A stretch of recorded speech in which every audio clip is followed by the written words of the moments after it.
Good morning. Senate will come to order. Time for convening has arrived. The Senate will come to order at this time. I will ask all unauthorized personnel to exit the chamber. Recognize the senator from the 6th. Good morning, Mr. President. How are you doing this morning? Doing well, doing well. Fine day 39.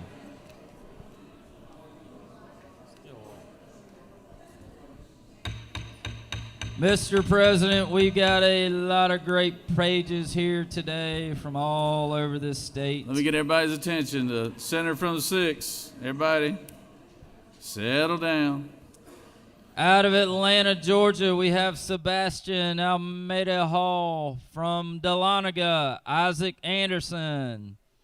From Decatur, Dot Ciccarelli. From Jefferson, Colson Collins and Vitalia Collins. Actually, Vitalia Collins is from Atlanta.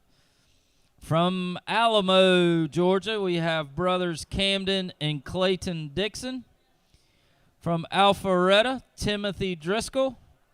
From Fairburn, Briley Elijah. From Atlanta, Connor Farnsworth. From South Fulton, Alyssa Fields. From Atlanta, Lauren Griffin. From Alamo, Ezra Hammonds. From Commerce, Owen Hilly. From Gainesville, Oliver Hutchison and Piper Kimsey. From Brookhaven, we have brother and sister Anthony and Amanda Congoasa. From Augusta, Will Morrison. From Sewanee, Siri Mupidi. From Tucker, Liberty Odom. From Atlanta, Liam Petra. From Dallas, Emily Smith. And from Marietta, Emma Tyson. Y'all give these pages a big round of applause. We appreciate you being here, helping us do the people's business in the people's chamber. Mr. President, this is the thickest journal I've received yet, but it has been read and found to be correct, and I move that we dispense with the reading of the journal. Is there objection to the dispensing on the reading of the journal? Chair hears none. The reading of the journal is dispensed with. Is there objection to the confirmation of the journal? Chair hears none, and the journal is confirmed.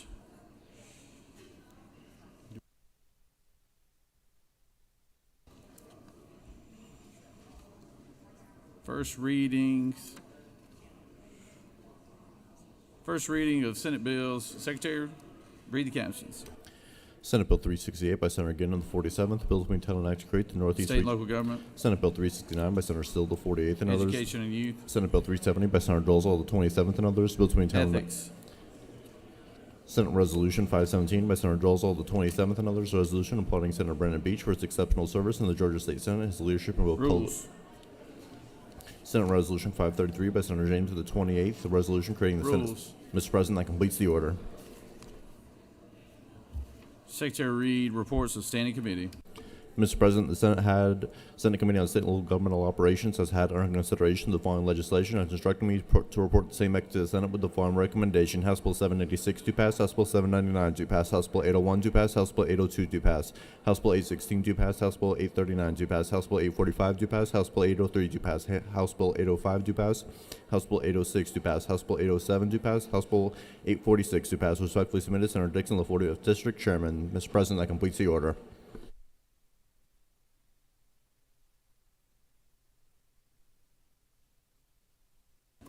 It is now time for the morning roll call. Are there any motions to excuse? Senator from the 56th. Mr. President, I'd ask unanimous consent that the senator from the 51st be excused for business inside the Capitol. Without objection, Senator from the 51st is excused. Recognize Senator from the 43rd. Thank you, Mr. President. I ask for unanimous consent to excuse the senator from the 26th and the 7th. Without objection, Senator from the 26th and the 7th is excused. Any other motions? Any other motions to excuse? Secretary will call the roll. Senators, signify your presence by voting the yea switch. Secretary will unlock the machine.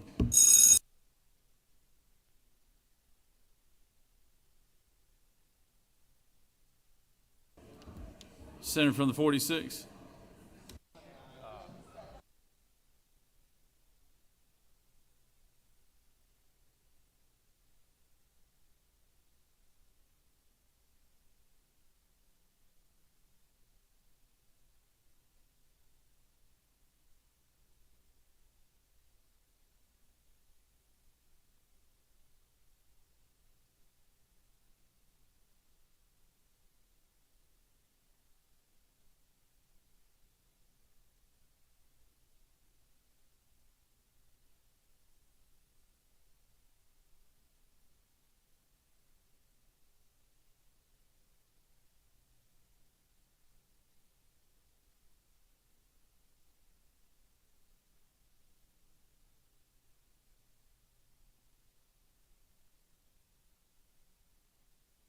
Senator from the 29th.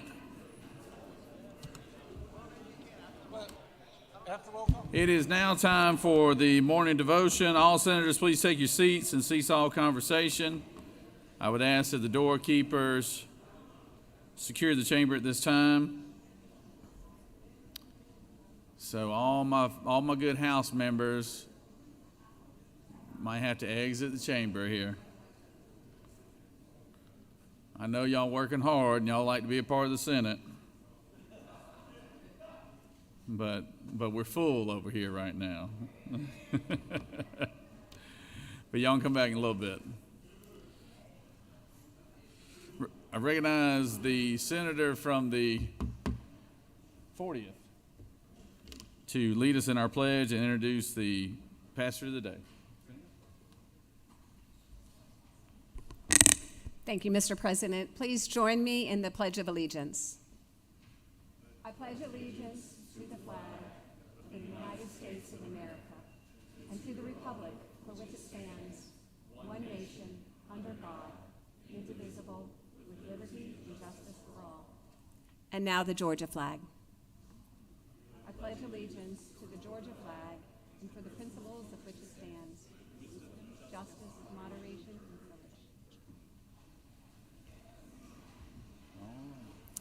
It is my pleasure to introduce the Reverend Elizabeth Mitchell Clement, known also as Reverend Liz. She is my pastor and the designated senior minister at Central Congregational United Church of Christ in DeKalb County. She and her husband Arthur have lived in Atlanta since 1981 and raised their 2 grown sons here. She has no grandchildren yet, but she said she's not allowed to talk about that. She and Arthur reside in the district of my friend and the senator from the 36th. Although a native of California, Reverend Liz received all her higher education in the South, Talladega College in Alabama, Georgia State University, and the Candler School of Theology at Emory University. Reverend Liz isn't the average pastor. She has a particular call and gift for walking into congregations in transition, often between pastors, helping them rediscover themselves amid difficult change, which is what she's busy doing in my congregation right now. From the Carter White House to teaching ethics and leading spiritual life at Deerfield Academy in Massachusetts, and now back at home working to nurture and support the next generation of spiritual leaders, Reverend Liz has a clear commitment to the common good and a healthy civic life. As she says in her purpose statement, I am a woman of a certain age, called to give my gifts to create spaces for healing, wholeness, and hope, one at a time, fearlessly. Welcome, Reverend Liz.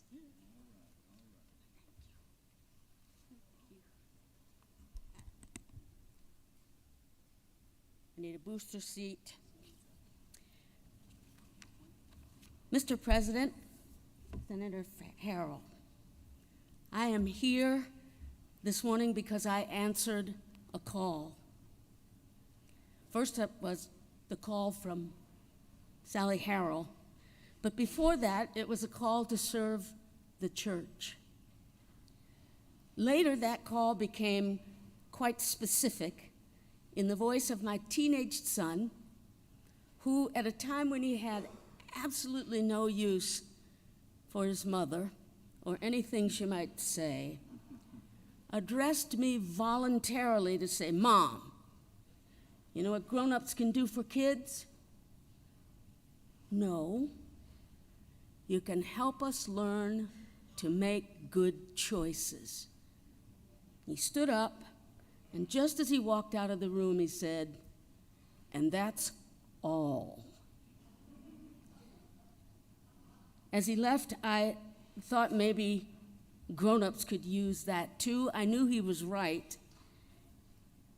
And that has been my blessing and my challenge every day since, to help others make good choices for themselves and for their neighbors. My suspicion is that every one of you in this august chamber this morning has also answered a call to serve. Many of you will remember the very moment when you heard it and answered it. That moment in time when you knew that you would give yourself to answering that call. That moment when you took your first steps that would shape the rest of your life. If your experience has been anything like mine, you have often prayed for courage, for strength, for love and support, all of which is required to live in faithful response to a call that comes from beyond you, from beyond yourself, a call to serve a greater good and a hoped-for future. That is my prayer every day, and that is my prayer for all of us this day. Join me now, if you will, in a word of prayer. Gracious God, you whom we know and experience by many names, thank you for calling us to serve your goodness begun in creation. Thank you for considering us worthy co-creators with you. Thank you for the ways in which our service furthers the future you dream of for all of creation. Even as we give thanks, there may be days when we wish this responsibility could be assigned to others. We may wish that the responsibilities wouldn't last quite so far into the month of April. We might wish on certain days when that selflessness requires too much of us. It's too heavy a load. And there are days when taking up the dreams of your own heart are just too costly. You know how often we pray for help, to be clear about the ways that honor your confidence in us and the confidence of those we serve. Wherever we serve, help us to honor the realities of lives we cannot know, feel loss and grief that may not be ours, and hold each other in your loving embrace. We thank you above all for walking beside us as we enter these halls, for never leaving us, and for the strength of your own presence that gives us the faith and courage to answer your call each new day. In your own name we pray. Amen.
We have our doctor of the day, and to introduce our doctor of the day, I recognize the senator from the 38th to introduce our doctor of the day.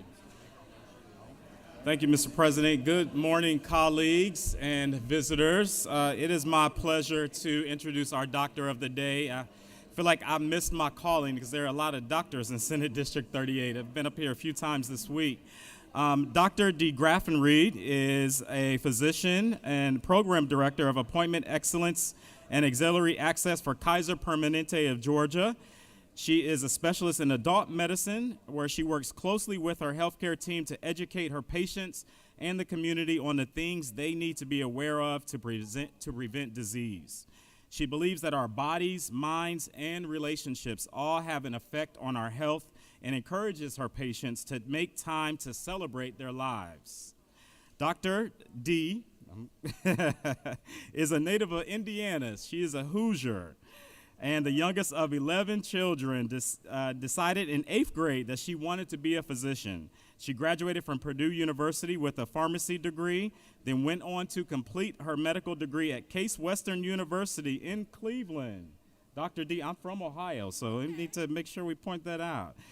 She joined Kaiser Permanente in 2003 and sees patients in Kaiser Permanente's medical offices throughout Metro Atlanta.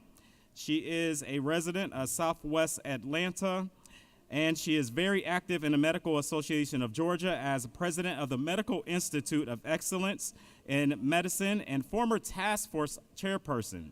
She also serves on the board of the Medical Association of Atlanta. Friends, I introduce you to you Dr. D. Graffenried of Kaiser Permanente as our doctor of the day. Good morning. Thank you, Mr. President, and thank you, Senator Kemp, and thank you to all of you.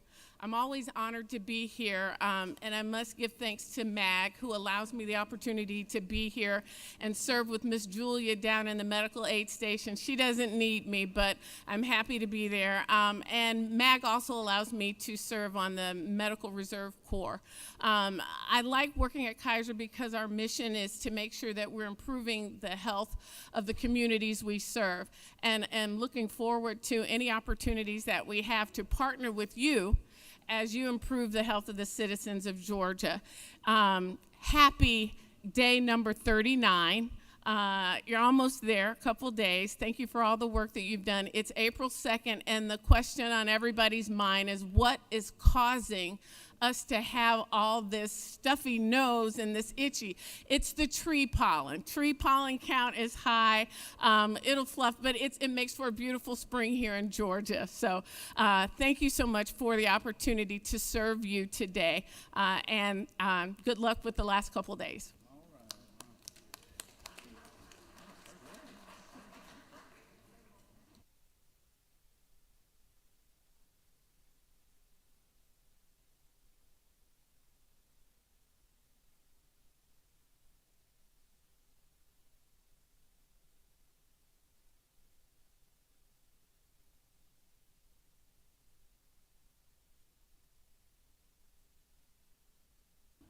Senator from the 29th. Mr. President, I ask for unanimous consent to excuse the senators from the 20th and the 27th.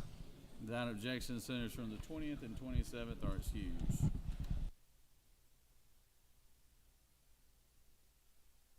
Are there any unanimous consents? Does any senator wish to rise on a point of personal privilege? Senator from the 14th.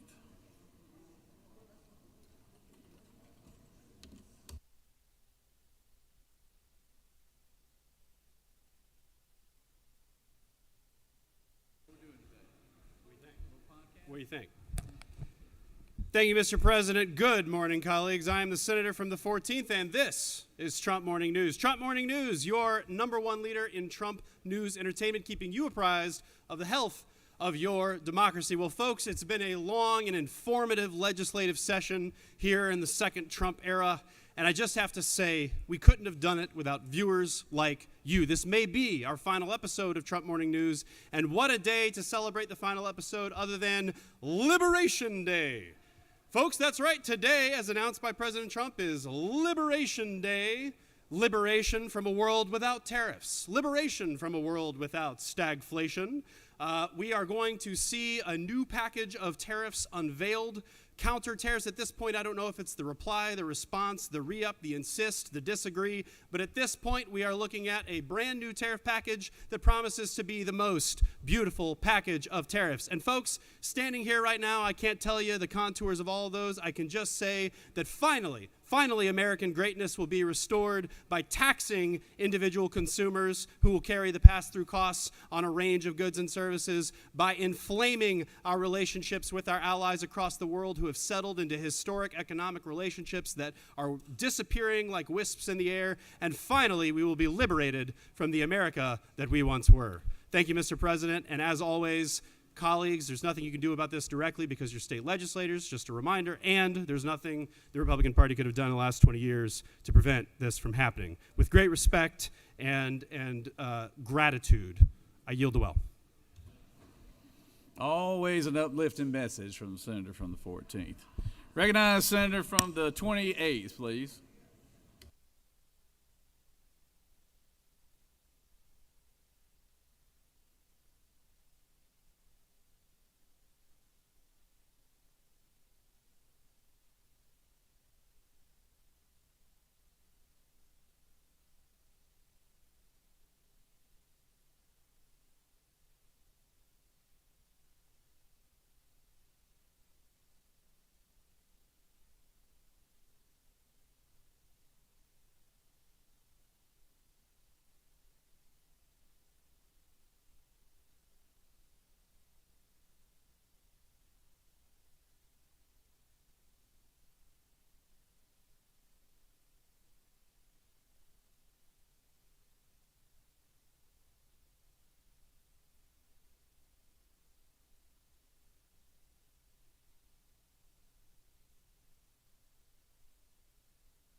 Wow.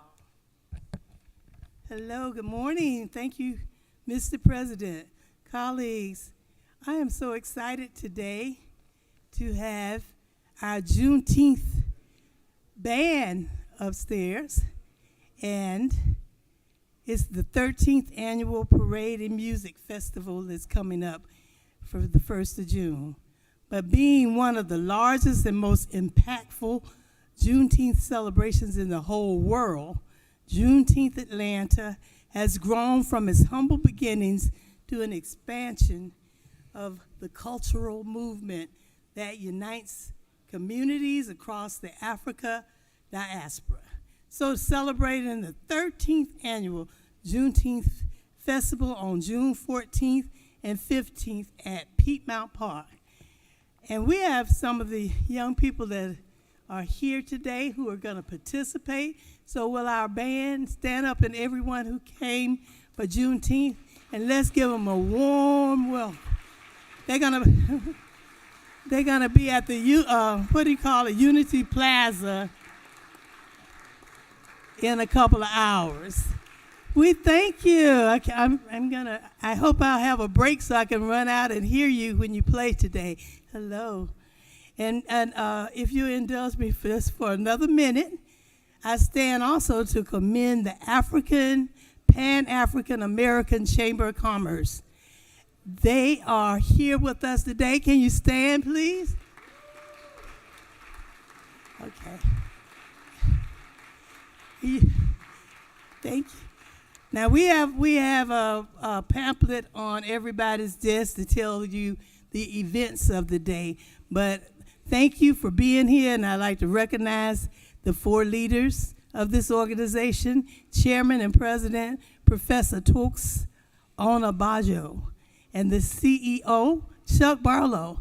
You're Morris Brown out, aren't you? You there? Yeah, I know your name. And COO, Lauren Angela Mollison. Hi, Angela. God bless you. Thank you all for coming, and thank you, Mr. President. I yield the will.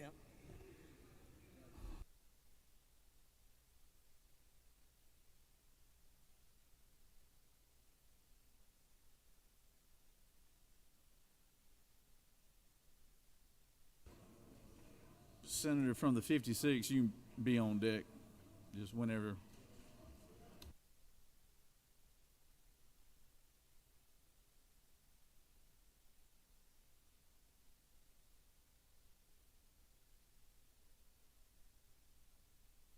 No, I'm sorry, it's not.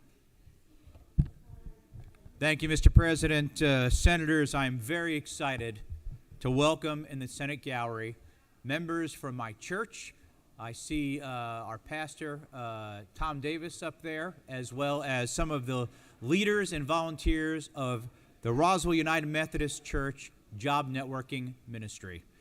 It's something that I have been proud to be a part of for over 2 decades now. This organization, which works with all folks who are looking for employment, has helped over 90,000 people, has been nationally recognized. An ABC with Diane Sawyer, our very own Clark Howard here at WSB. Books have been written about it. The leadership and the effort that has continued to expand. In fact, I remember back about 16 years ago when what used to be a smaller group of people used to meet in our small gymnasium. And when the financial markets fell, we walked in one Monday and 400 people had showed up. And we quickly had to move what was a small operation to a massive operation. It's really been an honor to take a very small role, but really under the leadership of 2 extraordinary people, Catherine Simons and Jay Litton,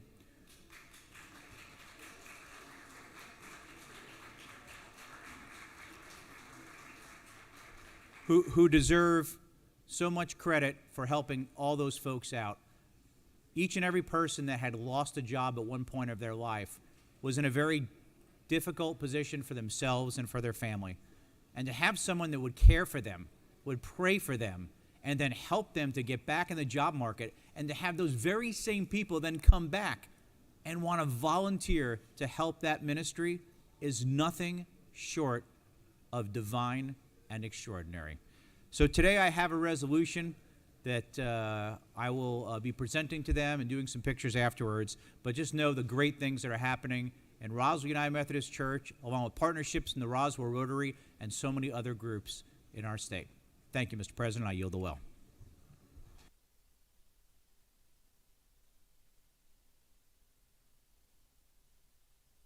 Recognize the senator from the 39th. Senator from the 39th. Recognize senator from the Congress lady. I was about to. You getting just like Congress folks now.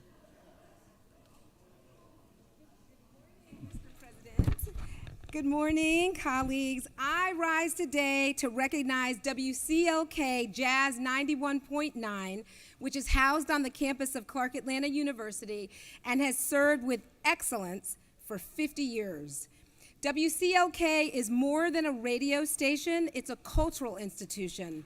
For half a century, it has been the heartbeat of jazz in Atlanta, preserving a sound that is uniquely American and deeply rooted in Black artistry. Jazz is innovation, improvisation, resilience. It has given voice to movements, carried the emotions of a people, and shaped the sound of America. And for 50 years, WCLK has carried that tradition forward, not just preserving jazz, but keeping it alive and thriving. At a time when independent voices in media are increasingly rare, WCLK remains an important institution, elevating artists, educating listeners, and ensuring that jazz and the stories behind it remain front and center and reaches future generations. It's been a training ground for the next generation of broadcasters, giving young talent a platform to learn and grow. It's a sanctuary for jazz lovers. So today, let's celebrate 50 years of swinging, soulful, uncompromising excellence, and let's commit to ensuring institutions like WCLK continue to thrive. please join me in saluting our WCLK guests here in the gallery. Wendy Williams, General Manager, Deb Moore, host of Jazz and Sundown, Kipling Primus, Ray Cornelius, and David Minton. Thank you. Here's to the next 50. Thank you, Senator. Recognize Senator from the 40th.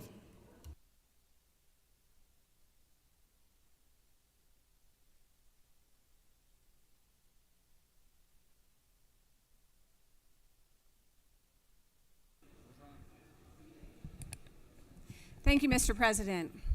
Colleagues, almost 2 weeks ago, paramedics in Tifton, Georgia, responded to a call about an unconscious young woman.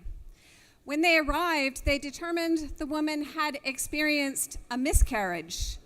Gestational age, 19 weeks. The next day, instead of recovering from that miscarriage at home, 24-year-old Salina Maria Chandler Scott was arrested and booked into the Tift County Sheriff's Office.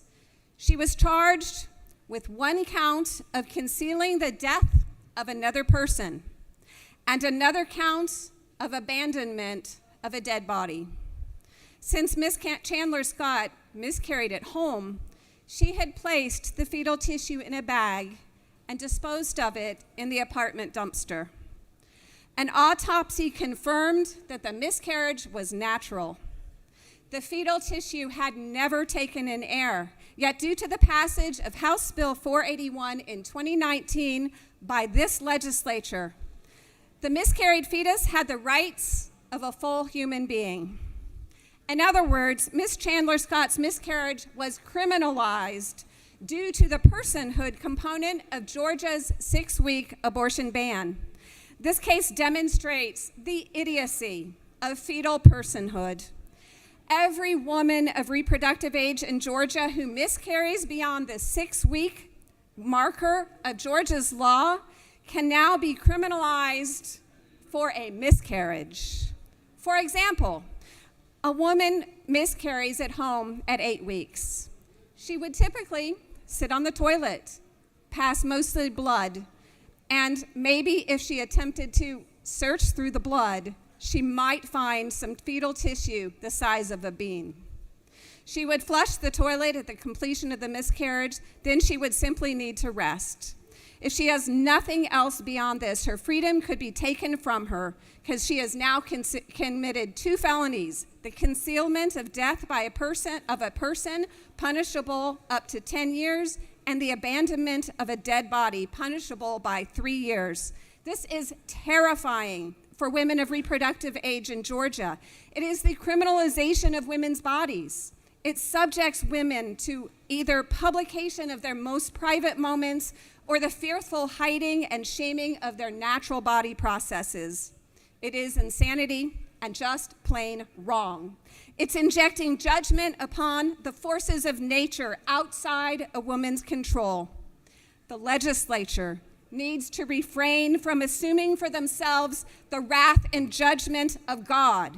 Admit they did wrong and reverse the personhood component of the 2019 abortion ban. Salina Maria Chandler Scott is not just one woman, she is all of us. Thank you, Mr. President. I yield the well.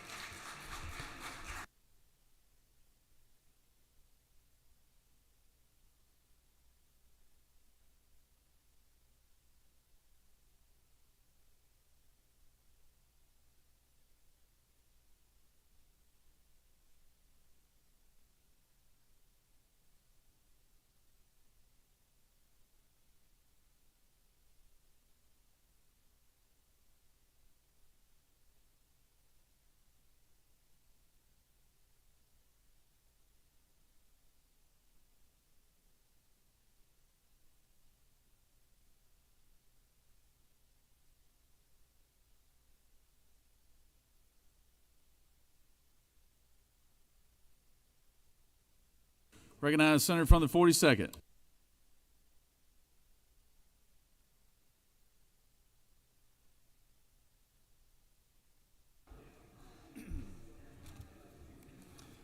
Thank you, Mr. President. Members of the Senate, I rise today in recognizing Senate Resolution 514, which we'll vote on in a minute, as World Autism Awareness Day. April 2nd is World Autism Awareness Day.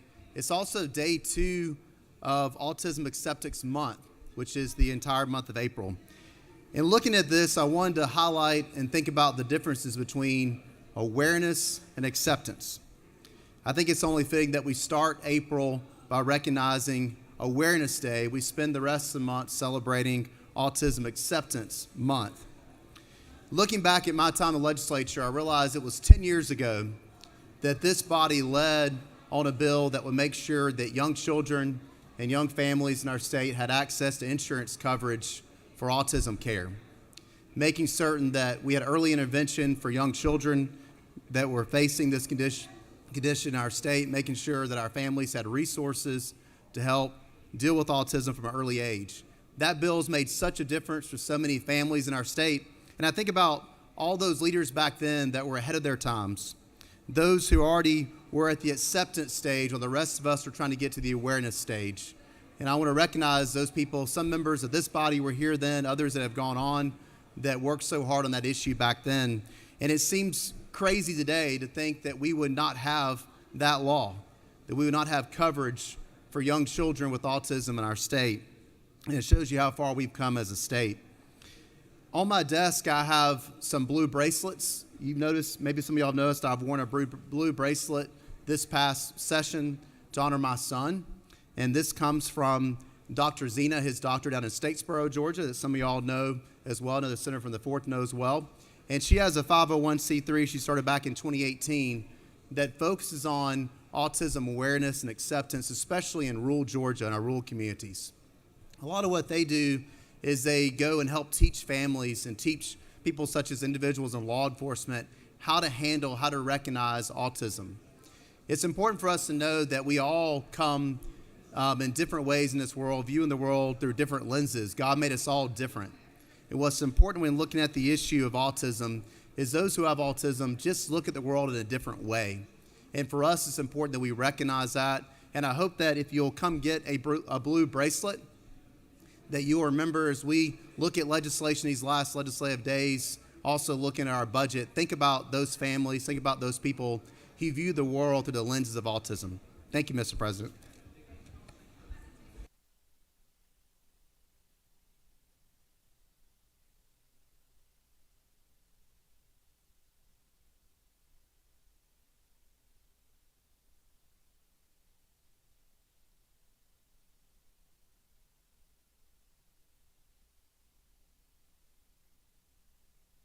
Recognize Senator from the 5th.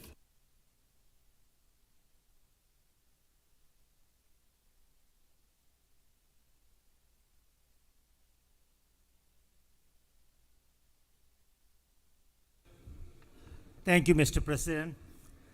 Friends and colleagues, I'm really excited to welcome some of my community leaders at the Georgia Senate Gallery this morning. So I have two groups here present. We did a resolution last week. The resolution 471 recognized April 2025 as Arab American Heritage Month and for other purposes. As you know, more than 100 years, Arab American community contributing to the state of Georgia. And as some of my friends here today, I just want you to know I appreciate what you do for the community. And the other resolution we did is Resolution 472, recognizing and commending Alligator Alumni Association of Atlanta, which is they contribute to the education, community service, and Atlanta's largest Muslim community gathering, Eid al-Fitr. As you know, we just had a fast in Ramadan for 30 days. Right after now, we had our Eid on Sunday. Next Saturday, on April the 5th, we'll have one of the largest gatherings. So I invite all my colleagues to join, and I'm going to give you all, send you information what it is. And I want to ask my colleagues and friends in the gallery to stand up and hope we can give them the warm welcome for their community service, what they do to our community. Yeah. Thank you, Mr. President. I yield the well.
Recognize Senator from 36.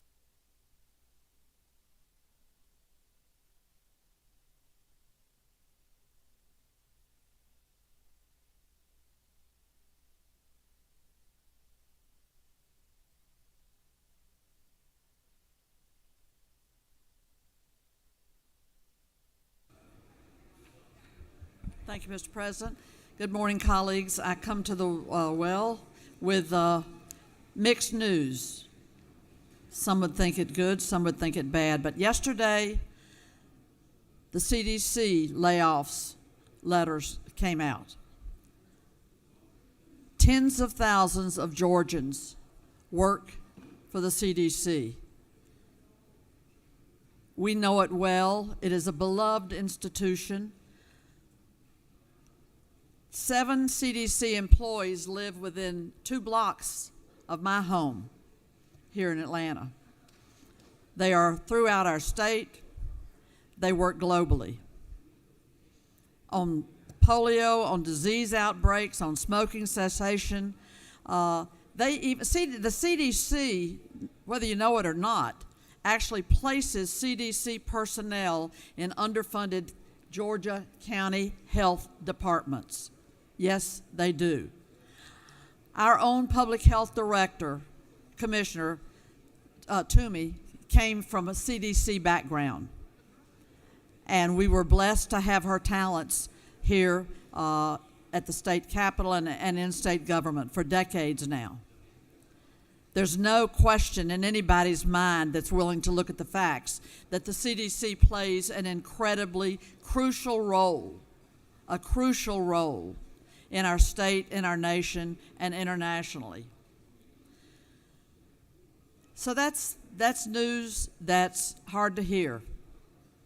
We have people in this very chamber who have relatives at the CDC that have been laid off, who worked on infectious disease, who worked to get a PhD to go get a job at CDC and share their talents. That is yet another blow on the wrong side of the equation. Another thing that happened yesterday is that Musk and his crowd put $43 million into a Wisconsin Supreme Court justice election. Their candidate lost bigly. I'm here to say that people have their eyes wide open. The voters have been stirred to action. They realize increasingly that they need to reject this Musk-Trump agenda because it promises to deny services that our people rely on and bring recession, high prices, eggs through the roof, cars costing each American family $1,800. So the word is out about what Musk and Trump are delivering, and the voters are not accepting it. That's a word to the wise as we go back to our districts. Thank you.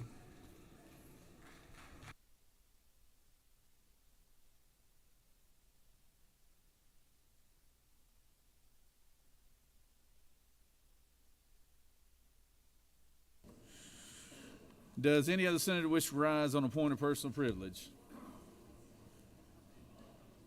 You have before you a consent calendar of privilege resolutions. Does any senator wish to remove resolution from the consent calendar? Is there objection to the adoption of resolutions on the consent calendar? Chair hears none, and the resolutions on the consent calendar are adopted.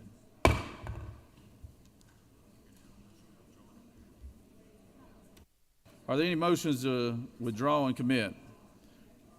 Recognize the senator from the 45th. Thank you, Mr. President.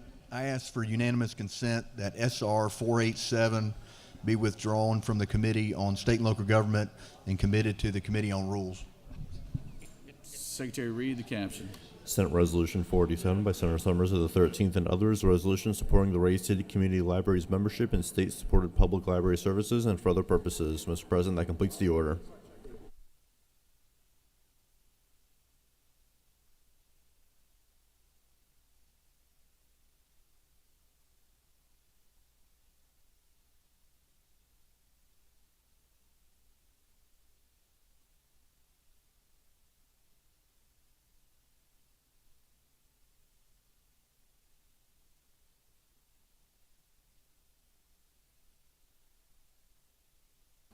Is there objection to the senator's motion? Hearing no objection, motion granted.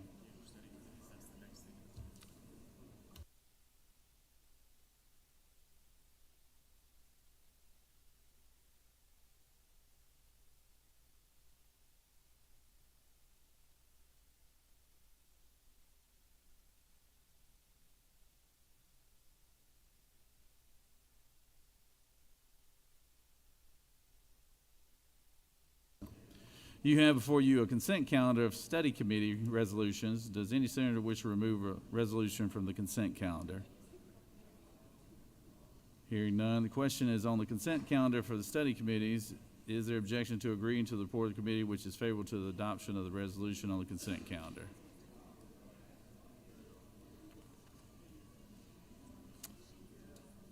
Hearing none, those in favor of the study committee resolutions will vote yea, opposed nay. Secretary, unlock the machine.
On the adopted resolution, the yeas are 52 and the nays are 0, and this has received resident constitutional majority, is therefore adopted.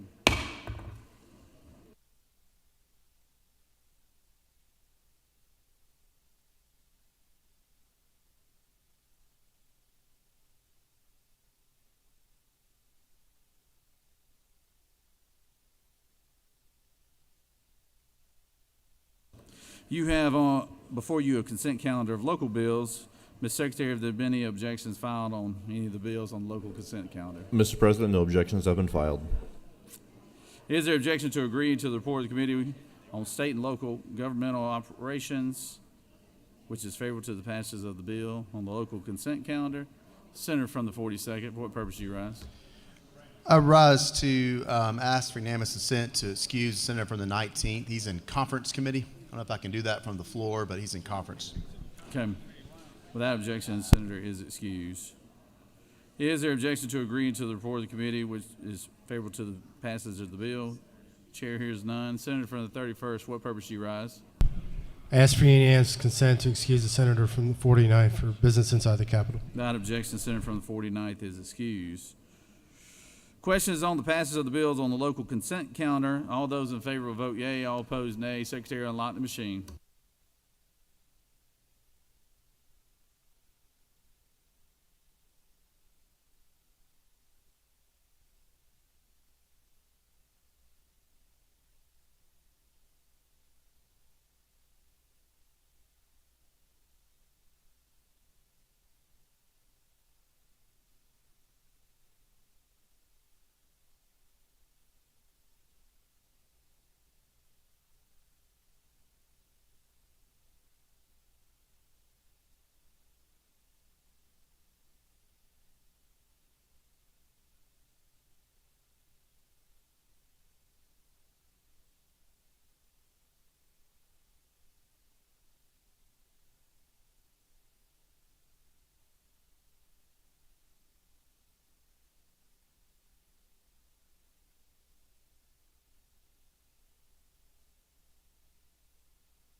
On the passage of the bill, the yeas are 51, the nays are 0. The bills on the local consent calendar, having received the requisite constitutional majority, is therefore passed. Recognize the majority leader for a motion. Mr. President, I move that the appointment to the Judicial Legal Defense Fund Commission be confirmed as submitted. Secretary, read the report of committee. Mr. President, the Senate Committee on Assignments has had under consideration the following appointment to the Judicial Legal Defense Fund Commission. Honorable Chris Hughes, appointed by the President of the Council of Superior Court Judges, and has instructed me to report the same back to the Senate with the following recommendation: that the appointments be confirmed as submitted. Respectfully submitted. Honorable Burt Jones, Chairman. Mr. President, that completes the order. Is there objection? Without objection, we're going to put it on the board for one roll call. So those in favor vote yea, opposed nay. Secretary, unlock the machine.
On the confirmation, the yeas are 50, the nays are 0, and this appointment is confirmed.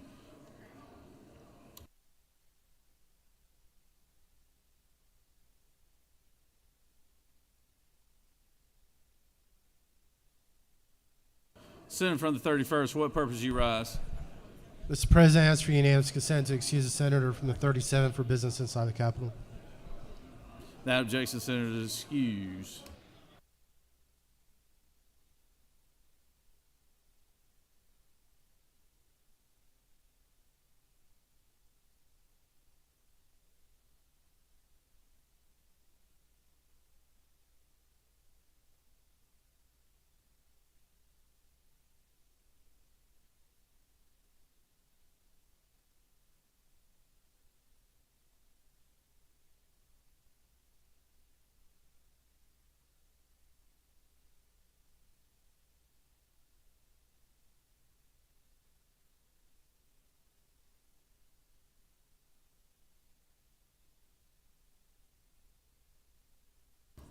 Recognize the majority leader for a motion. Thank you, Mr. President. I ask for unanimous consent that the following bills be engrossed at this time. Senate Bill 214, House Bill 66, House Bill 79, House Bill 129, House Bill 134, House Bill 141, House Bill 370, House Bill 397, House Bill 445, House Bill 463, House Bill 532, House Bill 586, and House Bill 652. Secretary, read the captions.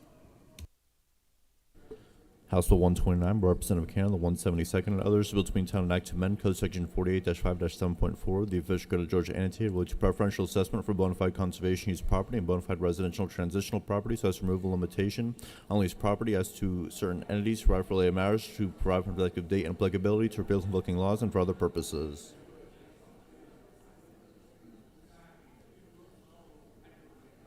House Bill 532 by Representative Deloach, the 167th, the bill to be entitled an act to amend Code Section 2012-6A-12, the OCGA, related to annual grant where a state owns property and calculations, so as to revise provisions related to certain counties claiming such grant while also claiming similar grants in Chapter 14, Title 48, related to grants and special revenue disbursements, to amend Code Section 48-14-4, the OCGA, related to annual grants to counties with 20,000 or more acres of unimproved real estate owned by the Department of Natural Resources to revise provisions related to counties claiming such grant and for other purposes.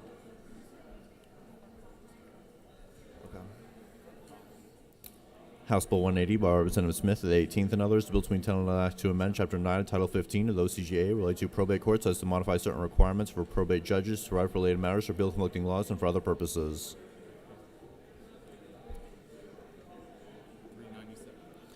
House Bill 397 by Representative Fleming of the 114th and others, the bill to be entitled an act to amend Chapter 2 of Title 21 of the OCGA related to elections and primaries generally, so as to allow municipalities to opt in to providing advance voting on Saturdays for municipal elections, revise provisions related to timelines for calling special elections and the dates on which special elections can be held, to provide for related matters, to repeal conflicting laws, and for other purposes. Senate Bill 214 by Senator Burns of the 23rd and others, bills will be entitled an act to amend Chapter 2, Title 21 of the OCGA related to elections and primaries generally, so as to authorize electors to cast physical absentee on-request ballots as an alternative to using other authorized means of casting in-person votes, to provide procedures for form collection and tabulation of such ballots, to rise reporting provisions to reference such ballots, to provide for related matters, to repeal conflicting laws, and for other purposes. House Bill 586 by Representative Williamson, the 112th, and others, bill to be entitled an act to amend Article 3, Chapter 6, Title 48 of the OCGA related to intangible recording tax, so as to revise the notes for which such tax is imposed, to provide for procedures, to revise definitions, to provide for related matters, to repeal conflicting laws, and for other purposes.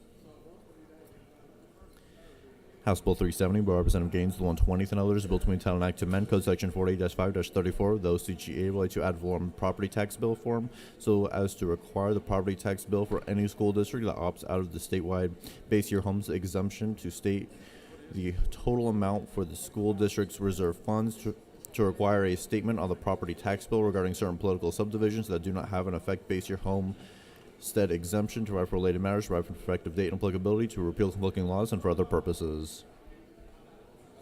House Bill 66 by Representative Stevens, the 164th, and others, bill to be entitled an act to amend Chapter 5C of Title 48 of the OCGA related to title ad valorem tax on motor vehicles, so as to expand the definition of a rental motor vehicle with respect to the tax, to provide for related matters, to repeal conflicting laws, and for other purposes.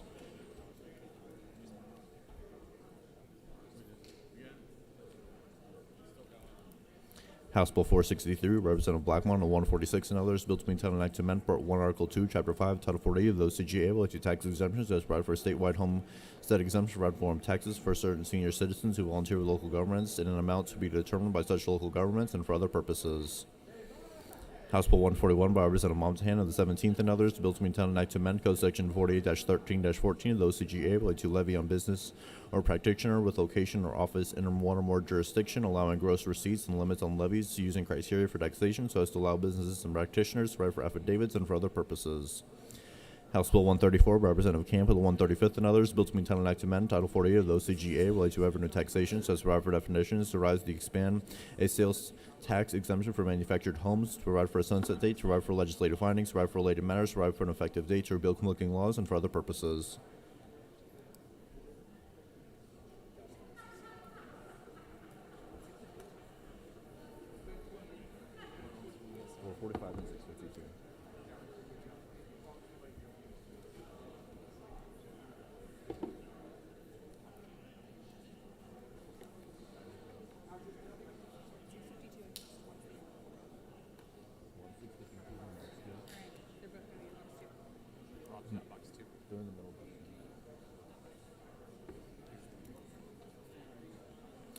House Bill 652 by Representative Jones, the 25th, and others, bill to maintain an act to amend Article 1 and Chapter 9 of Title 48 of the OCGA related to motor fuel tax so as to provide for an exemption for the collection of motor fuel taxes relative to electricity delivered by certain electric vehicle charging stations, to provide for related matters, to provide for an effective date, and repeal conflicting laws, and for other purposes.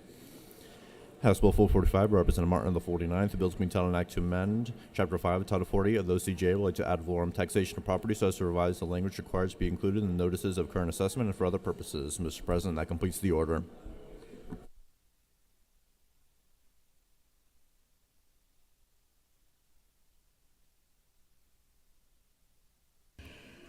Before we move on, I want to recognize a former colleague of ours, Senator Fran Miller here from DeKalb County. Give him a round of applause.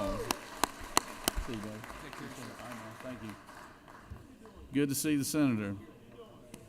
You know, he looks relaxed and stress-free. I'm just wondering how he does it. Is there objection? We have objection. Senator, would you like to speak to your motion?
Thank you, Mr. President.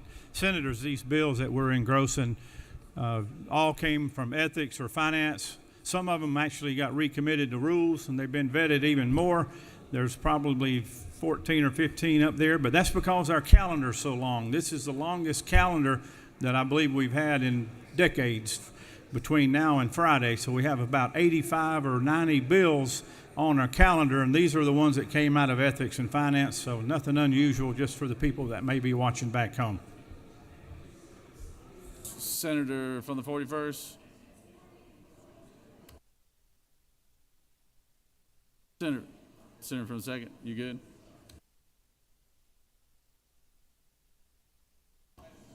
All right, the senator from the majority leader has moved that we engross these bills, and we have objection from the senator from the 41st. We'll just put it up on the board.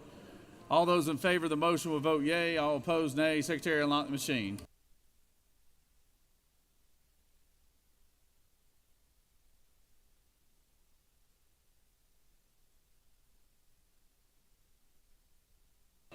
Senator from 55th, for what purpose you rise? Mr. President, is it not true that this is an enormous number of bills that we will not be able to amend, contravening the very principles of democracy and debate to get the best and brightest out of these bills? Senator is passionate about what he speaks.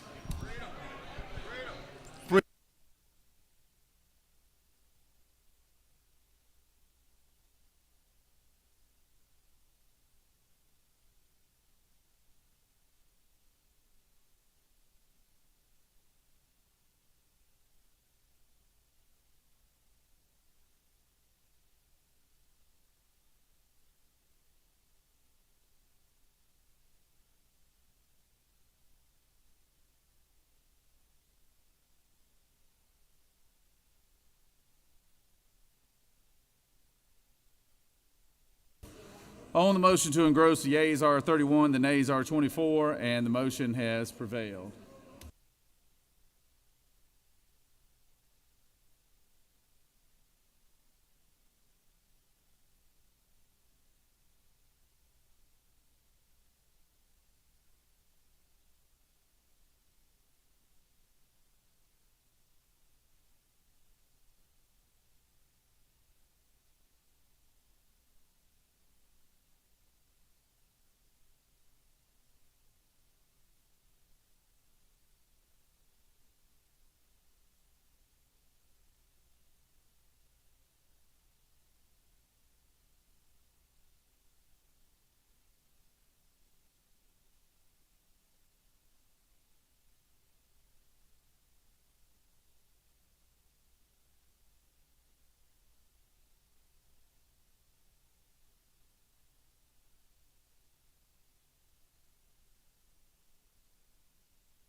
Recognize the senator from the 42nd. Mr. President, I ask unanimous consent that Senate Rules 3-1.2 and 4-2.1A be suspended to allow for the first reading and assignment of a bill. Secretary, read the caption. Senate Bill 371 by Senator Strickland of the 42nd, a bill to be entitled an act to amend Title 37 and Title 42 of the Official Code of Georgia relating to mental health and penal institutions respectively, so as to establish a grant program to create peer support programs in hospitals, to create peer support programs for individuals in penal institutions, to provide for quarterly and annual reports, to provide for consultation and cooperation with agencies, courts, organizations, and any entity which interacts with individuals who are incarcerated on parole or on probation, or establish peer mentor programs, to provide for rules and regulations, to provide for related matters, to repeal conflicting laws, and for other purposes. Is there objection? No objection. We assign it to Judiciary.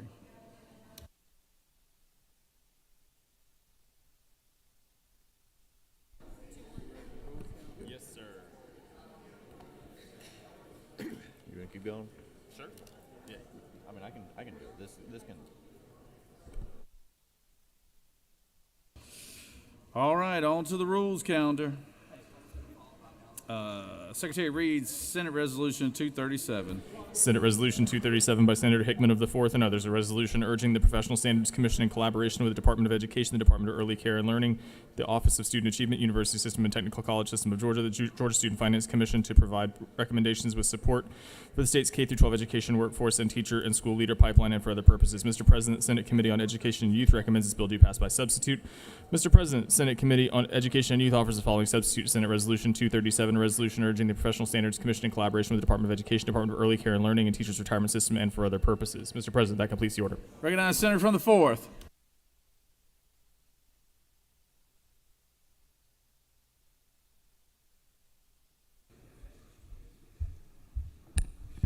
Thank you, Mr. President. You know, the lack of our children reading on grade level is almost like snakes on a rock. Every time you pick up a rock, there's another snake there. And that's kind of what we found out with literacy. But thank goodness and thank the Lord, our legislative body is making a difference to that. As you recall, we passed House Bill 538 and Senate Bill 211, which replaced sight words and started using phonics, the science of reading. In House Bill 307, and thanks to the senator from the 44th, we identified dyslexia as a primary problem with children reading. We've also talked about vision. We talked about hearing. Thanks to the senator from the 18th, we've addressed absenteeism as a problem. Thanks to the senator from 38th, we've addressed 3Qing as a problem.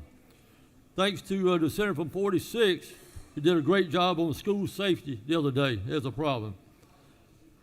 And senator from 31st, cell phone use, K through 8th grades. Thank you for addressing it.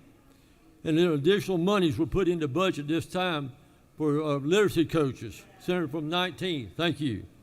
And then, of course, I can't go without saying the passion that the senator from the 12th and the senator from 14th, senator from 12th and the senator from the 45th have on teacher vacancies. So this is an urgent resolution, which means it's necessary and it's an emergency, and it's not a next year type situation. We will not have students reading proficiently if we don't have teachers in the classrooms. Jody Barrow with the Professional Standards Commission told us that in December of 2024, there were 5,300 vacancies in Georgia in classroom teachers.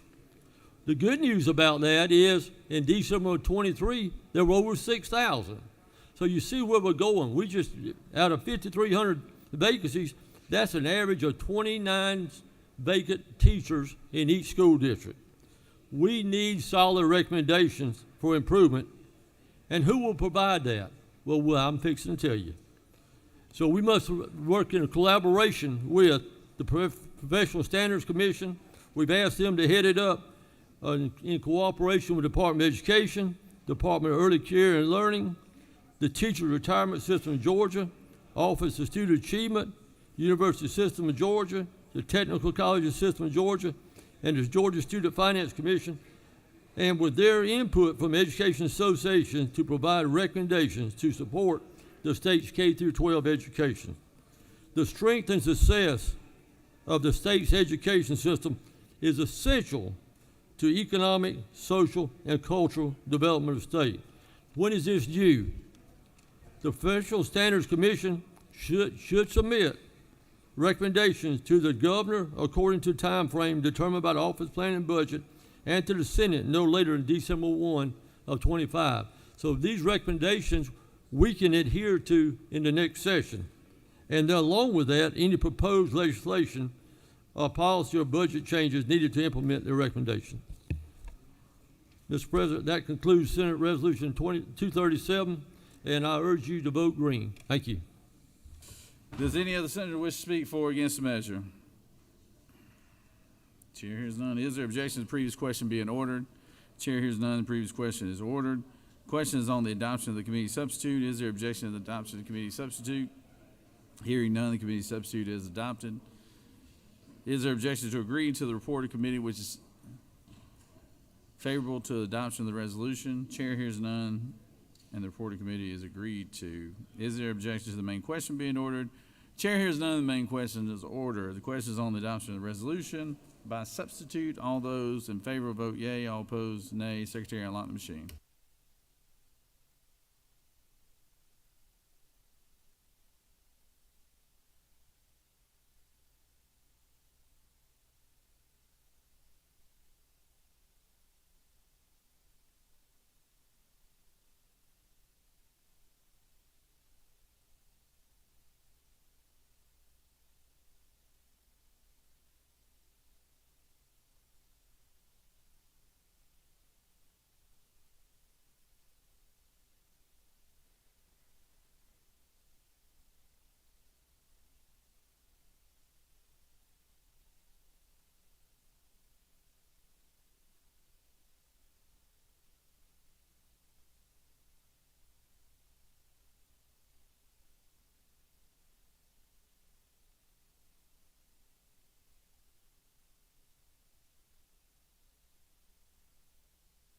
On the adoption of this resolution by substitute, the yeas are 53, the nays are 0.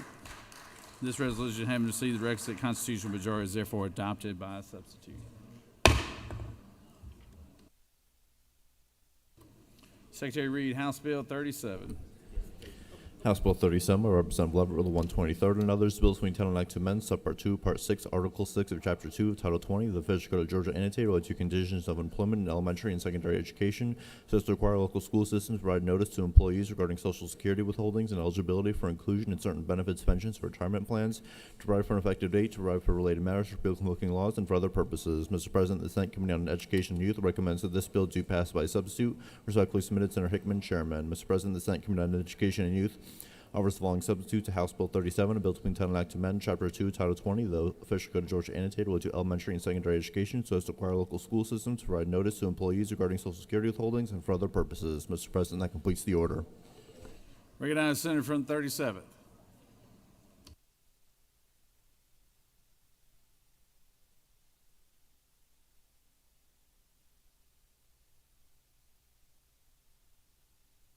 Senator from the 37th. Senator from the 37th. Senator from the 37th. You're on deck, babe.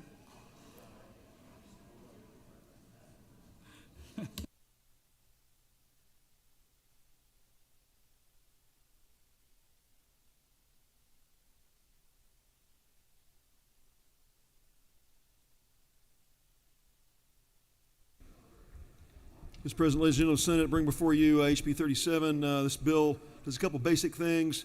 The first thing that it does, it creates disclosure. There are a number of counties in which the school system covers the teachers with both Social Security and the teacher retirement system. Other counties only cover them with the teacher retirement system. What this bill does, it creates a notice requirement that what benefits teachers are receiving before they start their term of service. Some folks have moved from teaching in one county to another county thinking that they'd be getting both Social Security and TRS, only to find out down the road that, wait a minute, this school district does not also fund Social Security and TRS both. So it's there's been some really unfortunate circumstances where teachers were unprepared for that circumstance. This is a disclosure bill. This also has a section in it that for charter schools that are approved at the state level, there's an administrative process that validates their nonprofit status as part of their facility transactions. It allows state charter schools to have that done by the Attorney General at the state level versus asking for local development authorities to do that. So glad to take questions. Do you have questions, Senator? Recognize Senator from the 26th.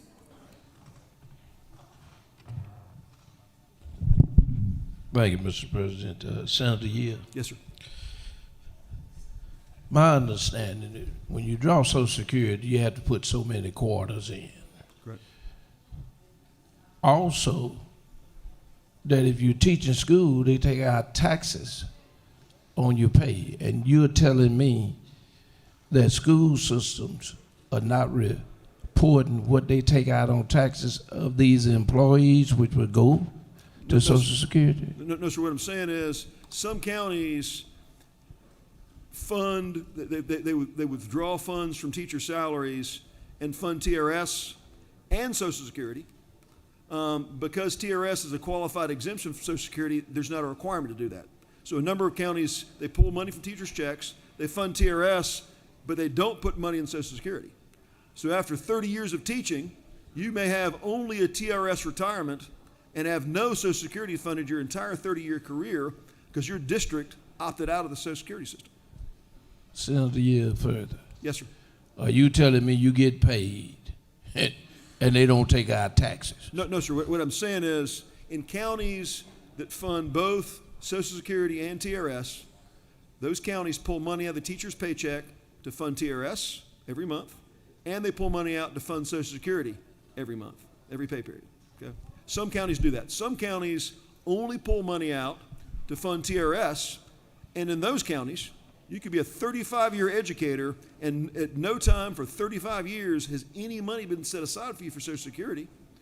And upon your retirement, if you didn't realize that, you've got TRS, but you have not funded Social Security at all. And that is not a surprise. We want folks to find out near the end of their teaching career. This is just a notice requirement to make sure they understand that.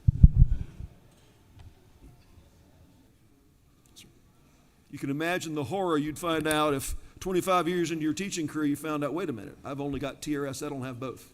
Because this county only funds one. Senator from the 29th, you have a question?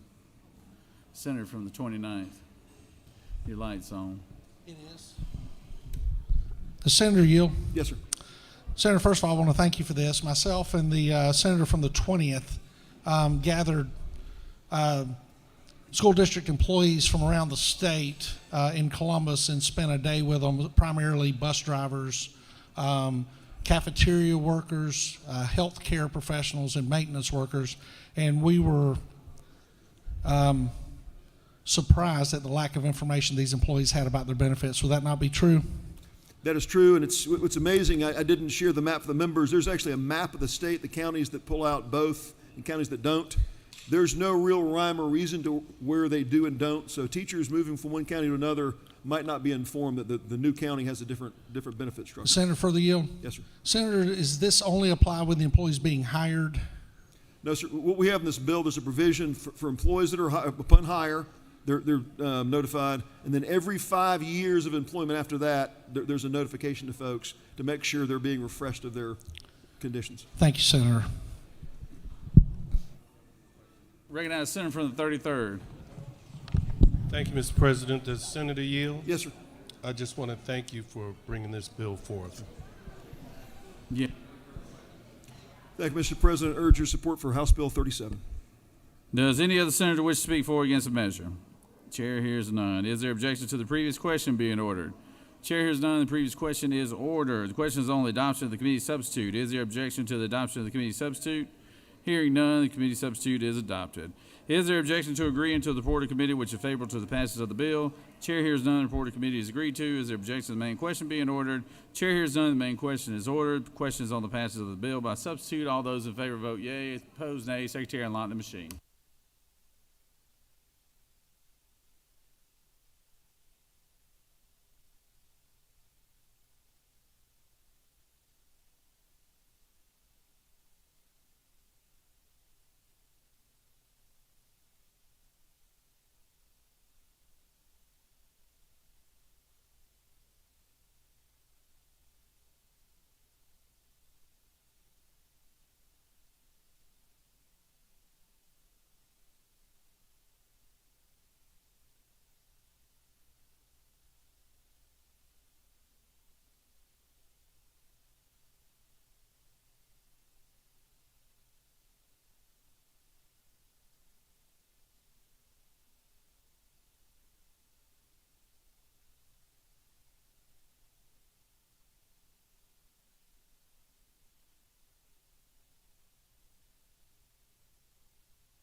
On the passage of the bill, the yeas are 52 and the nays are 1. This bill having received the requisite constitutional majority is therefore passed by substitute. Secretary read House Bill 105. House Bill 105, Representative Wade of the 9th and others, a bill to be entitled an act to amend Code Section 45-9-78 of the Official Code of Georgia annotated to payment for indemnification for death or disability generally, designation of method of payment and procedure for making payments so as to increase the indemnification award for certain state public school personnel in the event of death, provide for related matters, provide for effective dates or bill smoking laws, and for other purposes. Mr. President, the Senate Committee on Rules recommends that this bill do pass by substitute. Respectfully submitted, Senator Brass, Chairman. Mr. President, the Senate Committee on Rules offers following substitute to House Bill 105, a bill to be entitled an act to amend Article 1, Chapter 9, Title 34 of the OCGA related to general provisions of workers' compensation so as to require that the State Board of Workers' Compensation to notify the Department of Administrative Services when the board has a reasonable cause to believe that an injured worker is eligible peace officers, provide for definition to amend Chapter 1 of Title 35 of the Official Code of Georgia annotated and for other purposes. Mr. President, that completes the order. How long has this been? Introduce the senator from the 50th to speak to it. This is a long bill, Senator. This is.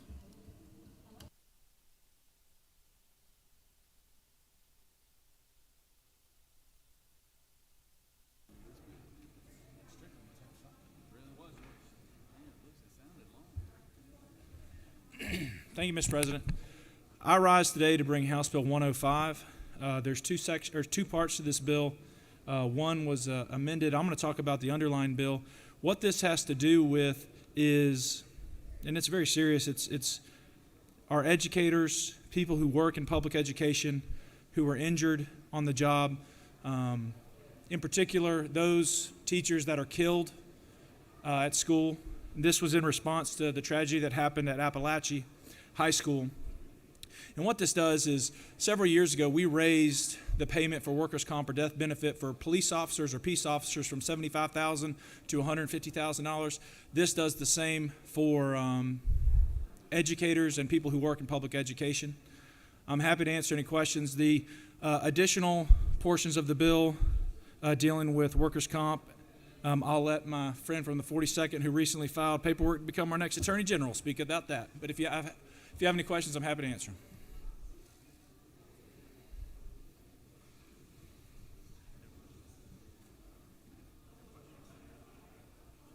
No questions? Thank you, Mr. President. I'll yield the well. Recognize Senator from the 42nd.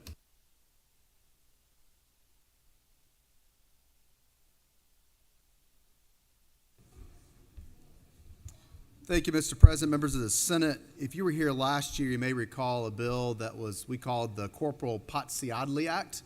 And this year, refiled the bill, did not get through the House last year, and we got it filed a little bit late and did not get it out this year. We got it out of committee, but not to the Senate floor.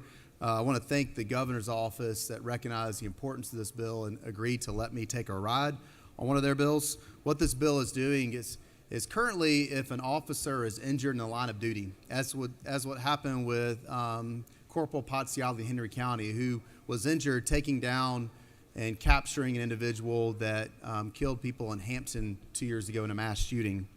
That officer, while they're recovering from injuries, only gets 66% of their pay under workers' comp. And so in Henry County, for example, the community came together and raised money to help offset that. So Corporal Patsiadli, who did recover, went back to work, was able to get his full salary while he was recovering. What this bill is doing, in our research on this, the current law, the State Indemnification Fund, would allow for an officer to come and get money from that fund and get their full salary and offset the rest of their pay. And so what we're doing with this bill in sections 2 and 3 is we're making certain that the State Board of Workers' Compensation will connect those officers immediately once they get notice that the officer is eligible with this fund so they could then apply and get their full pay. In Section 3, we're also making every law enforcement agency in the state provide notice to their officers of this fund too. This is one of those things where the money was there, they just didn't know about it. And so this bill is providing notice of this fund. There's no fiscal impact on the state. We hope we never have to even use this, but when an officer is hurt in a line of duty, they now will be connected directly to this fund so they can get their full pay. Happy to take any questions. Thank you. Does any other senator wish to speak for or against the measure? Chair hearing none. Is there objection to the previous question being ordered? Hearing none, the previous question is ordered. The question is on the adoption of the committee substitute. Is there objection to the adoption of the committee substitute? Hearing none, the committee substitute is adopted. Is there objection to agreeing to the report of committee which is favorable to passage of the bill? Chair hears none, the report of committee is agreed to. Is there objection to the main question being ordered? Chair hears none, the main question is ordered. The question is on the passage of the bill by substitute. All those in favor of the bill vote yea, opposed nay. Secretary will unlock the machine.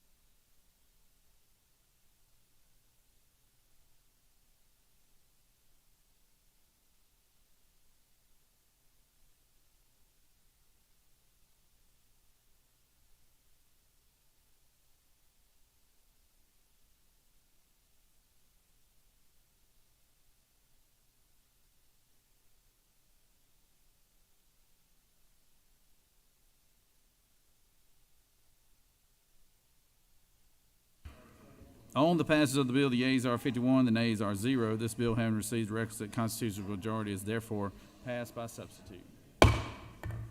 Secretary read House Bill 129.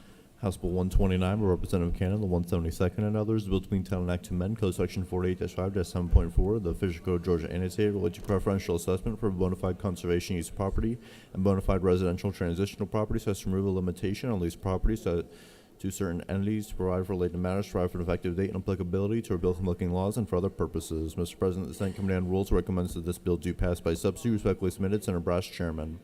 Mr. President, the Senate Committee on Rules offers the following substitute to House Bill 129, a bill to be entitled an act to amend Code Section 48-5-7.4, the Official Code of Georgia annotated related to preferential assessment for bona fide conservation use property and bona fide residential transitional property, so as to remove a limitation on leased property and for other purposes. Mr. President, that completes the order.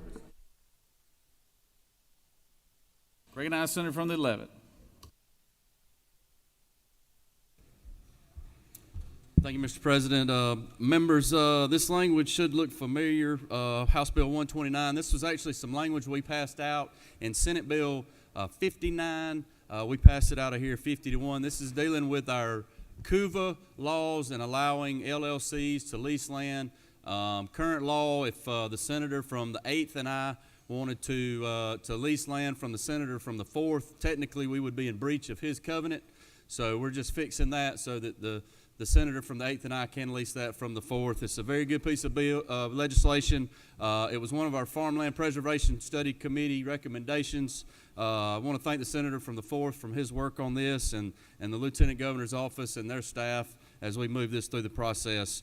There's also a friendly amendment in Section 2 that we're in support of, and I think is a very good addition to the bill. And I think the senator from the 6th will make a few comments on that. So if there are any questions on Section 1, I'll be glad to take them. If not, I'll yield the will. You do have one question, Senator. I recognize Senator from the 20th. Thank you, Mr. President. Will the senator yield? Yes, sir.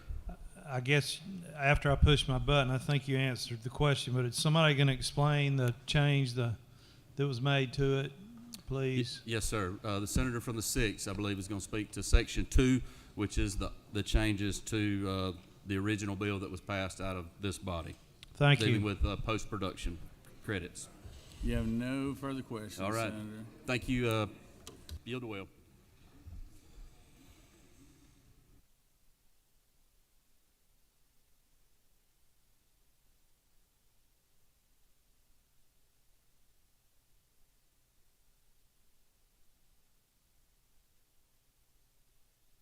Recognize Senator from the 6th.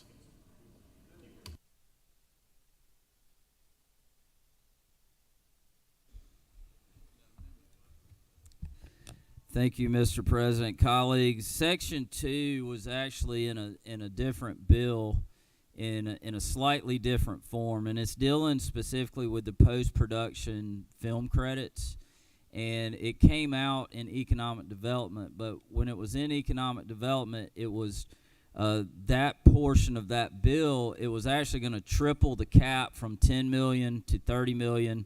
It was also going to add back in the sunset that did lapse 2 years ago, and then it was also going to allow films that were filmed outside of the state of Georgia to qualify for the post-production credit as long as they were done here in Georgia. We have, on this amendment, we have taken out the out-of-state portion. We have taken out the part that increases the cap. We're leaving the cap at 10 million, and we are simply adding back in the sunset at the normal 5 years that the senator from the 56 did the study committee years ago, studying tax credits, and decided there'd be a 5-year credit, or 5 year is enough time to study these types of things. So the credit sunset would begin on January 1 of next year, 2026, and would extend for 5 years through January 1 of 2031. I'll yield for questions. Again, the cap is not touched. You have no questions. Thank you. Urge your favorable consideration. Hollywood Brass.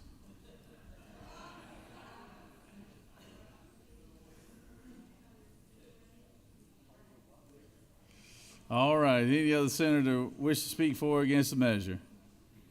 Chair hears none. Is there objection to the previous question being ordered? Chair hears none. Previous question is ordered. The question is on the adoption of the committee substitute. Is there objection to the adoption of the committee substitute? Hearing none, the committee substitute is adopted. Is there objection to the agreeing to the report of the committee, which is favorable to the passage of the bill? Chair hears none. The report of the committee is agreed to. Is there objection to the main question being ordered? Chair hears none. The main question is ordered. Questions on the passage of the bill by substitute. All those in favor vote yea. All opposed nay. Secretary, unlock the machine.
On the passage of the bill, the yeas are 44 and the nays are 9. This bill, having received the requisite constitutional majority, is therefore passed. Well, that might be a good one to break for lunch on. When I got Farmer Watson and Hollywood Brass teaming up on a bill. So we're going to break for lunch.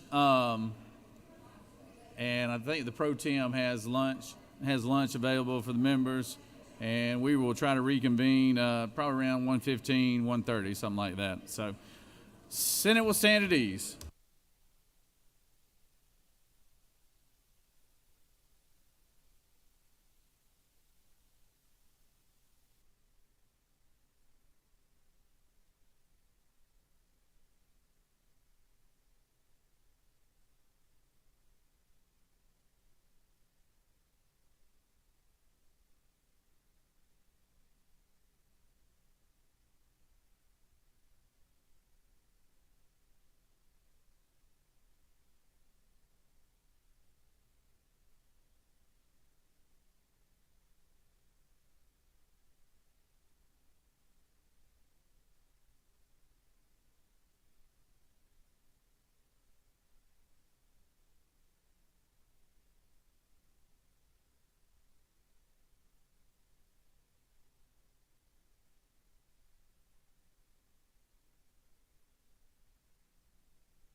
Senate will come back to order.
Secretary read House Bill 129. House Bill 454, excuse me. House Bill 454 by Representative Gaines, the 120th, and others, a bill to entitle an act to amend Chapter 3, Title 12 of the Official Code of Georgia Annotated related to parks, historic areas, memorials, and recreation, so as to create the Vince Dooley Battlefield Trust Fund, a Vince Dooley Battlefield Trust Fund program. Provide for short titles, provide for definitions, provide for matching grants to organizations seeking to acquire property interests in certain battlefields, provide for procedures, requirements, and limitations of such fund and programs, provide for an application and review criteria, to provide for expenditure of funds, provide for annual accounting, to require that any acquisition, including perpetual conservation easement, placing restrictions on the use or development of the property or interest therein, to provide for related matters, conflicting laws, and for other purposes. Mr. President, the Senate Committee on Rules recommends that this bill do pass. Respectfully submitted, Senator Brass, Chairman. That completes the order, Mr. President.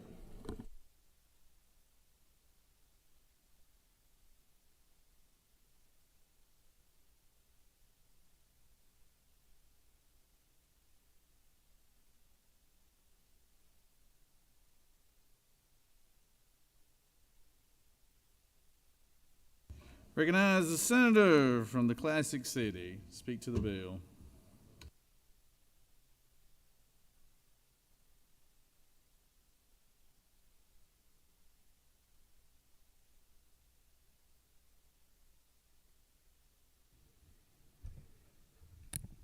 Thank you, Mr. President. Senators, I'm pleased to present today the Vince Dooley Battlefield Trust Fund bill.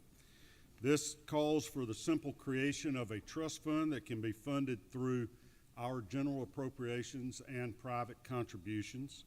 The purpose will be to preserve battlefields of the American Revolution, the War of 1812, and the Civil War that are located within our state. It will give matching grants to private donors who will be purchasing either fee simple properties or lease agreements on properties that were historic battlefields in our state. This will be handled by the Department of Natural Resources, which will monitor and give the grants, and they will be to only historically recognized battlefields in our state. It's something to honor the great Coach Vince Dooley from Athens, who was a tremendous historian, particular interest in military history, and one of his passions. So I would urge your support for this bill to honor Coach Dooley and preserve the history of this state. Mr. President, I'm happy to yield the well or take any questions there may be. You have no questions, Senator. Thank you. I ask your favorable consideration of the bill. Thank you.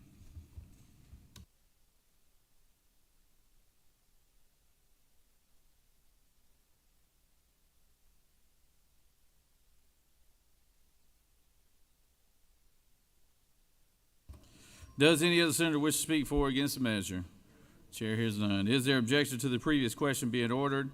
Chair hears none. The previous question is ordered. Is there objection to agreeing to the report of the committee, which is favorable to the passage of the bill? Chair hears none. The report of the committee is agreed to. Is there objection to the main question being ordered? Chair hears none. The main question is ordered. Question is on the passage of the bill. All those in favor will vote yea. All opposed, nay. Secretary, unlock the machine.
On the passage of the bill, the yeas are 47 and the nays are 0. And this bill, having received the requisite constitutional majority, is therefore passed. I want to take a moment and thank a couple of gentlemen behind me, not just the Senator Cowser, but also Representative Gaines. But the two people who were really instrumental in this is the two guys behind me, Chris Welton and Frank Ross, and they played for Coach Dooley. They were on the 1980 national championship team, and they're two great, wonderful guys. But I'll tell you, they played for Coach Dooley, and I was there when Coach Dooley was athletic director, and Frank and I were talking back earlier today about the lunch or whatever. And Coach Dooley he not only was a good football coach, and also an outstanding athletic director. In fact, he might have been as good an athletic director as he was a head football coach. But he had a lot of interest, and one of his interests, him being a former Marine and a historian, he had a master's degree in history. He really took on this Battlefield Trust project as something that it was something before he passed. He was working on trying to get this done, and I was just so happy that Chris and Frank brought this to our attention and reminded us of what he was trying to accomplish before he passed. And I just really appreciate this body for voting for it and the House voting for it, because it is definitely a worthy gentleman who ought to be recognized for a long time, and so we appreciate that. Give these two guys behind me a big round of applause, please.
Secretary read House Bill 513. House Bill 513 by Representative LaHood of the 175th and others. The bill is being entitled an act to amend Article 2, Chapter 70, Title 36 of the Official Code of Georgia annotated with to service delivery, so as to revise provisions related to county share funding for jointly funded countywide services to be borne by unincorporated residents, to provide for annual reports thereof, to provide for related matters, to provide for an effective date, to repeal conflicting laws, and for other purposes. Mr. President, the Senate Committee on State and Local Governmental Operations General recommends that this bill to pass by substitute. Respectfully submitted, Senator Dixon, Chairman. Mr. President, the Senate Committee on State and Local Governmental Operations General offers the following substitute to House Bill 513, a bill to be entitled an act to amend Article 2, Chapter 70, Title 36 of the OCGA related to service delivery, so as to revise provisions related to county share of funding for jointly funded countywide services be borne by unincorporated residents, to provide for annual reports thereof, to provide for review and revisions, but to approve strategies, to provide for related matters, to provide for an effective date, to repeal conflicting laws, and for other purposes. Mr. President, Senator Burns, the 23rd, and others offered the following amendment number 1 to amend House Bill 513 by inserting after to amend on line 1 the following. Chapter 60, Title 36 of the Official Code of Georgia annotated related to general provisions applicable to counties and municipal corporations, so as to authorize continuance of existing local ordinances related to video surveillance at gas stations, to amend by substituting for effective dates for an effective date on line 5 by inserting the following after line 8, Chapter 60, Title 36 of the Official Code of Georgia annotated related to general provisions applicable to counties and municipal corporations and for other purposes. Mr. President, that completes the order. Recognize the senator from the 23rd. Speak to the bill.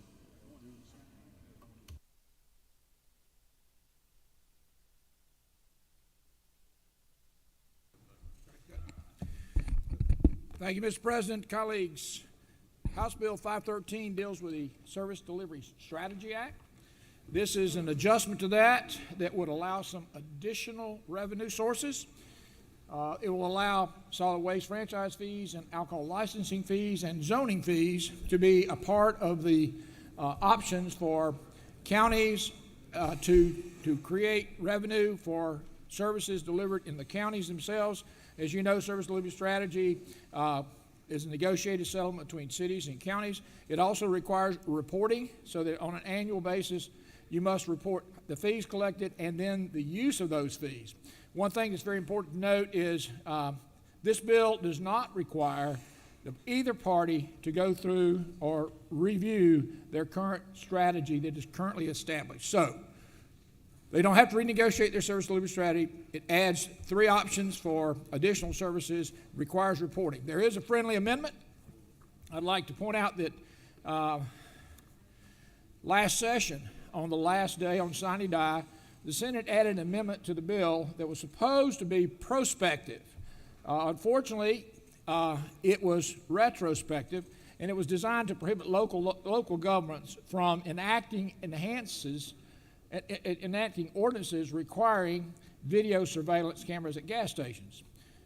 The challenge was that it did not grandfather existing ordinances. This amendment removes the restriction so that existing ordinances prior to May the 6th of 2024 would be lawful. So I'd be happy to stand for questions. I'd be happy to yield the well. You have no questions, Senator. Thank you. I have asked your favorable consideration of Actually, Amendment Senator, 1 and House Bill 513. Senator, you do have a question. I apologize. A late arriving question. A late arriving question. Yes, sir. Yes, sir. Sorry about that. It's Senator from the 53rd. 53rd. Yes, sir. Thank you, Mr. President. Will Senator yield? Absolutely. What section of the bill is your amendment in? It's in.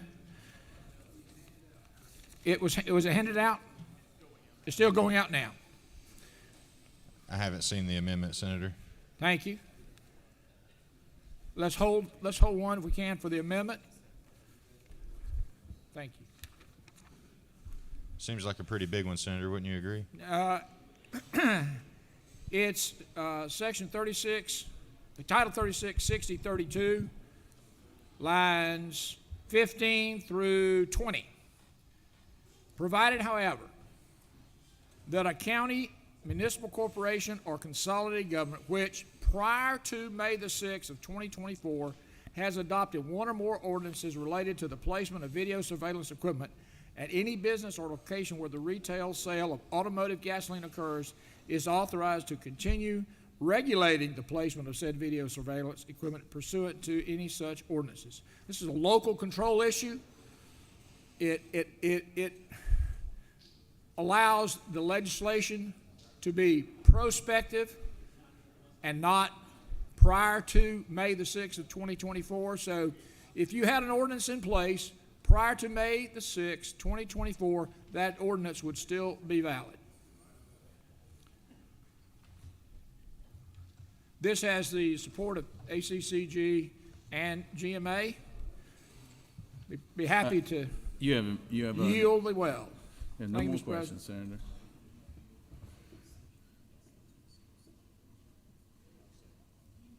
Recognize Senator from the 50th. Thank you, Mr. President. I just ask for unanimous consent to excuse the senator from the 19th for business outside the chamber. Without objection, the senator is excused. Does any other senator wish to speak for or against the measure? Chair hears none. Is there objection to the previous question being ordered? Chair hears none. The previous question is ordered. All right. We're on the amendment number 1, authored by the gentleman from the 23rd who's carrying the bill. Is there objection to amendment number 1?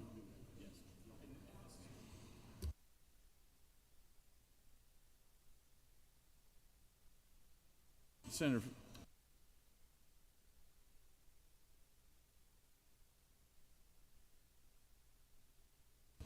We got a new 17th. I still get you and the 42nd confused all the time. I'm sorry, Mr. President. Thank you.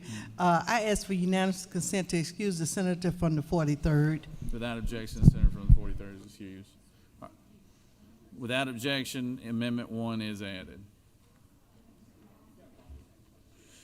Questions on the adoption of the committee substitute as amended. Is there objection to the adoption of the committee substitute as amended? Hearing none, the committee substitute as amended is adopted. Is there objection to the main question being ordered? Chair hears none. The main question is ordered. Questions on the passage of the bill by substitute. All those in favor of the bill vote yea. Opposed, nay. Secretary will unlock the machine.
On the passage of the bill, the yeas are 50 and the nays are 2. This bill, having received the requisite constitutional majority, is therefore passed by substitute.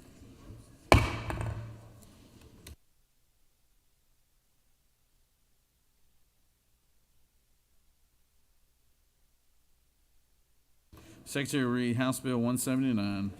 House Bill 179, Representative Smith of 18th and others, bills being titled Act to amend Article 2, Chapter 6, Title 5 of the Official Code of Georgia Annotated related to appellate practice as provided for the digital recording of certain trial proceedings, to amend Article 2, Chapter 14 and Title 9 of the OCGA related to procedure for persons under sentence of the State Court of Records so as to provide for digital recording of certain felony trial proceedings, to amend Title 15 of the Official Code of Georgia Annotated related to courts so as to provide for the digital recording of certain Georgia statewide business court proceedings, to provide for the utilization and regulation of digital recording systems, to provide for definitions, to provide for related matters, to provide for an effective date, to repeal conflicting laws, and for other purposes. Mr. President, the Senate Committee on Judiciary recommends that this bill do pass.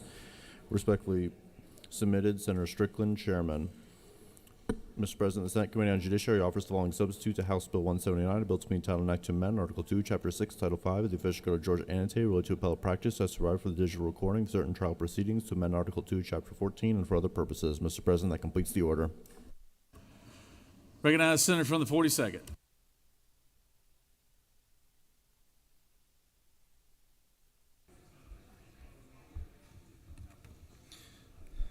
Thank you, Mr. President. House Bill 179 is a court reporter bill that comes from a committee that worked over the last 15 months, chaired by Judge Land from our Court of Appeals.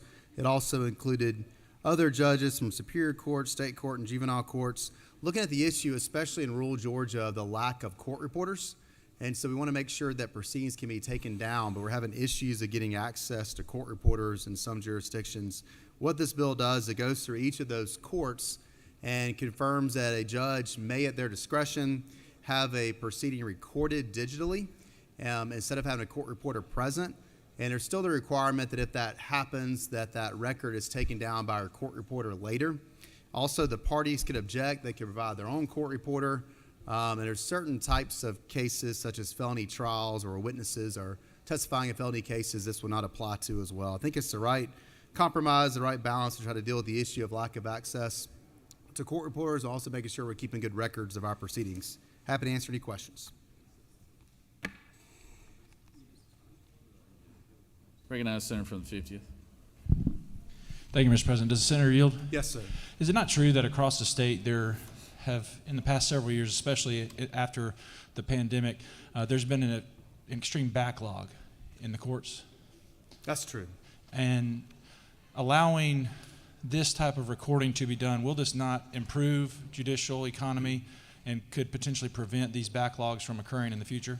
Mr. Leader, the judges love you for supporting the bill. You're correct. This will help move cases more efficiently. And it sounds like because you're speaking for it, the governor supports this. I guess it'll get signed into law once it goes back to the House, too. So that's great. Thank you. I'm glad you've shown up that support, Senator. Thank you. You can yield, too. No more questions. No more All questions. right. I'll be Senator. back. Does any other senator wish to speak for or against the measure? Chair hears none. Is there objection to the previous question being ordered? Chair hears none. The previous question is ordered.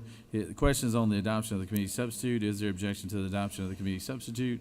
Hearing none, the committee substitute is adopted. Is there objection to agreeing to the report of committee which is favorable to the passage of the bill? Chair hears none. The report of committee is agreed to. Is there objection to the main question being ordered?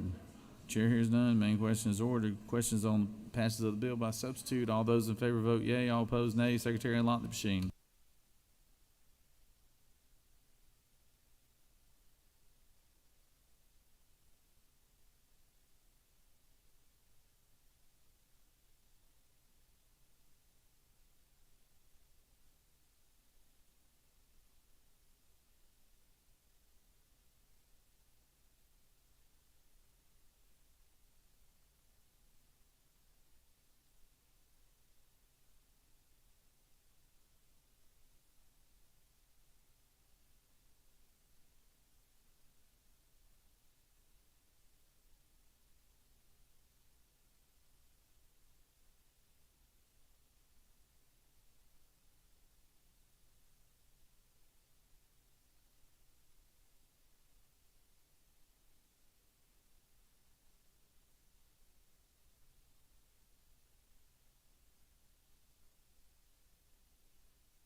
On the passage of the bill, the yeas are 52, the nays are 0.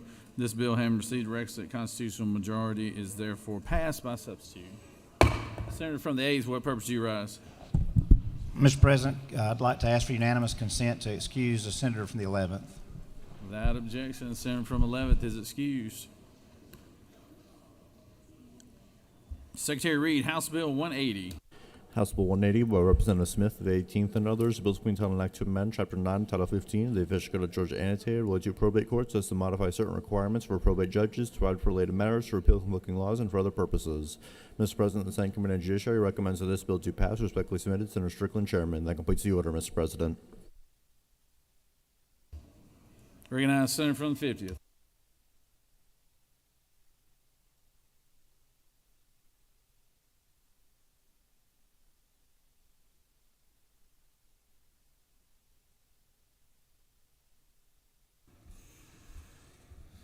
Thank you, Mr. President.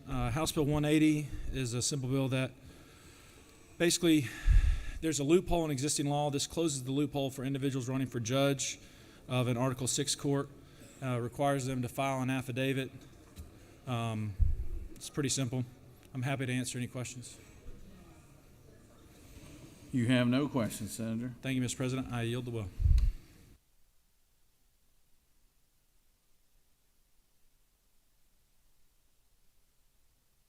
Does any other senator wish to speak for or against the measure? Chair hears none. Is there objection to the previous question being ordered? Chair hears none. The previous question is ordered. Is there objection to agreeing to the report of committee which is favorable to the passage of the bill? Chair hears none. The report of committee is agreed to. Is there objection to the main question being ordered? Chair hears none. The main question is ordered. Questions on the passage of the bill. All those in favor will vote yea. Opposed, nay. Secretary, unlock the machine.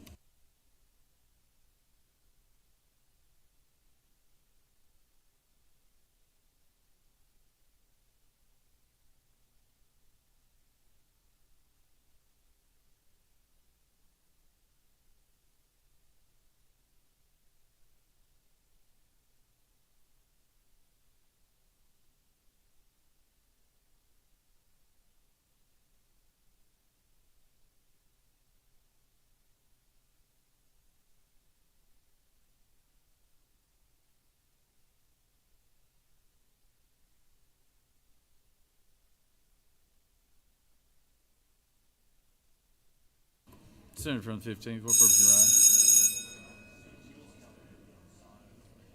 I'm sorry, say it again, Senator. They didn't have your mic on. Unanimous consent to excuse the senator from the 2nd. Second, all right. Without objection, the senator from the 2nd is excused. On the passage of the bill, the yeas are 48, the nays are 2. This bill, having received requisite constitutional majority, is therefore passed.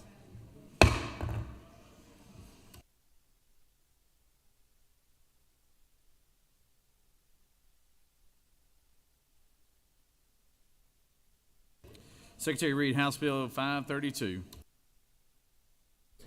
House Bill 532 by Representative Deloche, the 167th, the bill to be entitled an act to amend Code Section 12-6A-12 of the Official Code of Georgia annotated related to annual grant when state owns property and calculations so as to revise provisions related to certain counties claiming such grant while also claiming similar grants in Chapter 14 of Title 48 related to grants and special revenue disbursements to amend Code Section 48-14-4 of the Official Code of Georgia annotated related to annual grant to counties with 20,000 or more acres of unimproved real estate owned by the Department of Natural Resources so as to revise provisions related to counties claiming such grant while also claiming similar grants in Code Section 12-6A-12 to provide for related matters, to repeal conflicting laws, and for other purposes. Mr. President, the Senate Committee on Finance recommends that this bill to pass. Respectfully submitted, Senator Hufstetler, Chairman. Mr. President, a fiscal note has been attached, and that completes the order. Bringing out a senator from the 50th. Excuse me, the 3rd.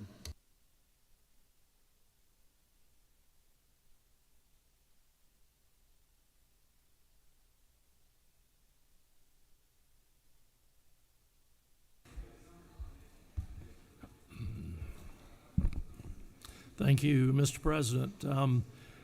Colleagues, I bring you House Bill 532. Purpose of this bill is to more properly reimburse counties with large amounts of state-owned land for services performed on those lands and for the conservancy of those lands for the citizens of Georgia. Section 1 amends OCG 12-6A-12, which deals with the Georgia Forestry Commission and the Outdoor Stewardship Trust Fund. This applies to counties with 20,000 or more acres of unimproved land. If that land exceeds 10% of their taxable real property and 10% or more of their tax digest, currently this accounts for 9 counties in Georgia. Under this, the DNR will calculate annually the amount of state-owned real estate per county and the value of those public services provided by that county. The amount cannot exceed the amount the county would charge any other landowner. Typically, this is maintenance of unimproved roads, ditches, etc. The DNR will request funds in its annual budget. If its budget appropriation is smaller than it needs to be, then the grants will be prorated down. Only land acquired with outdoor stewardship trust fund money will be considered in this grant, and no more than 10% of the OSTF allocated money will go to these grants. Section 1 also strikes a previous proscription of receiving grant money under this section and Section 48-14-1. Section 2 basically does the same thing, but it applies to Section 48-14-4, which is land held by the DNR and not in the Forestry Commission. It also strikes the prescription of receiving grant money under this section and Section 12. I would be more than glad to answer any questions. You do have one question, Senator. Yes, sir. Recognize the senator from the 53rd. Thank you, Mr. President. Will the senator yield? I do. Are any of those 9 counties in northwest Georgia? Those 9 counties are McIntosh, Chatham, Glenn, Camden, Ware, Wayne, Long, Dawson, and Walker. Thank you.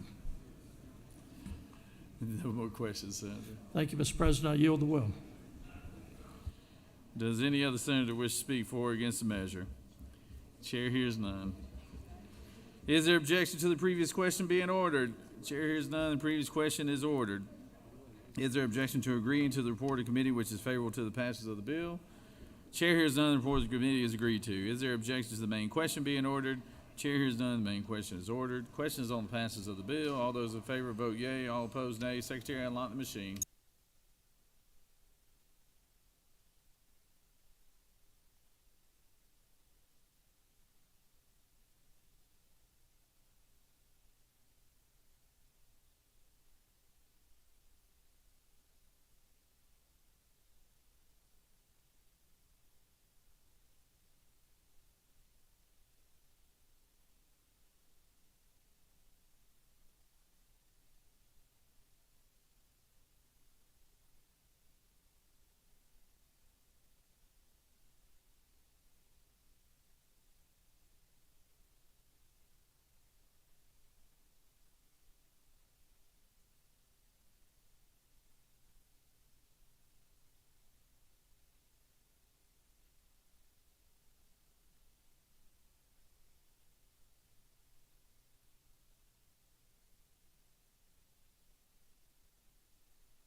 On the passage of the bill, the yeas are 44 and the nays are 5. This bill, having received the requisite constitutional majority, is therefore passed.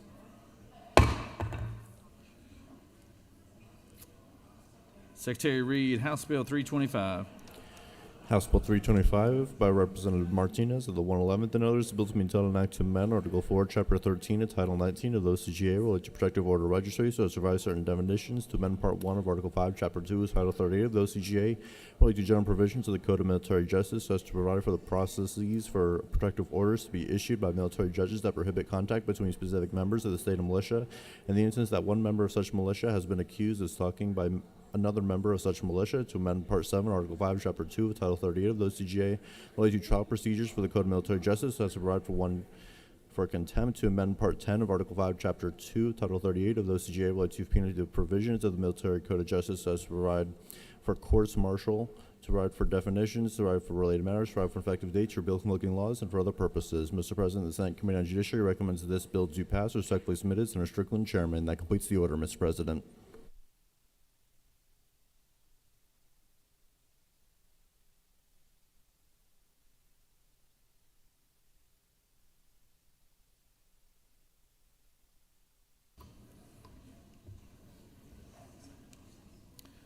Recognize the senator from the 42nd. You're busy today, Senator.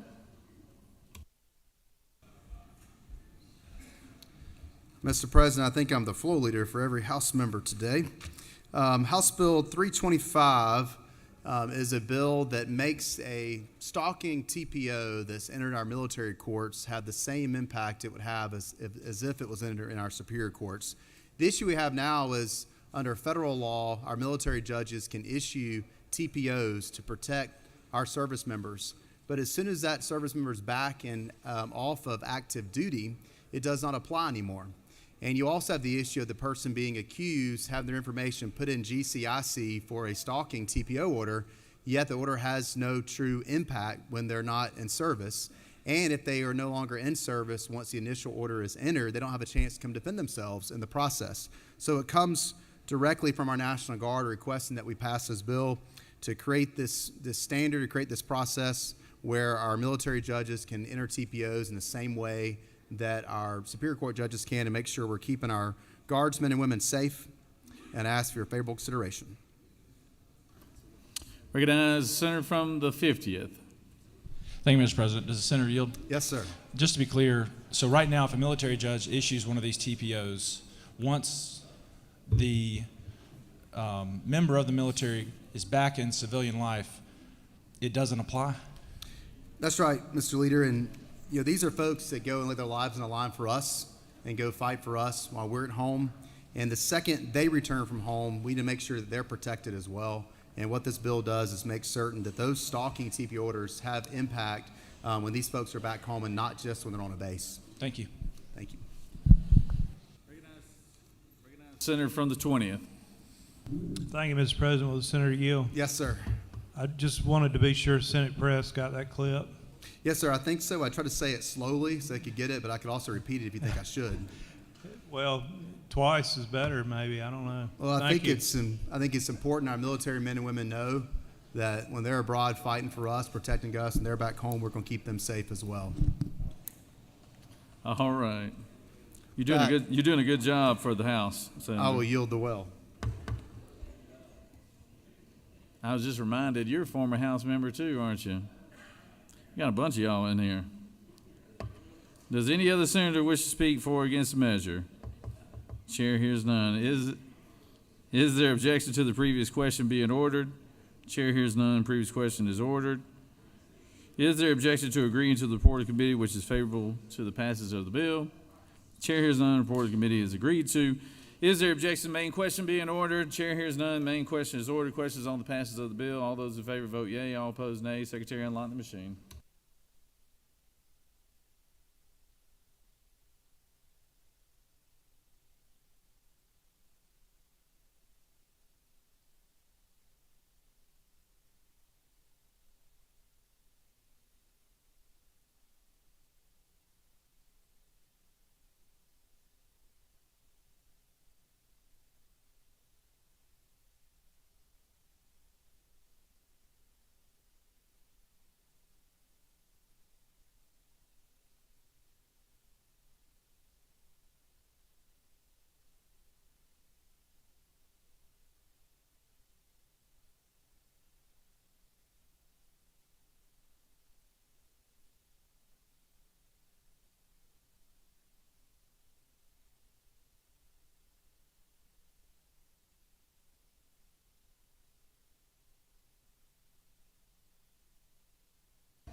On the passage of the bill, the yeas are 52 and the nays are 0. This bill, having received the requisite constitutional majority, is therefore passed.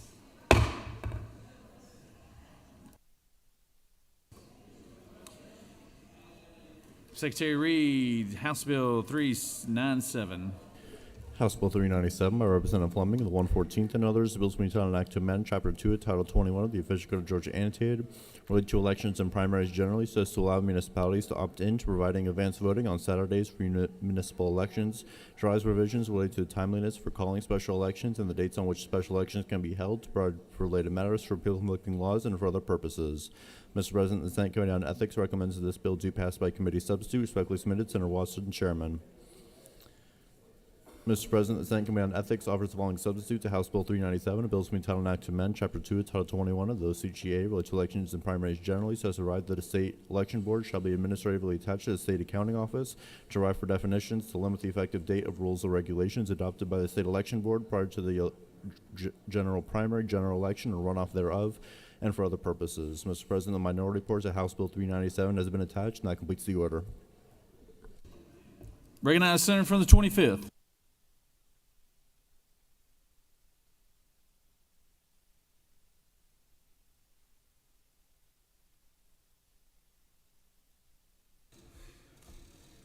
Thank you, Mr. President.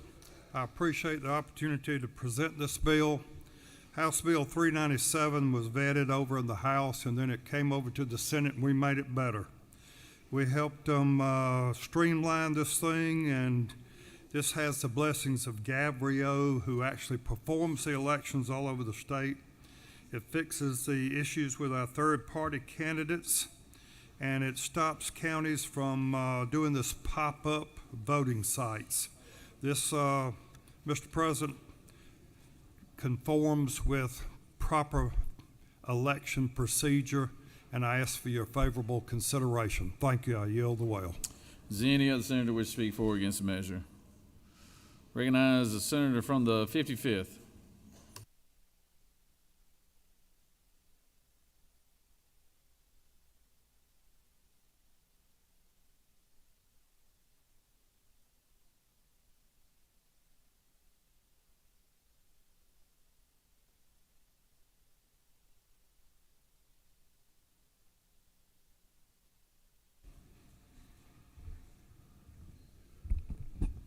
Ladies and gentlemen, thank you, Mr. President.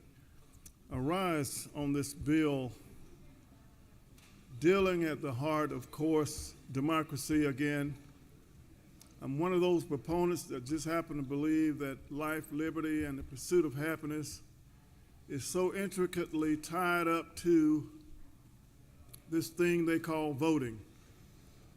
It's something that so many nations do not have. There are nations that are lined up to emulate the old country called the United States of America. That country where we hold these truths evident, self-evident, that all men are created equal, and we give them an equal voice at the table.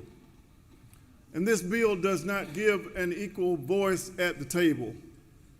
And we must create a system that does not relegate the marginalized of our society to the point that they do not have a seat at the table.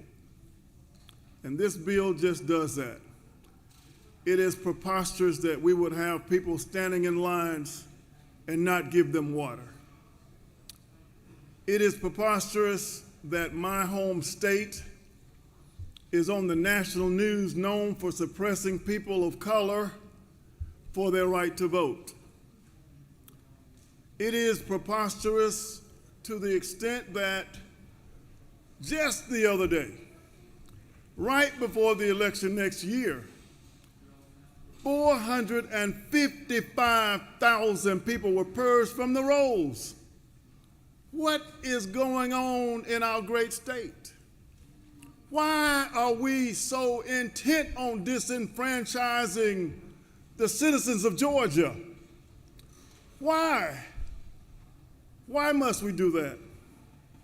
I rise today, and I'm thankful for my preceding colleague who gave me a pen of a flag, and I love this country. And somehow God has put on the backs of people that kissed by the sun to be the moral conscience of this nation. Because I dare say that if we were all homogeneous, if we all had the same hair color, if we all had the same skin color, this bill wouldn't be here. This bill is designed to have people with one aim, and that is to suppress the vote. Gerrymandering, we are shaking the confidence of people in our democracy. People are not trusting it. For the very first time, maybe in my naivety, I thought justice was blind. But now we have partisan judicial people. That's not going to work in America. And if we do this bill,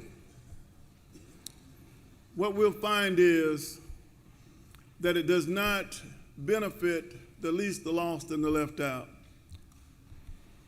And I'm asking you to consider that we do something different than this thing called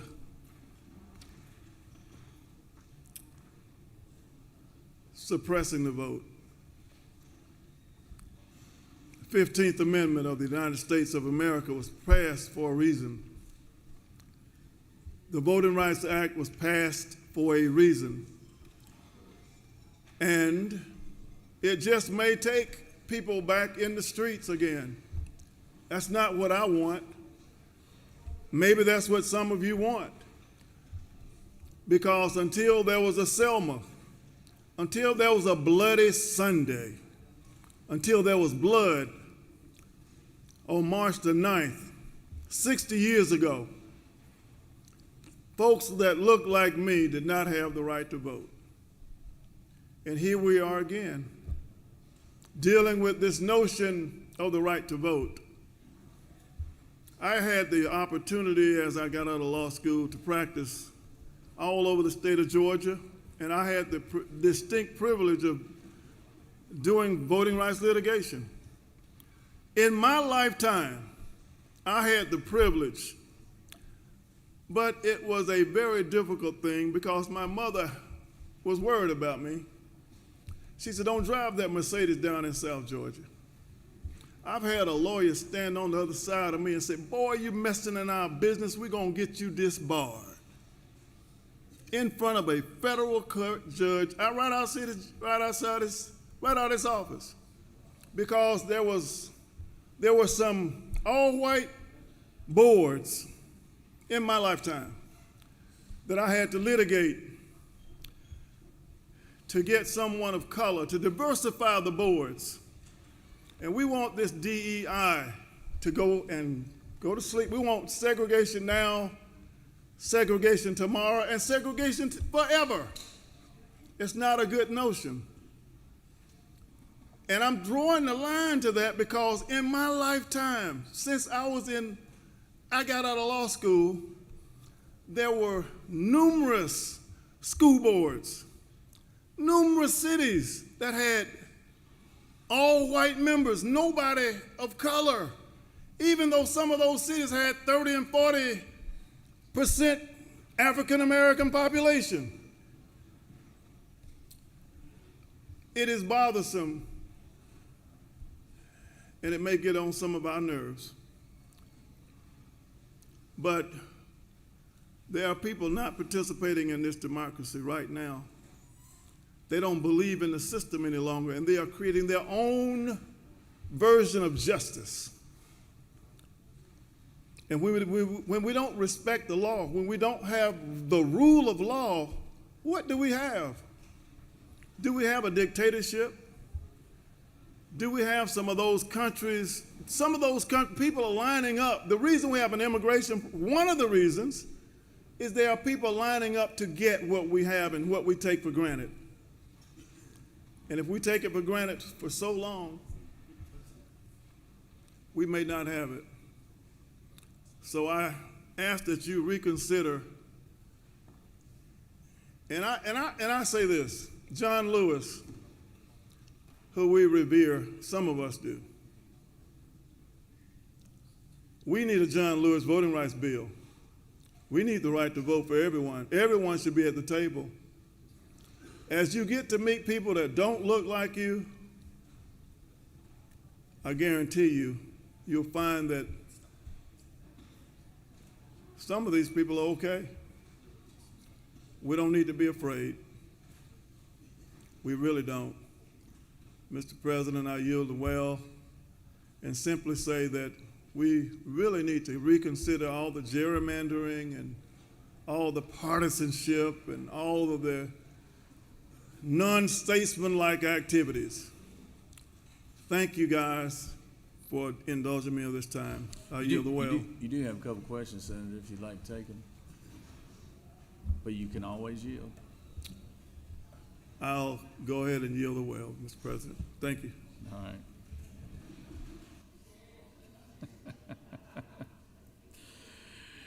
Recognize the senator from the 35th.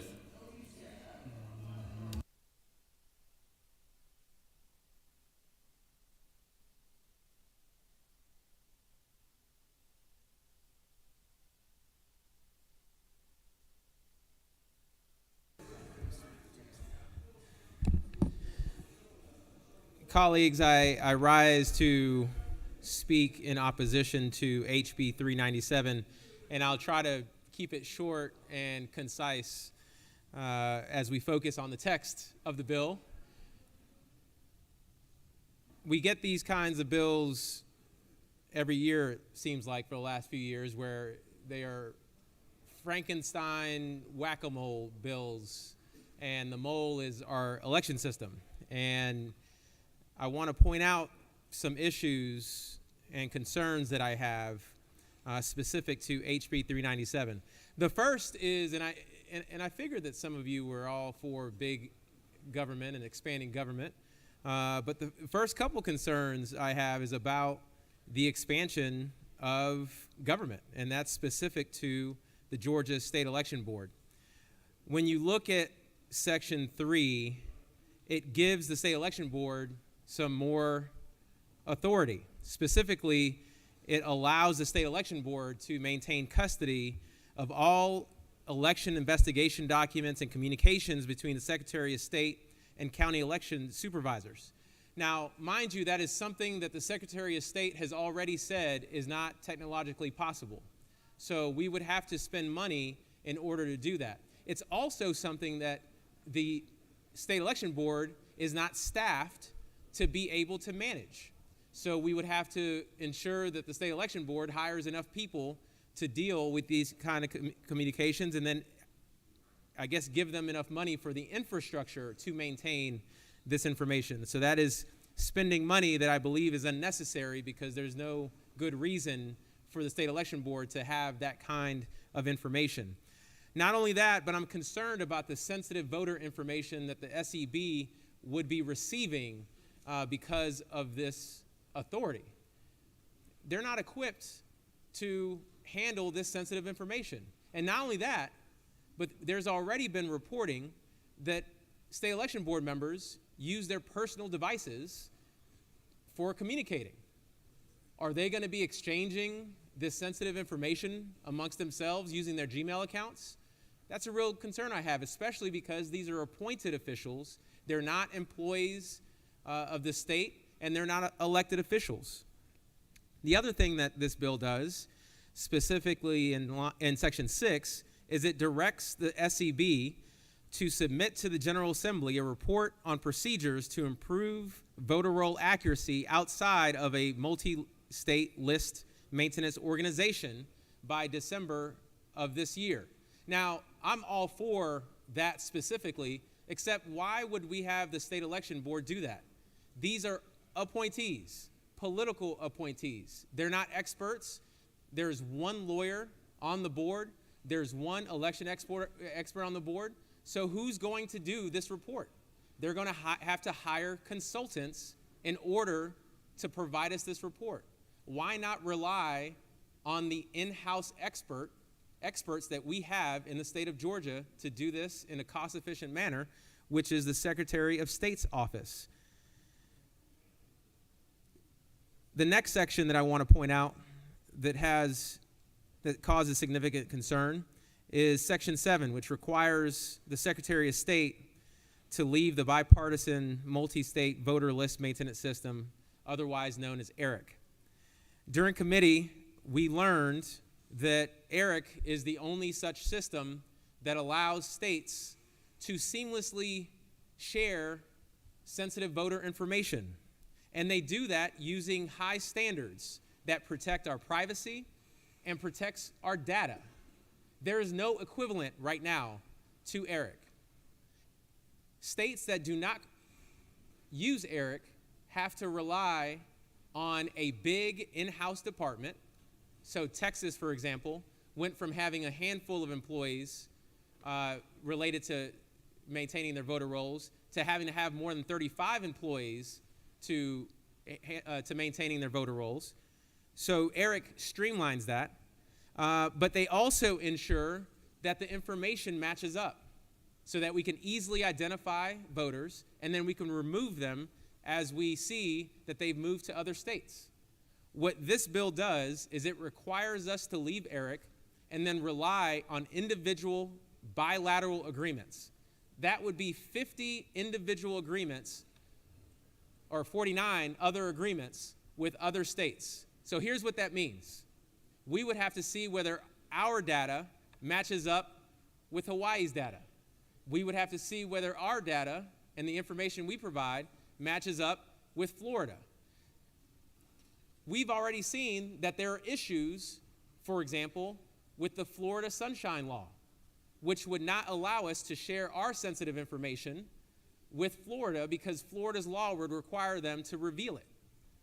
How are we going to maintain clean voter rolls if we can't have a central organization that helps us to maintain voter data? If we are doing this ourselves, we're going to have to spend millions of dollars, like Texas has and like other states have, to build out a team, to build out the infrastructure, and then we're going to have to make sure that we maintain cybersecurity standards and that we address any privacy concerns. And colleagues, the last section that I want to point out is Section 9, which restricts counties from choosing to accept hand-delivered absentee ballots the weekend before an election. Now, the ability for a voter to drop off an absentee ballot the weekend before election is a critical one. It's a crucial access point that this bill would take away. And in an era where we have seen that the post office is wholly unreliable, many voters have relied on dropping it off the weekend before an election because life happens. For example, I think about the mother in my district who came with her son's absentee ballot. And that's because he was deploying and he had forgotten to mail it. So while he was going to fight for our country, he did not want to miss the opportunity to vote. This law would stop him and his mother from being able to drop that ballot off that he forgot to drop off before the weekend of the election from doing so. Or I think about the college student who accidentally packed her absentee ballot and returned to school. That student drove 5 hours to turn her ballot in that weekend before the election so that she can be back in school the following Monday. By restricting counties on when they can receive these absentee ballots, that college student would not be able to drive the weekend before the election. That college student would have to miss class in order to drop off her absentee ballot on the day of the election. That doesn't make sense. we have not received any valid reason in committee or otherwise why that student should be required to either do it long before the election or do it on election day. Because of the postal system and because of the issues that we have, our election boards are incredibly busy. And sometimes they forget, or not forget, they have a backlog in absentee ballot requests that they have to fulfill. We saw this in this past election, including in one of my counties that I represent, Cobb County. The county had to mail absentee ballots last minute the Friday before the election. This law would restrict Cobb County in that scenario from being able to offer their residents the option to drop off their ballot the weekend before the election. They would only give those residents one option, the Tuesday, the election day, to drop off the ballot. That makes no sense. Why should we force voters to go to the court through the legal system, to go to the courthouse in order to exercise their right to vote because the county delayed sending absentee ballots? Colleagues, I hope you take these concerns seriously and go back to the drawing board. There are issues that should be addressed in our election system, but these issues that I have pointed out seem to miss the mark. With that, Mr. President, I yield the well. Senators yielded. Senator from the second, you're doing the minority report, right? Okay. Senator from the 27th.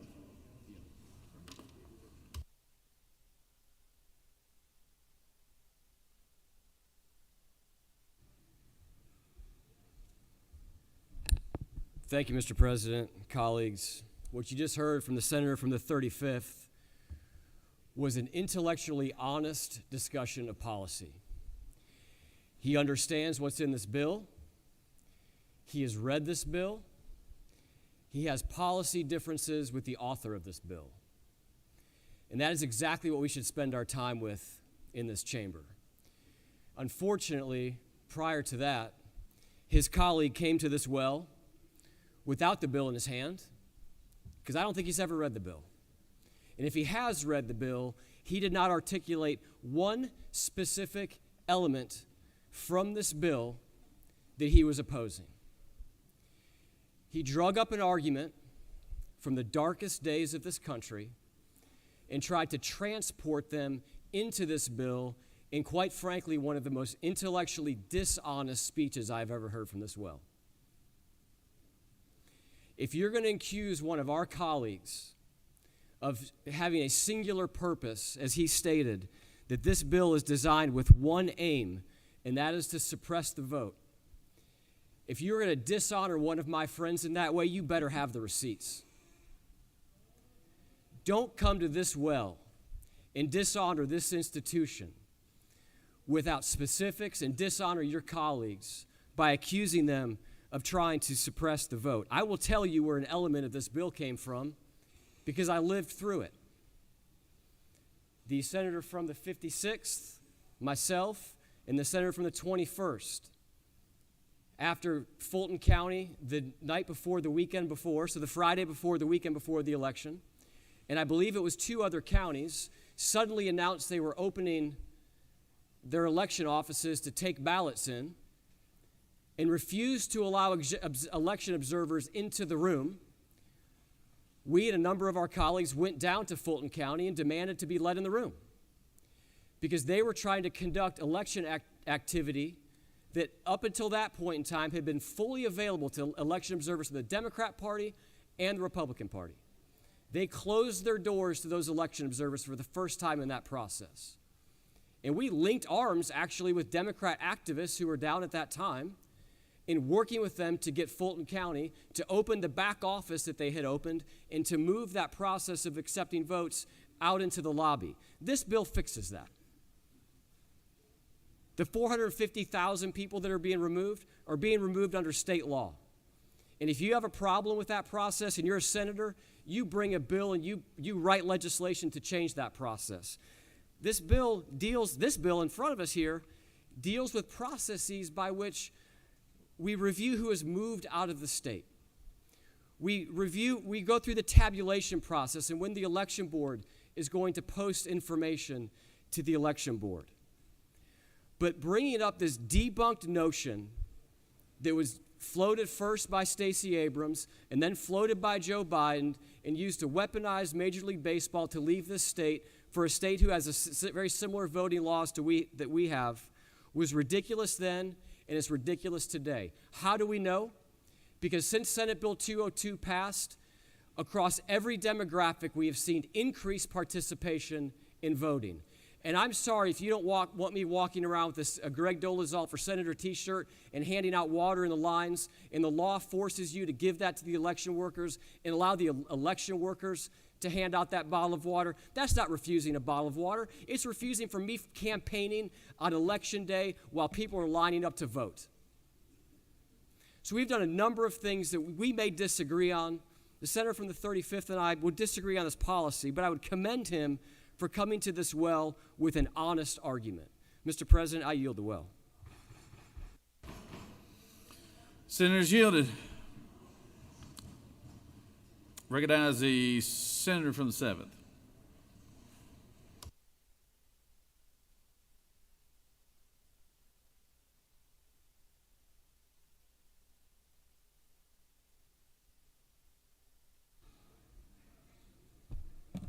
Thank you, Mr. President.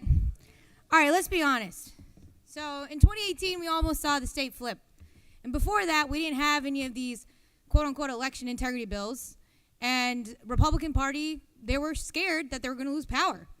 So what do? They passed disingenuous bills in the name of election integrity, which in fact, it was voter suppression. We should be passing laws that would make it easier for citizens in Georgia to be able to vote, instead of putting up roadblocks that make it harder. Let's talk about this bill. HB 397 does not secure elections, it sabotages them by sowing distrust, empowering conspiracy theorists, and silencing the voices of everyday Georgians. I will echo the sentiments from the senator from the 35th.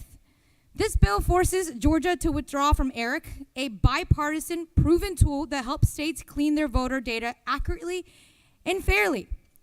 States that have abandoned ERIC, like Texas and Alabama, have seen chaos, costly mismanagement, and in some cases, the wrongful removal of eligible voters. Georgia is now poised to follow them over the cliff. Why are we breaking something that isn't broken? Why are we tossing out a system that works and replacing it with political theater? HB 397 makes it harder again for folks to vote by mail. It prohibits hand delivery after early voting ends except for 2 days. So let's say if you're a working mom and you're working 2 jobs and caring for your kids and can't get to a drop box during the new restricted hours, well, too bad for you. You know who this hurts the most? Seniors, people with disabilities, working families, the very people we should be making it easier to vote. Election security is important, but this isn't about security, it's about control. It's about disenfranchisement, and it's about keeping power in the hands of the few at the expense of the many. Georgians want elections that are free, fair, and accessible, not the partisan attempt to put more roadblocks between the people and the ballot box. I'll be voting no on HB 397, and I urge you, if you believe in democracy, if you believe in the right to vote, if you believe that government should work for the people, all the people, then you will vote no too. Thank you, Mr. President. I yield the well.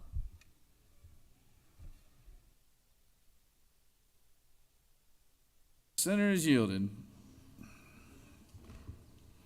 Senator from the 22nd.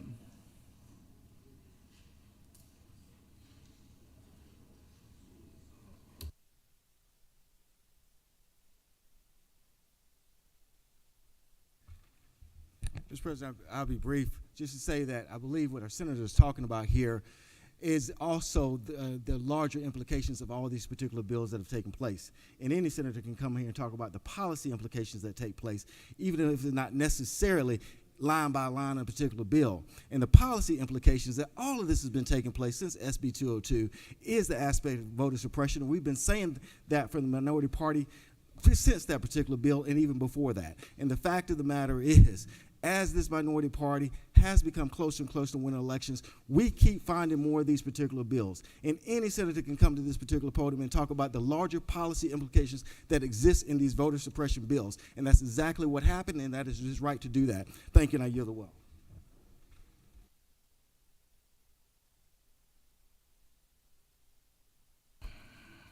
Does any other senator wish to speak for or against the measure before we hopefully end debate with the minority report? Hearing none, recognize the senator from the second. Give the minority report.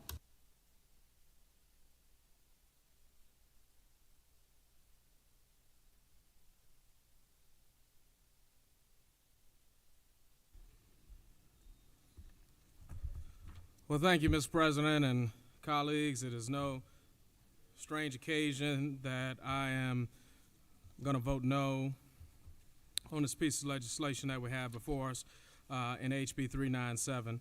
And the reason, Mr. President, I'm going to vote no is, as we've heard time and time again about the committee process, I saw this bill when I walked into committee with the revisions.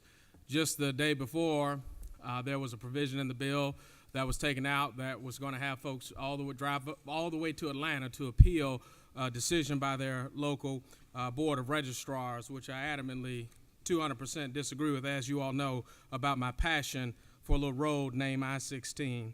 And so, Mr. President, also in this bill, starting off with Section 3.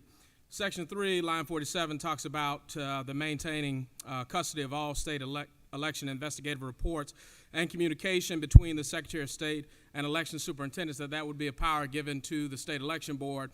And my question to my colleagues is, how can you give an unelected board power over a constitutional officer in this state who is charged with elections?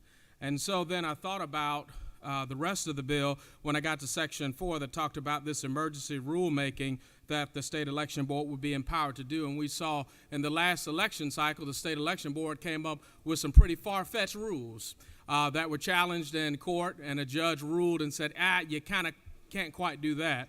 And so when I thought about the legitimacy of the state election board, I drew my attention to the state constitution on page 10, Article 2, Section 1, and paragraph 1 said, the method of voting elections by the people shall be by secret ballot and shall be conducted in accordance with procedures provided by law.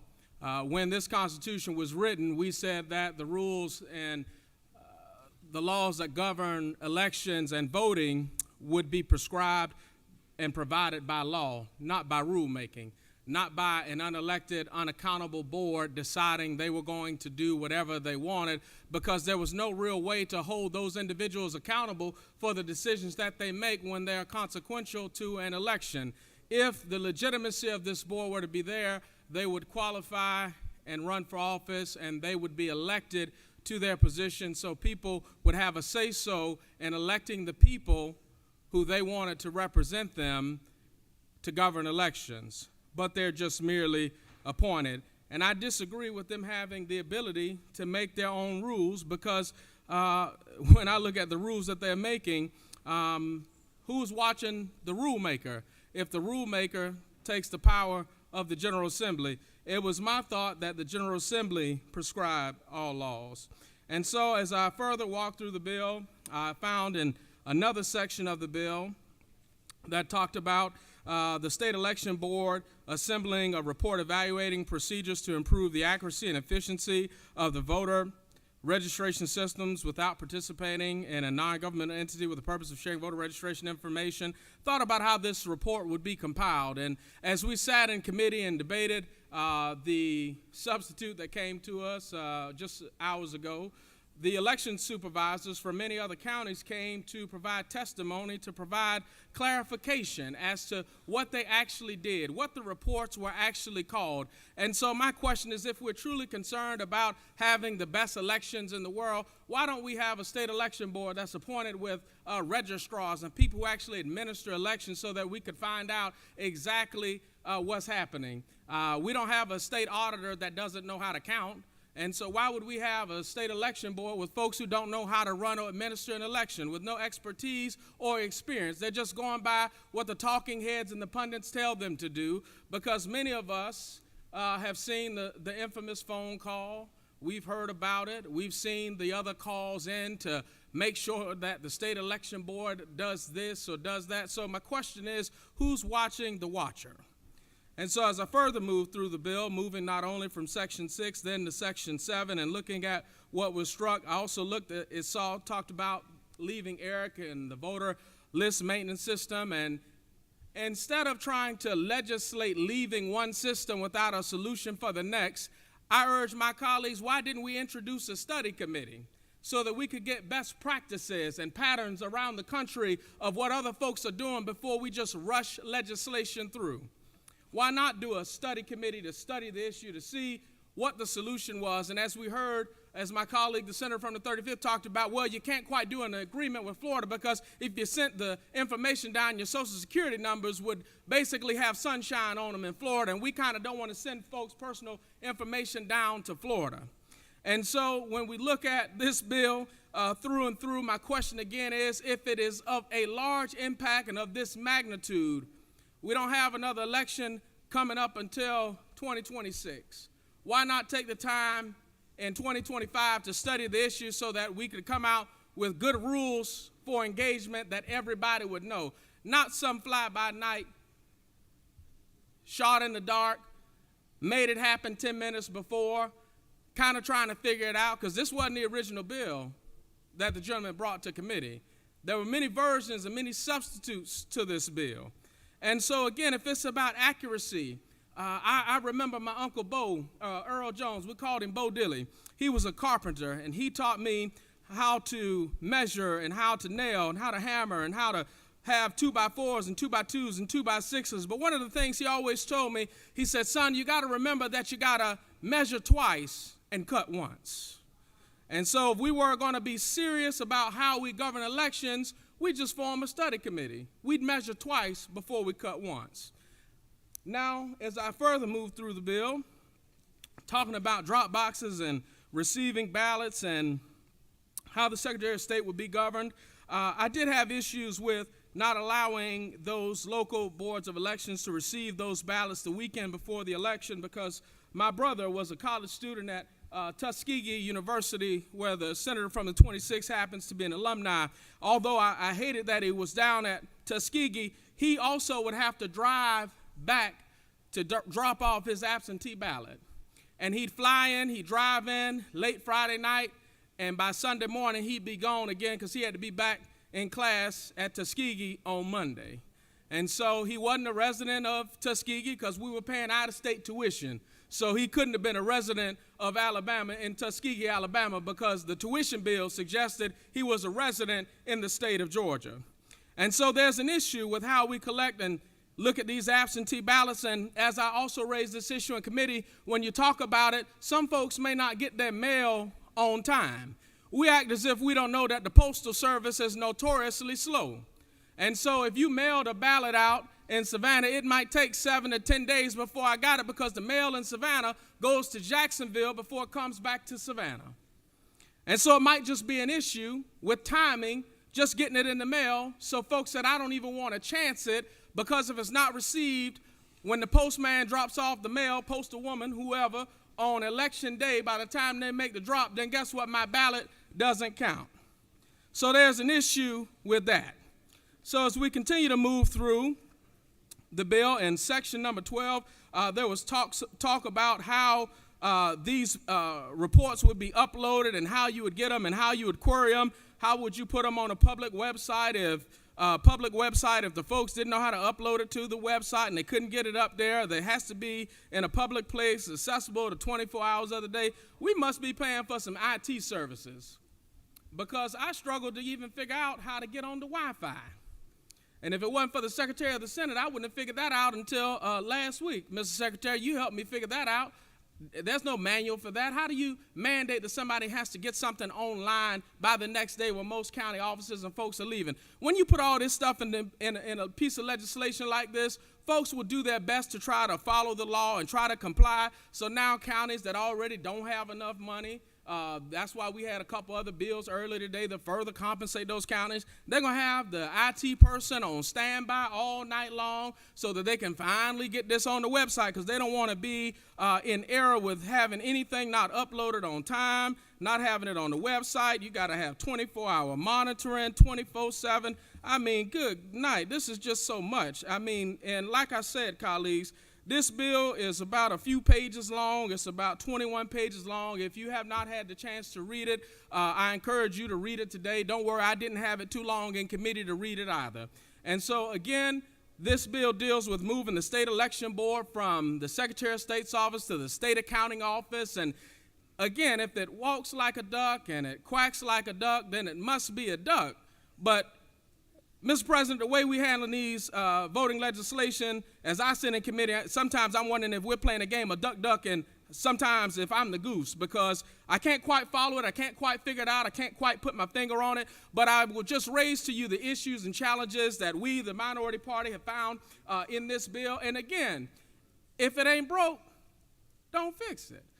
So if it's easy to vote and hard to cheat, why we got to make more bureaucracy? Didn't we pass a bill that said we were going to roll back the red tape?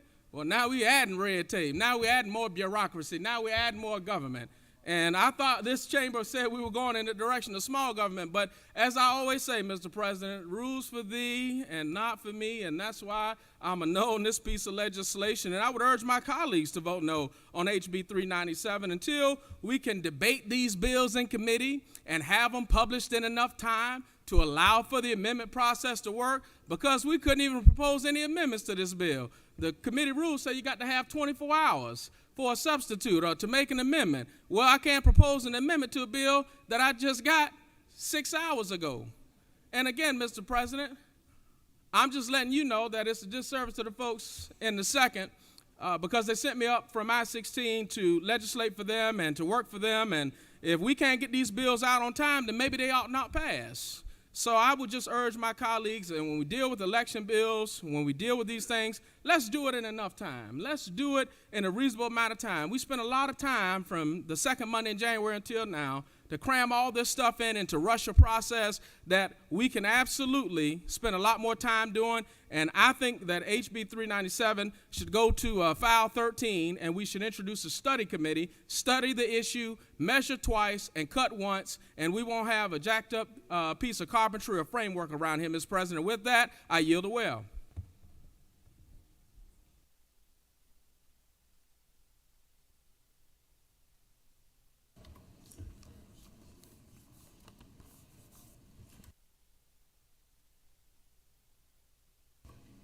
Senator from the 23rd, your light's on. Would you like to speak to the bill?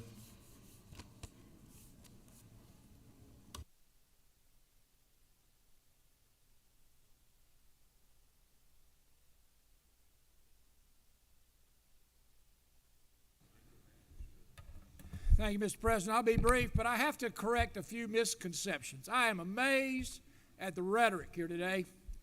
Totally false. I respect my colleagues from the 55th and the 2nd, but let's make sure we understand the facts. We had record voter turnout in 2024. Record voter turnout. No vote was suppressed. None. Not one. Across every demographic, the confidence in our elections in 2024 were 98%. 98. Let's make sure we understand that this protects the integrity of our elections. Doesn't suppress anything, not a thing. And when you talk about ballots and when you can turn them in, there's lots of ways to submit a ballot. My good friend, the senator from the 2nd, points out that I-16 is a long way from Atlanta, and he's right. But I'm a long way too. I'm out on I-20. Takes me about the same amount of time. But let me explain simply. UCAVA and military voters mail their ballots in. That's always an option. You can get your absentee ballot early. You can submit it. Oh, by the way, if you're home on that weekend, Senator, if you're home on that weekend, you simply hand your ballot to a relative, a parent. They can deliver that ballot for you. That's fine. That's copacetic. That's good. At the end of the day, We want every eligible voter to cast their ballot. And I want you to know House Bill 397 is a good bill. It supports the integrity process, and I urge you to vote yes. Thank you, Mr. President. I yield. Senators yielded. Does any other senator wish to speak on behalf of the bill? Chair hears none. Is there objection to the previous question being ordered? Chair hears none. Recognize the senator from 25th. Would you like to close debate?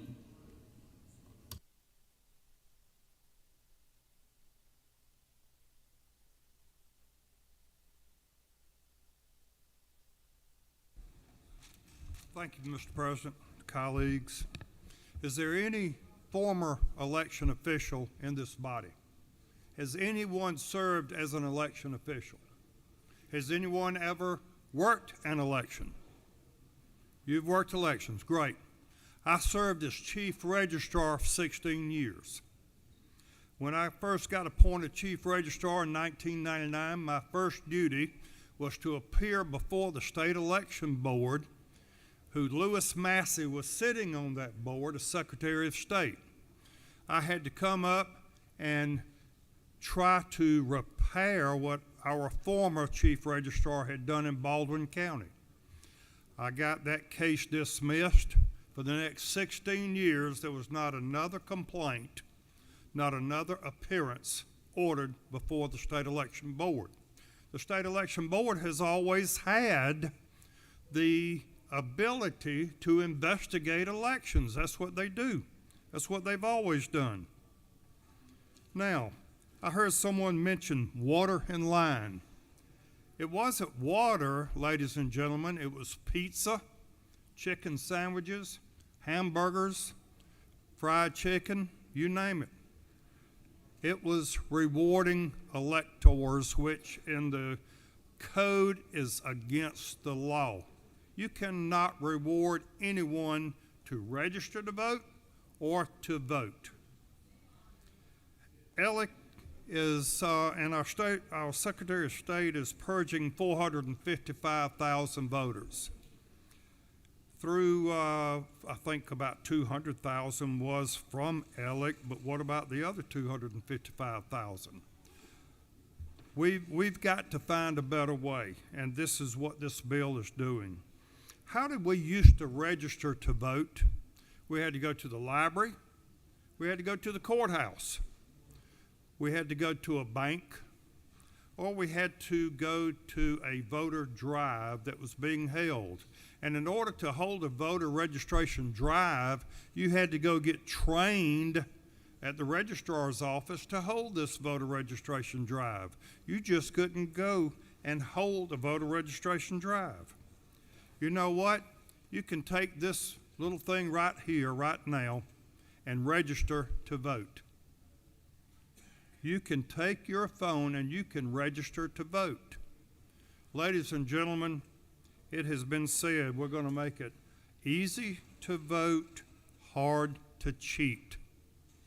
And that's what this legislature has done for years. I've seen cheating. I've seen ballot harvesting.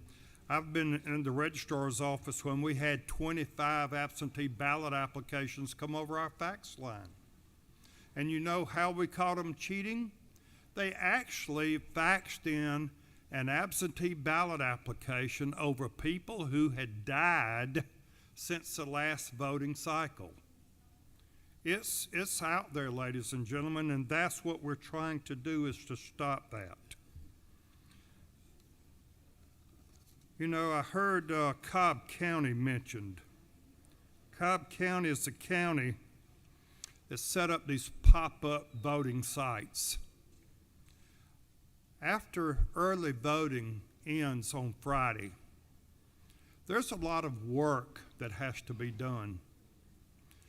People have to be given credit for voting. They have to go through the voting roll and compare the people who have voted early voting to make sure that on Tuesday they don't show up and vote again. So you've got to have some order. You know, everything we do, irregardless if it's getting a driver's license, being in this legislature. There are rules. We follow rules. We're born and we follow rules every day of our life. But Cobb County, that county that had the pop-up voting, isn't that also the county that refused to accept the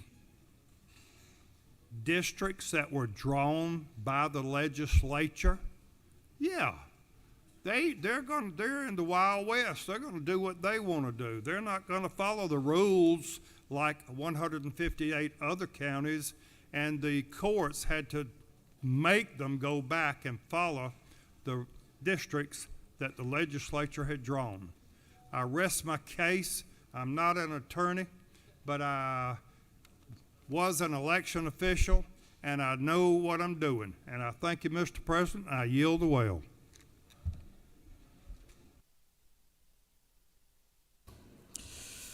Does any other senator wish to speak for or against the bill? The question is on the adoption of the committee substitute. Is there objection to the adoption of the committee substitute?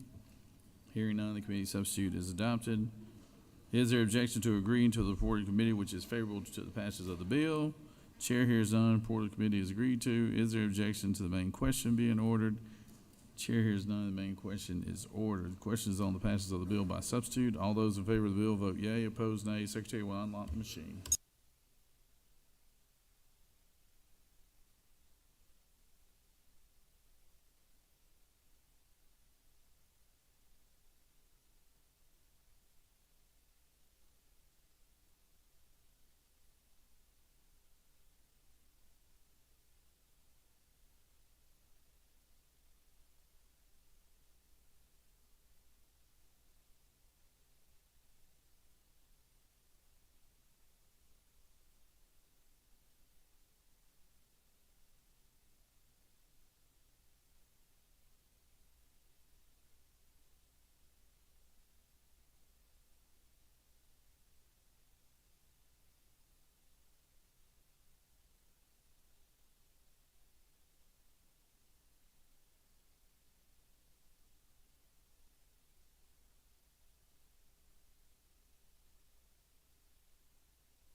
On the passage of the bill, the yeas are 33 and the nays are 23. This bill, having received a requisite constitutional majority, is therefore passed by substitute.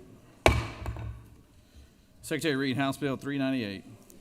House Bill 398 by Representative Hagan, 156 and others. Bill between Title and Act to amend Chapter 2, Title 26 of the Official Code of Georgia annotated related to standards, labeling, and adulteration of food so as to authorize the production and sale of cottage food items with certain exemptions, requirements, and disclosures, to provide for definitions, to provide for inspections, to provide for a civil penalty, to provide for conforming changes, to amend Chapter 60, Title 36 of the OCGA related to general provisions applicable to counties and municipal corporations so as to prohibit local regulation of cottage food items, to provide for related matters, to repeal conflicting laws, and for other purposes. Mr. President, the Senate Committee on Agriculture and Consumer Affairs recommends that this bill do pass. Respectfully submitted, Senator Goodman, Chairman. That completes the order, Mr. President.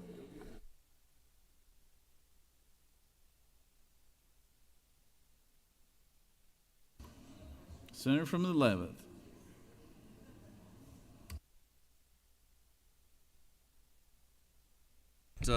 This is dealing with our cottage food industry in our state. Currently, if you're baking and cooking in your home, you're able to sell cottage foods directly to the consumer. And what this bill does is allow you to now sell your baked goods, your potentially hazardous foods directly to a third party or a retail grocery store. So this is just allowing folks to bake goods in their home and then sell them to individuals, but also sell them to retail establishments or through a third party. That's what the bill does, Mr. President. Be glad to take any questions if there are any. You have no questions, Senator. All right, thank you. I appreciate your vote. Yield the will. Does any other senator wish to speak for or against the measure? Chair hears none. Is there objection to the previous question being ordered? Chair hears none. The previous question is ordered. Is there objection to agreeing to the report of the committee which is favorable to the passage of the bill? Chair hears none. Report of the committee is agreed to. Is there objection to the main question being ordered? Chair hears none. The main question is ordered. Questions on the passage of the bill. All those in favor vote yea. All opposed nay. Secretary, unlock the machine.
On the passage of the bill, the yeas are 54 and the nays are 2. This bill, having received the requisite constitutional majority, is therefore passed.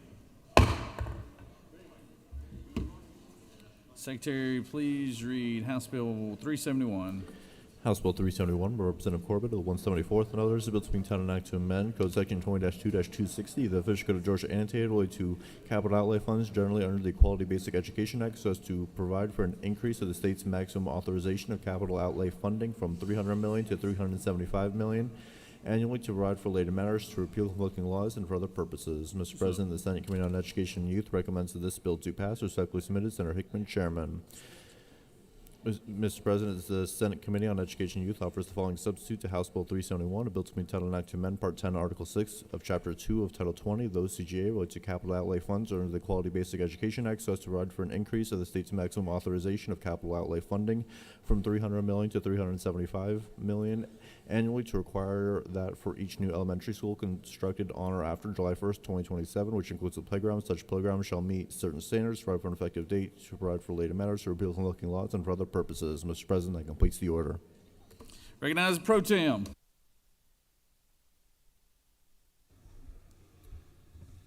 Thank you, Mr. President. Good afternoon, colleagues. Happy to bring you House Bill 371. It really has two portions, two different issues, but two things that are critical for us moving forward. Section 1 is a bill that simply increases the cap on our capital outlay funding from the current statutory amount of $300 million up to $375 million, of course, subject to appropriations.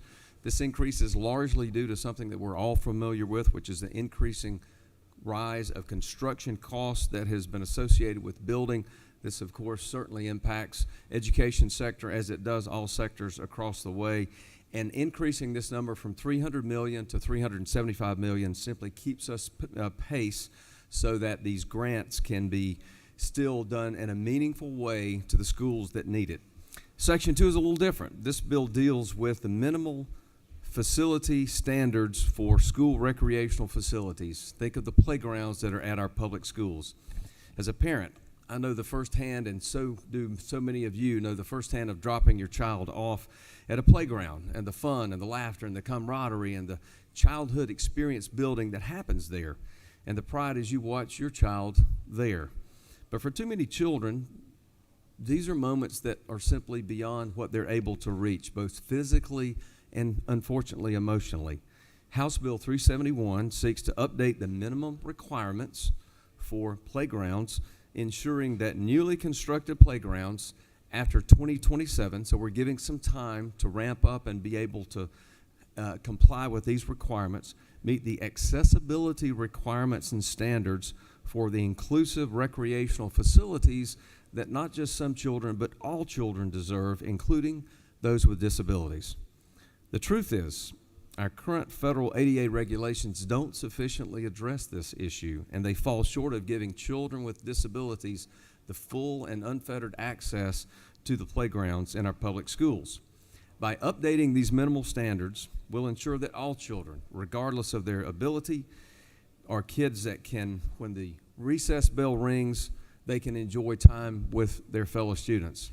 Just a few things I want to point out. Beginning on line 54, HB 371 inputs the provision that every playground constructed, as I said, in 2027 and after must be accessible by a sidewalk or pathway from the school. Why is that language in there? Really simple. Children in a wheelchair can't transition from a sidewalk area to a playground that doesn't have direct access from the sidewalk to the actual playground area. Another example, line 63 updates that the surface requirements for the playgrounds that would be constructed in 2027 and after for the floor be friendly to children that are in wheelchairs and have the kind of material that they can be on the playgrounds as well. Finally, line 66 includes additional accessibility provisions aimed at providing additions that would be more accessible, such as adaptive or accessible swings, equipment designed to be used by children in wheelchairs, and wheelchair accessible raised structures and slides. Colleagues, I encourage you to support this important measure. This will make sure that every child, regardless of their physical condition or whatever their abilities are, have the opportunity to play and build those childhood memories that we want all children to have. During my work on this bill, I will tell you that I realize that children don't see physical limitations the same way that perhaps you and I do. They just want to feel included, and they just want to play. Let's pass this bill and make sure that after 2027, all children, regardless of their physical stature, will in fact be able to enjoy the playgrounds that our public schools have. Mr. President, I'm happy to answer any questions, or I'll yield the well. You do have one question, Senator. Yes, sir. Recognize the Senator from the 32nd. Thank you, Senator. Would you yield? I certainly will. For my friend from the 32nd. You may not know the answer to this, but were you aware that I was chair of a charitable foundation, and our mission was to create accessible playgrounds around the metro area?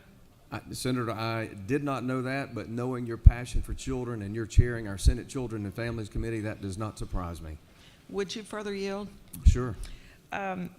We found that one of the most expensive components of these playgrounds was not so much the equipment as it was the surface.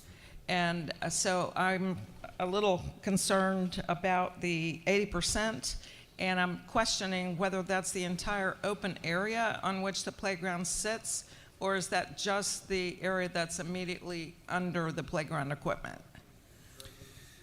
Senator, looking at the language of the bill,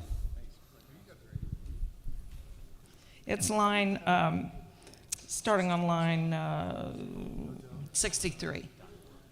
Thank you, Senator.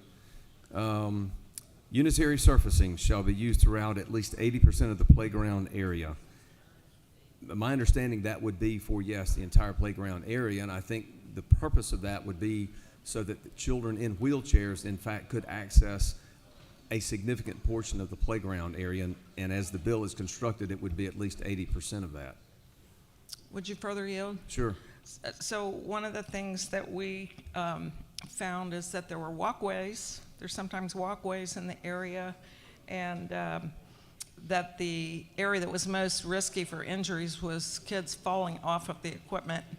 And again, it's special equipment that has ways to try to prevent that. But I guess I'm trying to understand if the walkways or any other ways for the kids to get around would be included. Would they be counted in that 80%? I don't think the walkways themselves would be included in that 80%. I think the driver behind the walkways is trying to make sure that you don't have what we've seen, in my understanding, the most common problems are where you have elevations that are different from the walkway to the playground area. I've also seen pictures of where the playground area was encircled with a small fence or maybe even a larger fence, and those type impediments that some children can get over, but some can't. They're not obviously always in a wheelchair, but that's the one that we perhaps most commonly think of. So I don't think those walkways would necessarily be included in the 80%, but I think what the bill seeks to do is strike a balance between making sure that a significant portion of the playground has the kind of material under it that a child in a wheelchair can navigate and access as much of the playground as possible. Not all of it, but 80%. Thank you, Senator. Thank you for the questions. Thank you, Mr. President. I urge your strong support for this bill, and I will yield the well.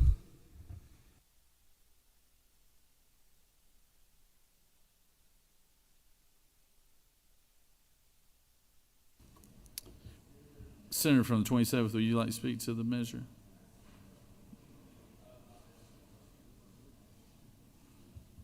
Senator from the 30th, you like to speak to it? I know you were right. I want to ask a question. Well, he's already yielded, so. It's a good bill, Senator from the 26th. I heard you from up here. Recognize the Senator from the 27th. Actually, I have no idea, Senator, if it's good or bad, so. But the pro tem's a good man, so I'm sure he's carrying a good bill. Mr. President, colleagues, thank you. I have had the opportunity to speak with the House author of the original version of this bill, and I believe that he has an incredible spirit and heart towards seeing the accessibility of playgrounds expanded, and I commend him with that. I have communicated a concern that I have, and I would like to ask him, since he's in the room, if when this comes back over your way, if you would consider the following. I'm concerned that what we're doing here is disincentivizing larger playgrounds.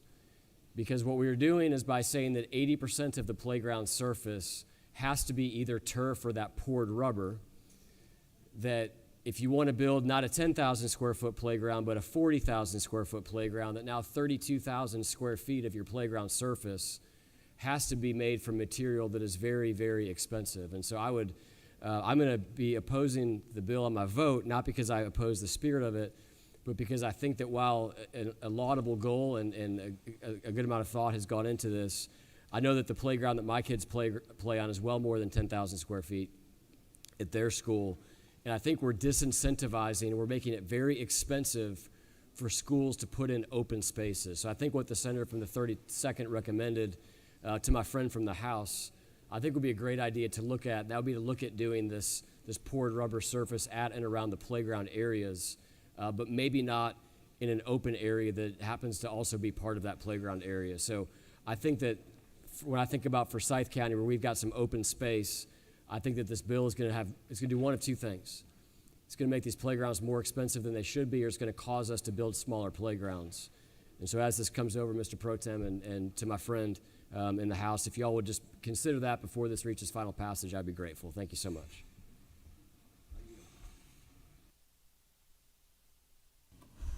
Does any other senator wish to speak for or against the measure? Hearing none. Senator from the 18th, you don't need to close or anything, do you? Is there objection to the previous question being ordered? Chair hears none. Previous question is ordered. Question is on the adoption of the committee substitute. Is there objection to the adoption of the committee substitute? Hearing none, the committee substitute is adopted. Is there objection to agreeing to the report of the committee, which is favorable to the passage of the bill? Chair hears none. The report of the committee is agreed to. Is there objection to the main question being ordered? Chair hears none. The main question is ordered. Question is on the passage of the bill by substitute. All those in favor of the bill vote yea. All opposed, nay. Secretary will unlock the machine.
On the passage of the bill, the yeas are 50, the nays are 4. This bill having received the requisite constitutional majority is therefore passed by substitute. Secretary reads Senate Bill 214.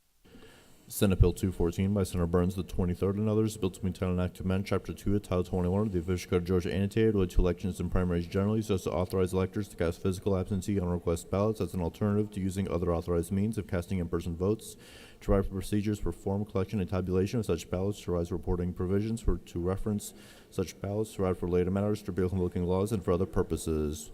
Mr. President, the Senate Committee on Ethics recommends that this bill do pass by committee substitute. Respectfully submitted, Senator Watson, Chairman. Mr. President, the Senate Committee on Ethics offers following substitutes. Senate Bill 214, bill to be entitled an act to amend Chapter 2 of Title 21 of the Official Code of Georgia annotated related to elections and primaries generally, so as to provide for new voting equipment by the state using an optical scanning voting system and hand-marked paper ballots, to provide for ballot-on-demand printing, to revise and provide for definitions, to repeal superseding provisions, to authorize the use of certain election equipment for accessibility purposes, to revise provisions related to certain offenses, to include references to new election equipment systems, to provide for related matters, to repeal convoking laws, and for other purposes. Mr. President, that completes the order.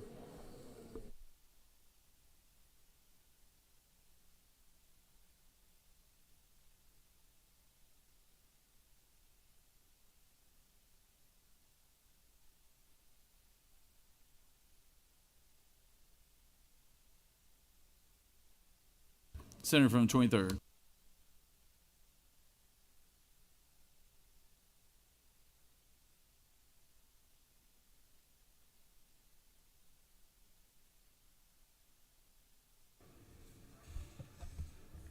Good afternoon, colleagues. I want you to know I took 3 Valiums. I've lowered my blood pressure by about 30 points.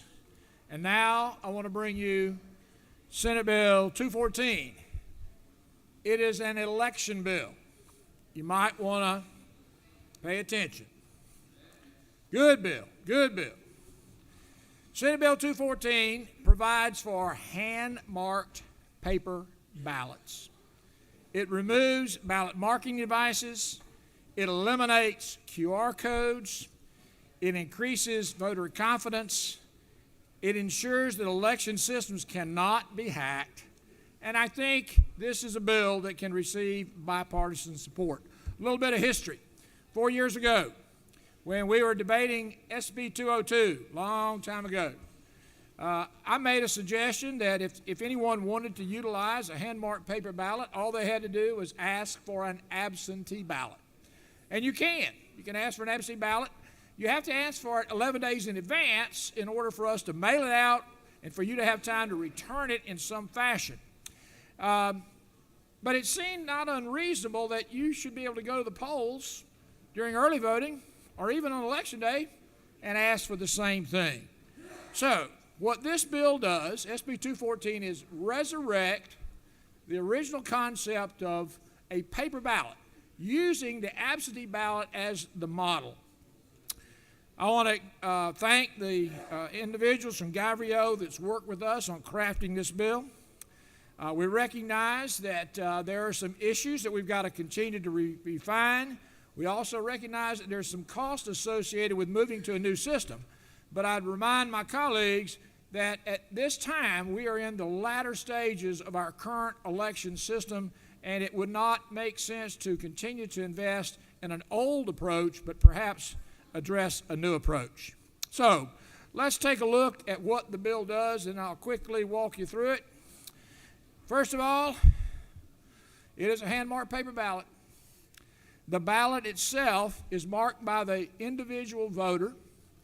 The voter uses a hand marking device, often called a pen, that marks the ballot that they can read.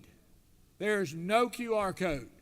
They take that hand-marked paper ballot and they submit it to a scanner, a tabulator, that senses the mark on the ballot, an optical scan, records the ballot tabulation, takes an image of the ballot, and then secures it for future verification.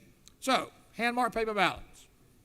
It does include machine tabulation, but it's the machine tabulation of the voter after they marked the ballot, physically inserting it into the tabulator and verifying that it was read correctly.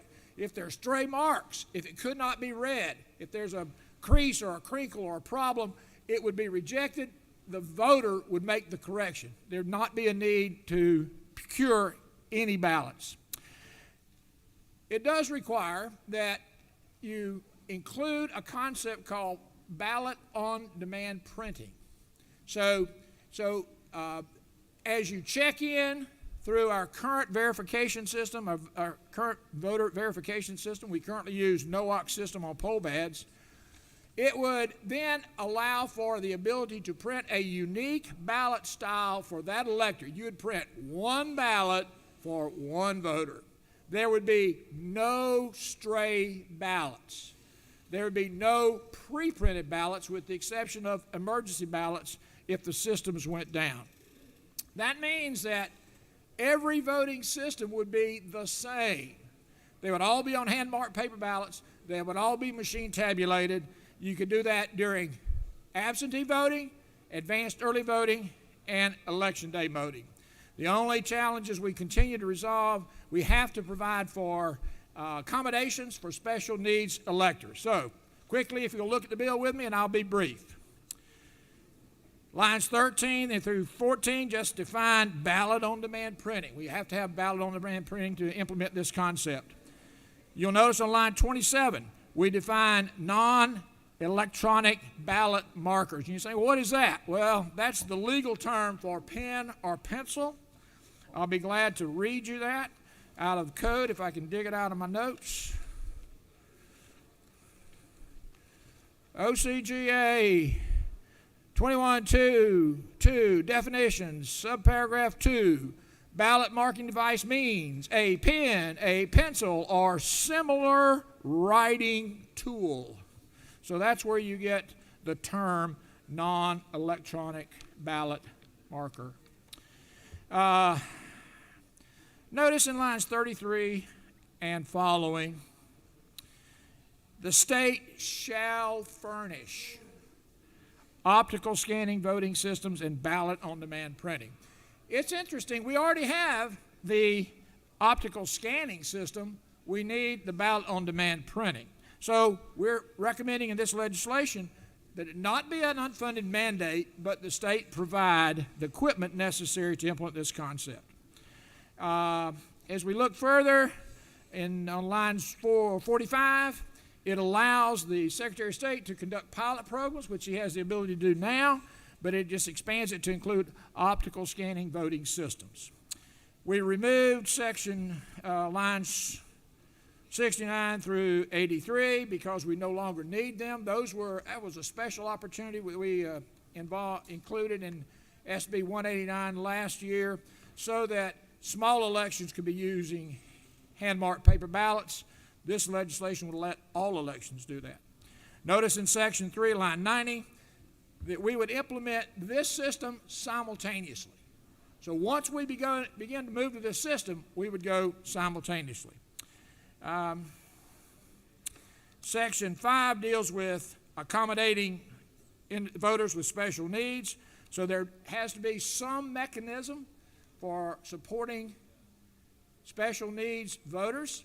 Originally, the Dominion system was designed to provide that capability. Georgia adopted it as a standard, although it's not necessary. Sections 6, 7, 8, and following basically is cleanup language as we move to the new system, the optical scanning voting system, so that all of the laws restricting tampering or intruding or changing or manipulating become criminal offenses. I'd like to point out one other thing, and then I'll take questions. This is a map of the United States. I know you can't see it, but I think you can see colors. This is from verified voting, and they point out that 66.7% of America votes with a hand-marked paper ballot. There are only 2 states that utilize the current electronic voting system that we use, BMDs, ballot marking devices. and that's Georgia and South Carolina. I think it's time for us to reconsider. I'd like to point out that this system mirrors what is currently being used in the state of Virginia and has worked well there in that environment. So, thank you for the opportunity to present SB 214, and I'm happy to take questions. You do have a couple questions, Senator. I recognize Senator from the 26th. 26th. My good friend from Macon. Thank you, Mr. President. Senator Yield, Absolutely, sir. how much is this new system going to cost us? It's a great question. Currently, we're working on the cost associated with it, but the only additional equipment that's necessary is the ballot-on-demand printers. They're about $7,000 a piece, $6,500, $7,000 a piece. That means we need that printer for every precinct in Georgia, especially every early voting precinct, but every precinct in Georgia, unless we allow for pre-printed ballots, which I'm opposed to. I want you to know, Senator, that it is a fraction of the cost that the Secretary of State recommends or has requested for enhancing the current voting system. So his request was for $66 million. $66 million. We believe that a reasonable estimate for this system across Georgia is less than half that. Senator for the year. Certainly. When I go home and vote, Yes, sir. mine's basically a hand-marked ballot. I take a marker. Yes, sir. On the computer, I hit the square to the candidate or the issue. When I get through, I take it to the tabulator. Correct. And they make a copy. So we spent all this money on elections and these machines, and now you talking about starting all over again with a new kind of system? We're going to a next generation system, Senator. The current system is 8 years old. It will be up for renewal or replacement in 2028. We could do that earlier if you choose to, but at the end of the day, you can't continue with the same system beyond its useful life.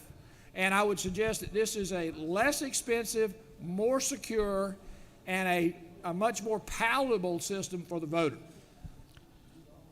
Senator for the year. Certainly. Is this the only system like it, or are we going to put out bids for folks to bid? We're not recommending any vendor, Senator. This is a recommendation on a concept. So the concept would be to move to a hand-marked paper ballot, recognizing that we already have that. It's called an absentee ballot. Recognizing we already have the ability to tabulate that hand-marked paper ballot. We already tabulate that absentee ballot. So we have the back end of the system. And we have the voter verification system that we commonly refer to as poll pads to check a valid voter in. And so what we do is take that, and the only additional equipment or process would be the ability to print ballots on demand. I want you to know we work with a working group from Guyvrio. These are election officials across Georgia who have helped us craft this legislation, and they feel that this is a reasonable approach to moving to the next generation of voting systems in Georgia.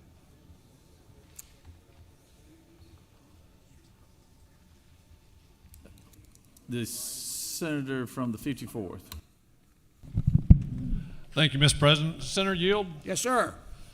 Currently, the process, and as has been in the past when we had paper ballots, if there was humans with an ink pen are going to mismark. Yes. And make errors on the ballot, and when it's mismarked, it can never be scanned properly. That's correct. So my question is, the way it is done right now with absentee ballots, we still do it with absentee ballots. At the end of the night, you have one member of the Republican Party, one member of the Democrat Party, and an election judge. Panel, right. All three sets of eyes look at the ballot that's incorrectly marked, and it's easy to decipher what the intent of the voter was. And then they fill out a new ballot the same way the voter had been, and then they staple the old ballot to the new one. That's correct. And run the new one through the scanner and then staple the old one to it. Is that going to be the same process for these as well? That would be the same process for the absentee ballots. For the voter submitted ballot, if for any reason that ballot is rejected by the scanner, it would immediately return to the voter. The voter would make the correction. There'd be no need for an adjudication panel. there'd be no need for third parties to attempt to interpret what the voter intended. The voter would make that decision, correct their own ballot, resubmit it, and the process is complete. All right, thank you, Mr. There are no further questions? You've got one more question, one more. Senator. Recognize Senator from the 14th. 14th.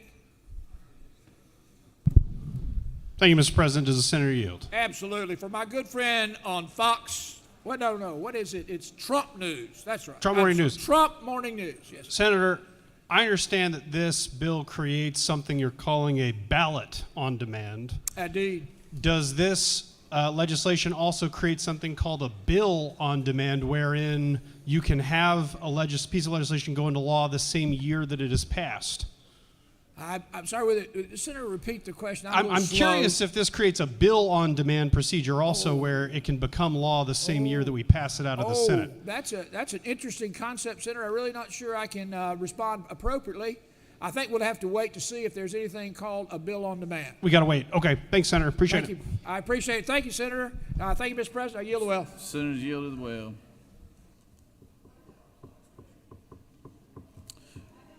Recognize the senator from the 35th.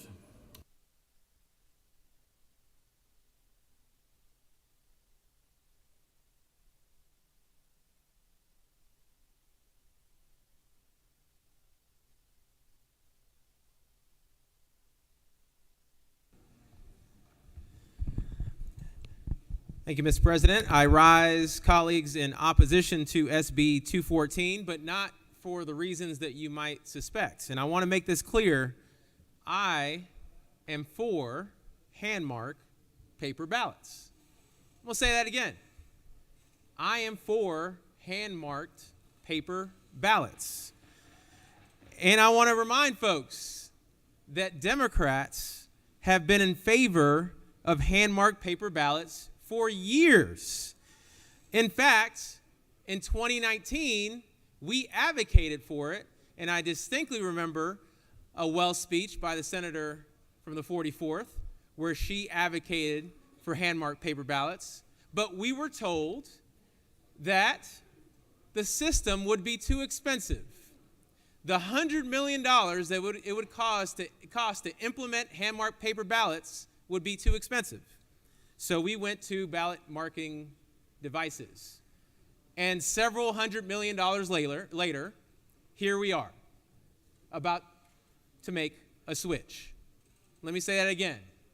Several $100 million, not only spent by the state of Georgia, but by our counties, have been spent on a system that we are now looking to go change and go to hand-marked paper ballots.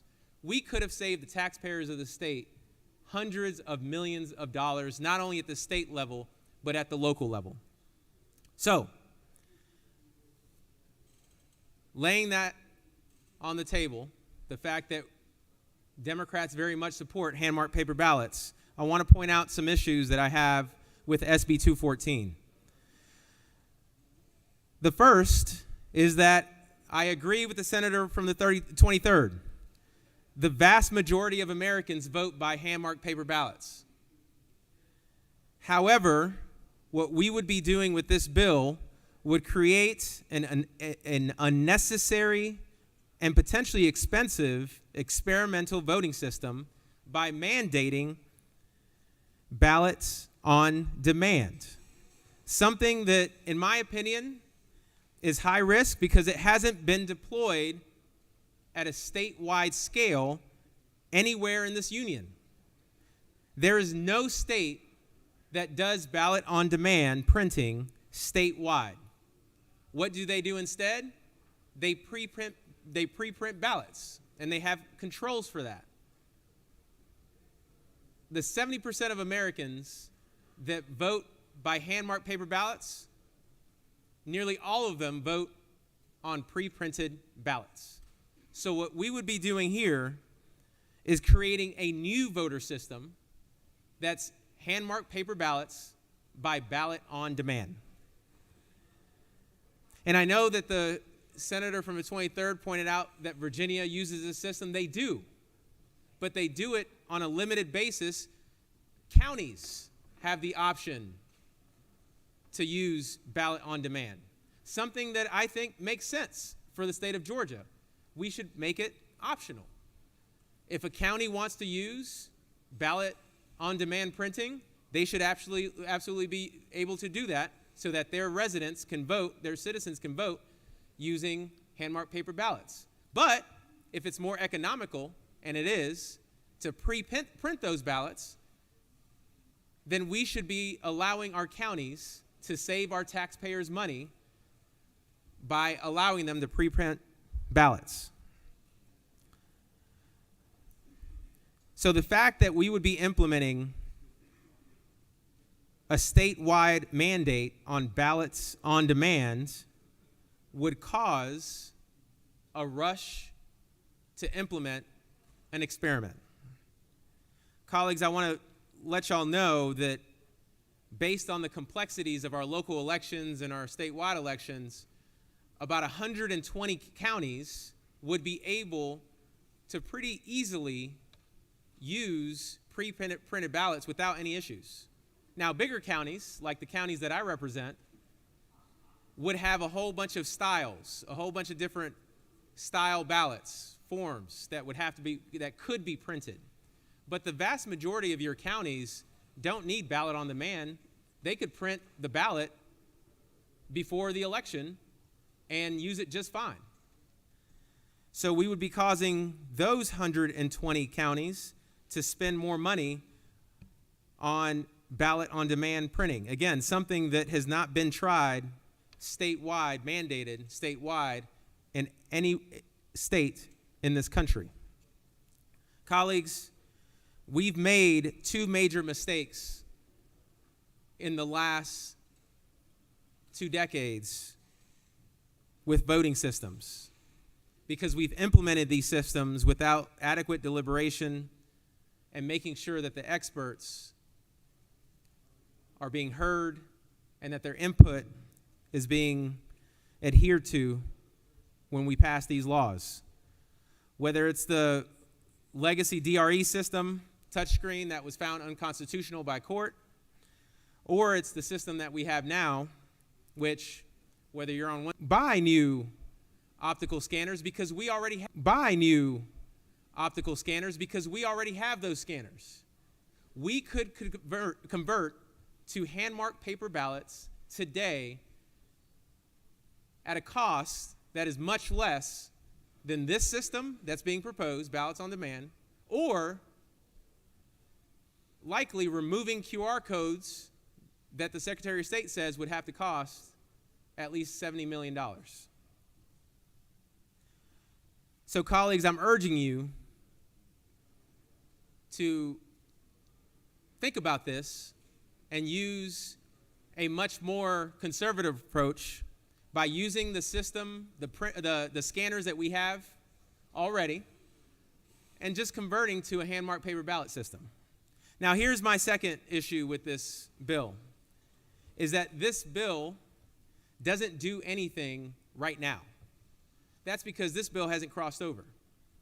So we would potentially pass this bill, and it would sit in the House, and the House wouldn't take action on this until next year, which means that we wouldn't convert our election system until after the 2026 election. Why do I have concerns about that?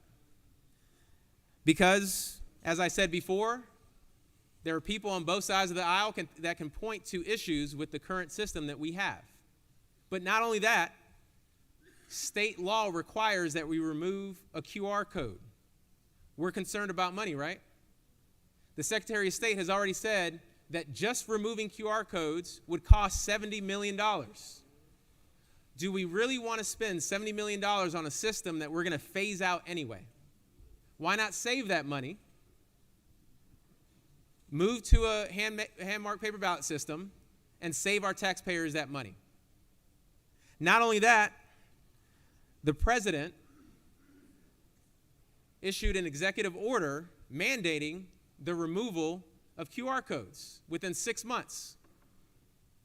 Colleagues, by my math, there's no way that this bill would address that executive order, and I'm all about states' rights, But by my count, we have a state law and an executive order mandating the removal of QR codes, which would cost our taxpayers $70 million. And what we're doing is we're essentially requiring the Secretary of State and our counties to spend this money so that in 2 years we can go to a hand-marked paper ballot system. We need a solution now. We need to make sure that we address this train wreck now. Let's stop wasting taxpayer dollars and do what 70% of the country does by using a system, a hand-marked paper ballot system that is pre-printed, scanned, tried and true, and let's get away from experimenting with our election system and with the money that are hard-earned by our taxpayers. And Mr. President, I will yield for questions. You do have a couple questions. Recognize Senator from the 28th.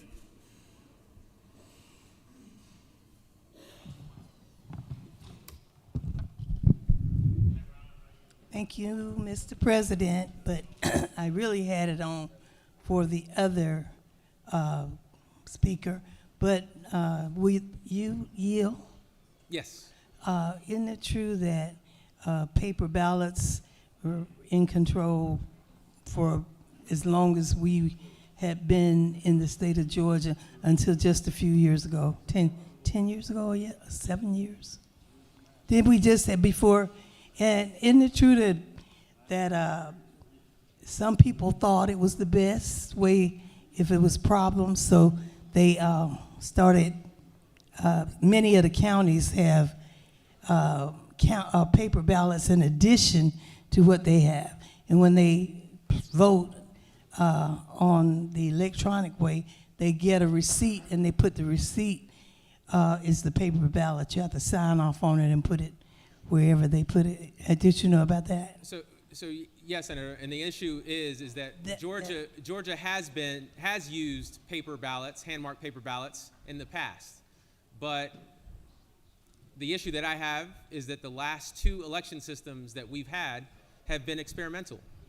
We have been trying to be on the front edge of election systems when the rest of the country has continued to use hand-marked paper ballots. And what I'm saying today is that we should stop doing that, stop experimenting with taxpayer dollars, and just go to what is tried and true and used not only across the United States, but used around the world. Hand-marked paper ballots, and we can have those optically scanned using the systems that we currently have, saving millions of dollars of taxpayer dollars, and a system that we can use for the foreseeable future. Okay.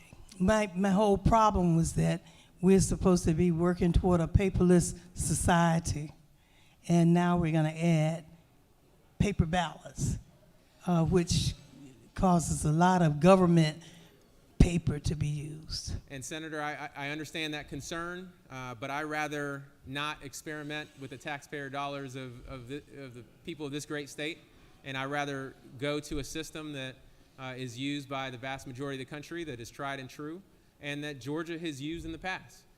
So I think that we should stop spending money on a system that we've already seen issues with, and do something that's more sensible, more conservative, that would save taxpayers money. Thank you. Recognize Senator from the 36. Mr. President, Senator Yu. Yes. Senator, I heard you say that the on-request ballot approach is not used in any other state in the country. Are we hearing that clearly? Could you? I want to clarify to make sure this is clear. Ballot on demand is used around the country, but it is not mandated statewide like this bill would. So what most of the country, 70% roughly, requires is that their ballots be hand-marked, right? There are provisions in those state laws that allow for counties to use ballot on demand printing. So I'm not necessarily trashing ballot on demand printing. What I'm saying is that could be wholly unnecessary because we should be doing what the rest of the country does, which is giving our counties flexibility to use either ballot on demand printing or to have ballots pre-printed, which would be cheaper and would allow those smaller counties to save a lot more money than relying on printers that can break down and can be very expensive. Some of these printers can go from $7,000 all the way up to $20,000 or even more. They're very expensive. So why go to that when nowhere else in the country is mandating that every county use that ballot on demand printing? Thank you. Yeah, I understand that. Thank you for that clarity. And so, as I hear you, the best thing to do would be to decline these ideas that as that are in this bill in SB 214, and work on a more measured approach that is conservative and mindful of taxpayer dollars being spent wisely, not in problematic ways. Is that right? That's right, Senator. And I think that there are some simple fixes that I'm happy to work with the senator from the 23rd district on. I think we should be removing the references to the requirement for ballot on demand from the bill. There are several places where it requires ballots on demand. If we were to remove that, I think that would be helpful. But aside from that, the issue is that this bill does nothing to address the issues that we have right now. Exactly. Which is QR codes have to be removed by state law. The executive branch of the federal government is also requiring us to do it. And doing so would cost the state, whether at the county level or at the state level, $70 million. That's a lot of money that will be wasted because the following year, we already know where we're going. We're going to be going to hand-marked paper ballots. So we're essentially asking taxpayers to spend money temporarily on a system that we're going to phase out anyway. Well, thank you for suggesting a common sense approach and a conservative approach to tackling this. Thank you. Thank you. And with that, Mr. President, I yield the well. Senator has yielded. Does any other senator wish to speak? Oh, senator from the 40th.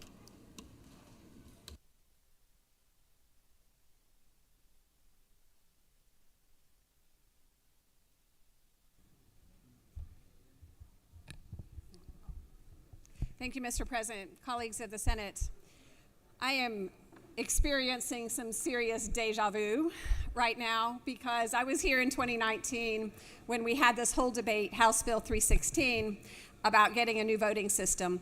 We had to get a new voting system because we were using these old DREs that recorded nothing that could be inspected afterwards. So we had to move forward, but like the senator from the 35th, I stood here and I argued for hand-marked paper ballots.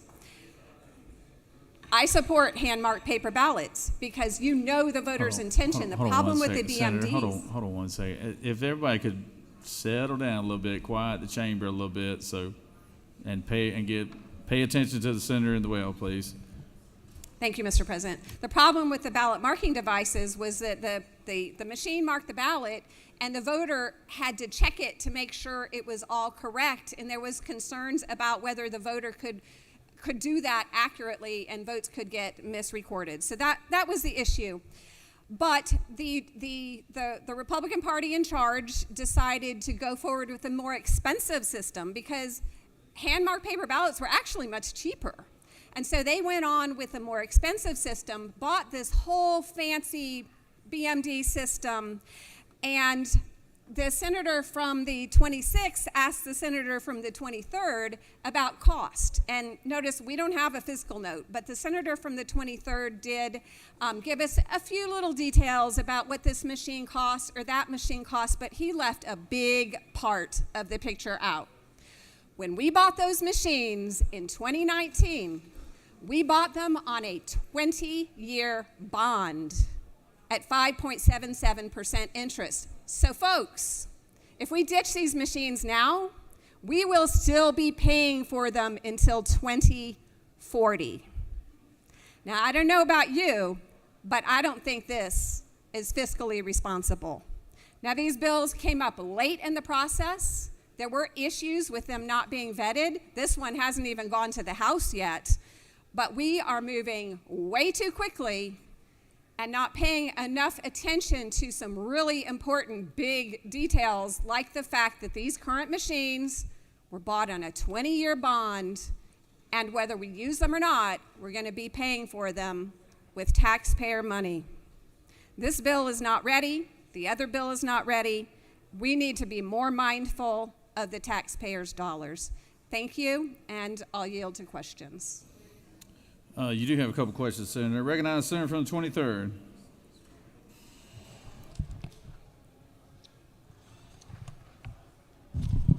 Senator Yield. I do. I'm delighted to know that you support the concept of hand-marked paper ballots. Is that correct? Okay. So apparently the issue is whether or not we use a pre-printed ballot or the ballot uniquely printed for the elector. Is that correct? Well, that is one of the issues that has been debated, but that's not really the issue that I'm speaking to in the well right now. What I'm speaking to is the fact that we are not even done paying for these machines that we have currently. Well, Senator, further you? Sure. Currently, we are in what year of the Dominion contract? Do you know? Well, the money was allocated via a bond in the 2019 budget. We are now getting ready for the 2026 budget. So that 20-year bond goes through 2040. So you, Senator, further you, your concern is with the financing of the electronic BMD system. Is that not true? Yes, and some of the concerns that the senator from the 35th raised about some of the things that are coming from the federal government about what we can and can't do. Over and over again, we are deciding to spend money on certain types of machines that we aren't going to use long enough to justify the expense. And we made that mistake in 2019. We're making that mistake now. And we could be making the same mistake 3 or 4 years from now. We need to slow down. One more question, Senator. Currently, I believe the senator from the 34th, is that right, made the point that the request has been for some $60 to $70 million to upgrade an old system. Is that not true? I am not familiar with those details. Are you talking about the I'm talking about the current system? request from the Secretary of State to update the current Dominion electronic system. Because of the codes, the QR codes. Because of the QR codes. Okay, so again, when I stood in this well in 2019 and when this bill went through committee, House Bill 316, again, I had an amendment that said we needed to not use a QR code because the voter couldn't check the QR code. Y'all didn't listen then. So that's why we're back with $60 or $70 million. Senator, I was not here in 2019. Well, I was. Well, I know that. But my point is, would you spend more money on a system that needs to be replaced, or would you replace it with a better approach? Thank you, Mr. President. Are you? All right. I don't think you gave me the chance to answer that. Okay, I will answer it now. All I'm saying is that we need to be more careful with the taxpayers' money because we're talking about buying new machines. We don't need that 60. If we had done it right in the first place, we wouldn't have needed that $60-70 million, and we need to be more conscious of the taxpayers' money. I bet you didn't even know when you answered the gentleman from the senator from the 23rd, when you were asked the question about cost. I bet you weren't here in 2019. I bet you didn't even know we were still paying on a 20-year bond for those machines. That's the kind of thing that needs to come out through the committee process. I yield the well. Thank you, Mr. President. All right, Senator is yielded. Recognize Senator from the 37th.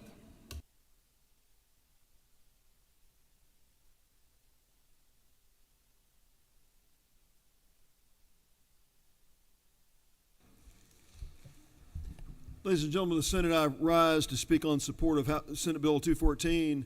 I've gotten lots of emails from folks in my district about this question, about why would we want to go back to paper, and we're in a 21st century, we should be embracing technology and all these kinds of things. And I will tell you, one thing that's I think important about Senate Bill 214,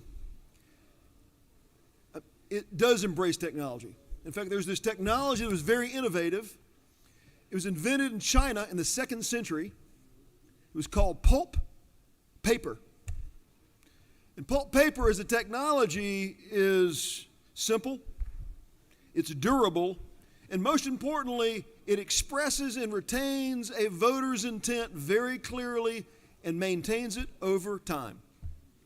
It's not tappable through the internet. It's a very simple thing, and it's been the foundation of voting systems across our country for a lot of years. I raise this because there's some hyperbole on both sides of this question. Mr. President, if you understand our system and you understand that because of requirements to accommodate people with disabilities, our Americans with Disabilities Act requires that there be touchscreen systems for people with vision impairments, there's going to be touchscreen components of our system no matter what. And because we do absentee voting, there's going to be paper as part of our system no matter what. What Senate Bill 214 does, however, is it recognizes that process is thing one. No technology is a silver bullet that's going to solve all of our problems. But as we have record lack of confidence in our voting system among our population, there's hot debate in my county about what the best system is. Let me say I'm thankful, Mr. President, that this General Assembly acted in 2019 and eliminated the system we had from 2002 until 2018. From the 2002 general election to the 2018 general election, voters in Georgia voted on touchscreen systems that did not produce a paper ballot. Their voters' intent was captured only in digits and bytes in a computer system. I think we owe our voters more than that. And what I think Senate Bill 214 does is it recognizes that no matter what we do here, we will always have a subset of voters that will vote with a touch screen because they have to be present for Americans with Disability Act's compliance. And there will always be voters who vote by paper. Shouldn't we as a General Assembly, in service to folks having confidence in our system, allow their voter intent to be expressed in a technology that is proven over the years? It's called pulp paper. And that's exactly what Senate Bill 214 does. Let's support voters' confidence as we're going from the transition to where we are now to where we would be. I encourage us to move to a system that's better than anything we've used before. And I think Senate Bill 214 is a good step in getting us there. Mr. President, with that, I yield the well. Senators yielded. Does any other senator wish to speak for or against the measure? Would you like closed debate, Senator? Senator from the 16th. Isn't today your birthday? Isn't today your birthday?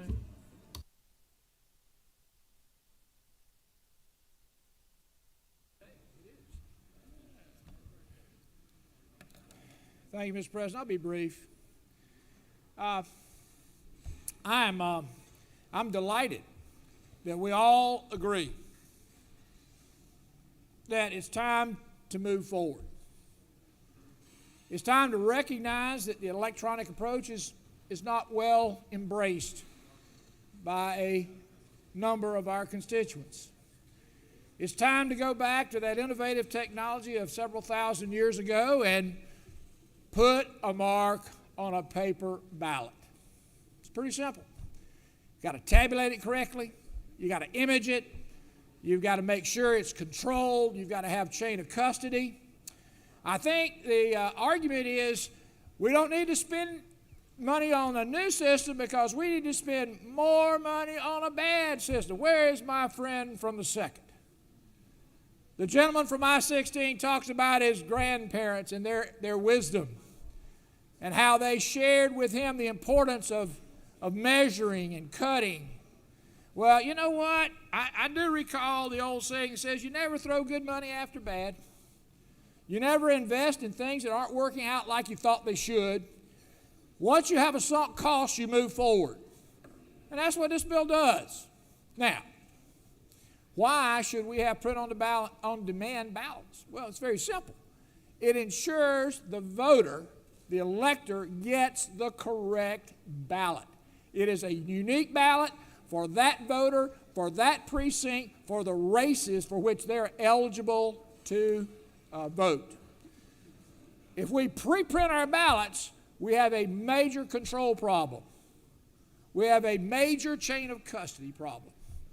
The cost of printing ballots on demand is a fraction of the cost of changing to an electronic system that would be compatible with the removal of a QR code. So, I recognize that we have a lot of work to do. I realize that this is an approach that we've got to continue to refine. I recognize we've got to make sure we have the resources necessary to get there. But at the end of the day, ladies and gentlemen, I request your support for Senate Bill 214. Thank you, Mr. President. I yield.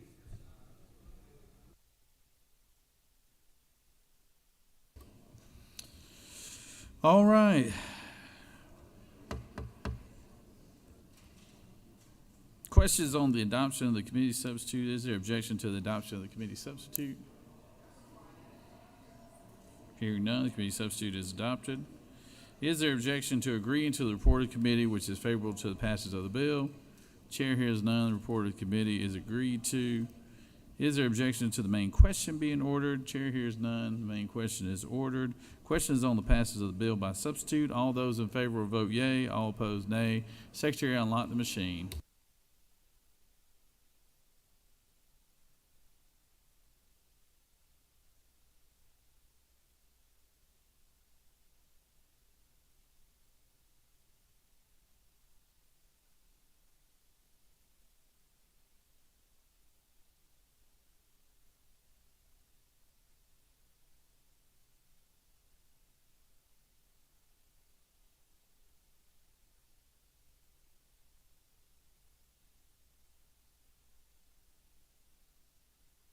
Recognize the senator from the 11th. Parliamentary inquiry. State your inquiry. Is it not true that paper ballots will be the best way to go in the future, and we need to do it as soon as possible? It is so exciting to hear everyone in the chamber for paper ballots and not spending $70 million on upgrading our current system. That is correct.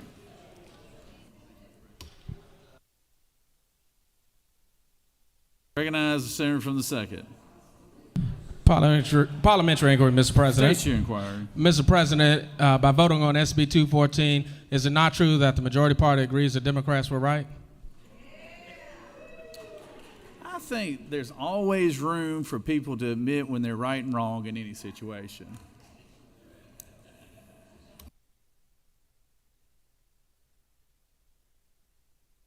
Recognize the senator from the 23rd. Parliamentary inquiry, Mr. President. State your inquiry. Is it not true that anyone who voted no on this bill is opposed to paper ballots?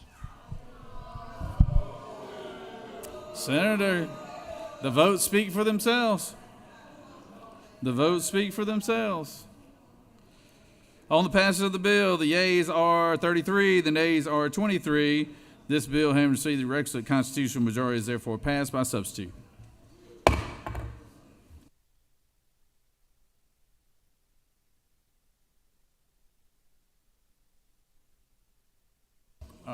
All right, we've got a slogan report from the House here. So, Secretary, read the report.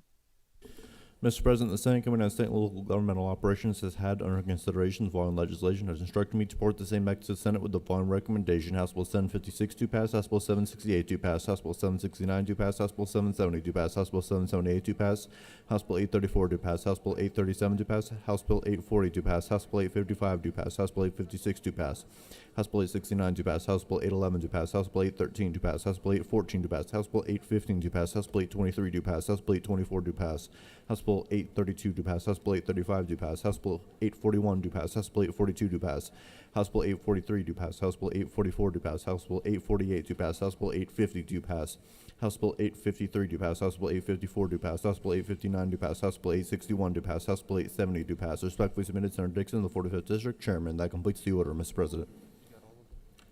Yep.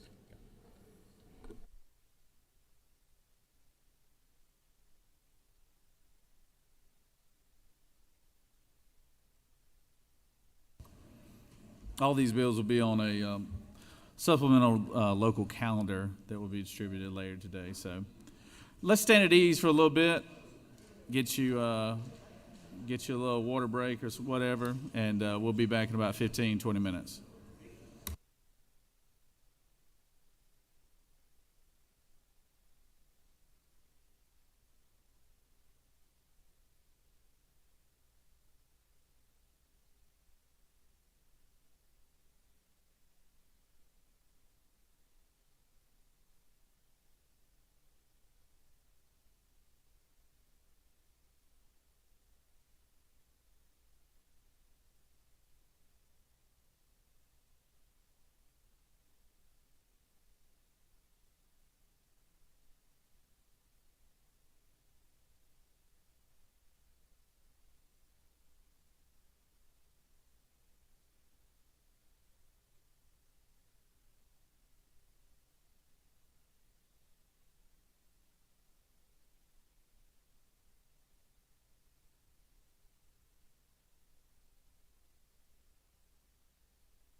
The Senate will come back to order.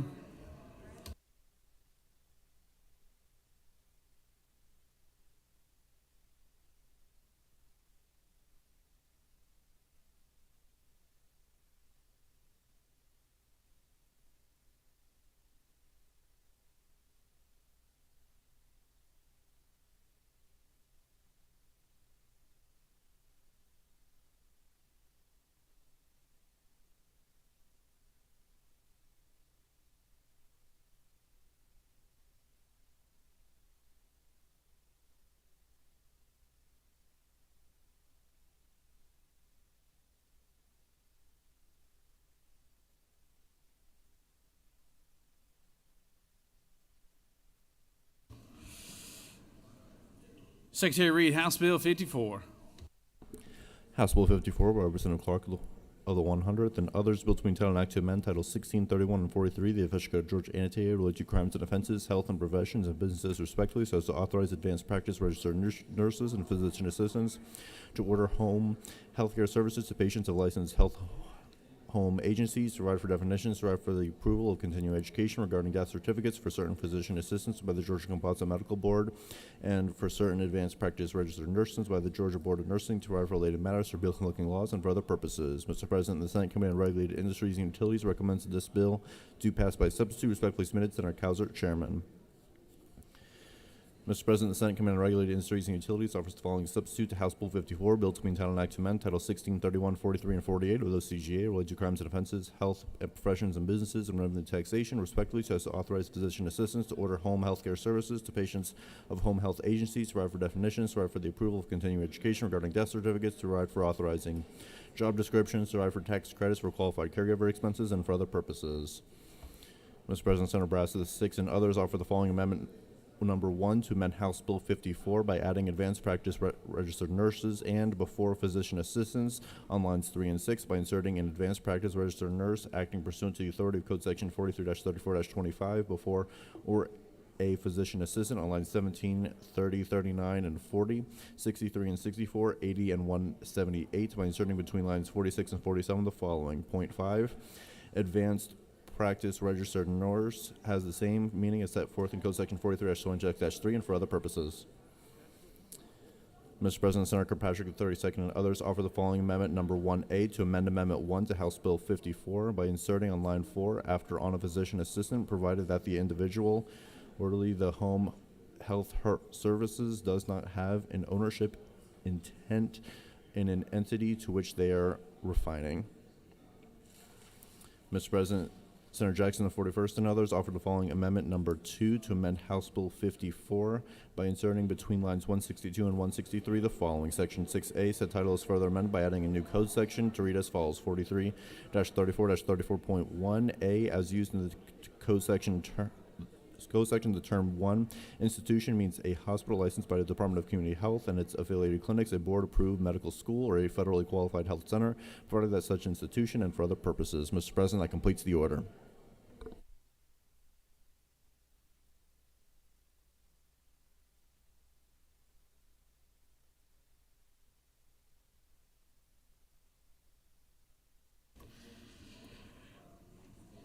Senator from the 6.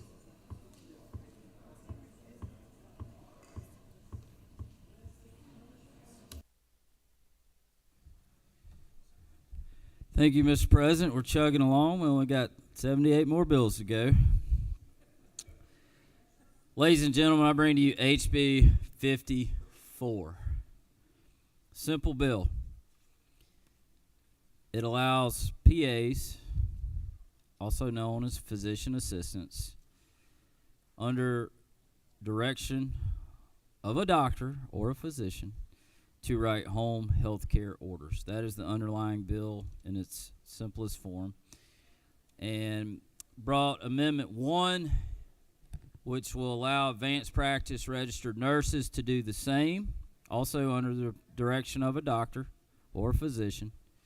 It's something we did for 3 years under executive order that the governor had signed off on. It's been done. My understanding is we are the last state that would be allowing these APRNs to write the home health care. We've got Amendment 1A brought by the Doctor Caucus, and this simply is going to mirror federal language, or may not mirror it, but it goes along with federal language that says you can't write that home health care if you own or have any interest in a company that does home health care. So you can't refer someone to yourself. So you can refer the home health care, the PA, the APRN, or the doctor. They can refer someone to home health care. They just can't refer them to their own company, or any company for that matter. And then there's an Amendment 2. I haven't had a chance to read it, so I can't speak to it. With that, I'll yield for questions. Senator from the 1st has a question. Thank you, Mr. President. Does Senator yield? Senator, I yield for the chairman of the Doctor Caucus, co-chairman of the Doctor Caucus.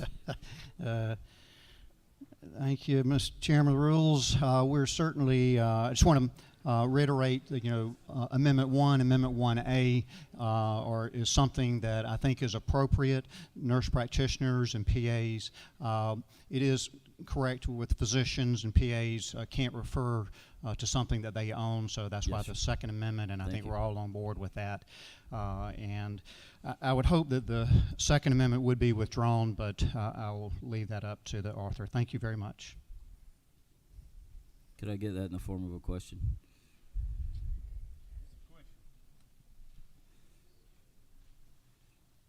But yes, that is true. I yield the will. You have no more questions. Senator's yielded. Does any other senator wish to speak for or against it?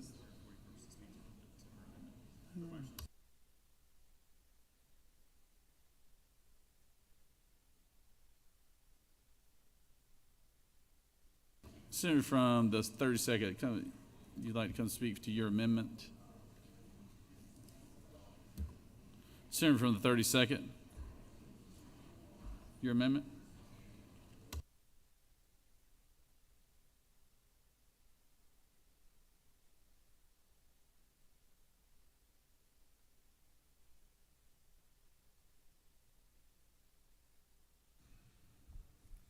Thank you, Mr. President. The Rules Chairman did a very good job of explaining Amendment 1A. Basically, physicians are bound by federal law about self-referrals so that you don't refer to an entity in which you have a financial interest. And so the amendment's just to make it clear that the same would apply to anyone that's making that referral. Happy to answer any questions.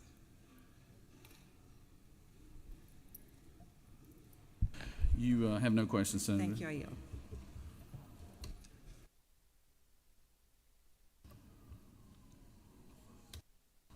Recognize Senator from the 41st.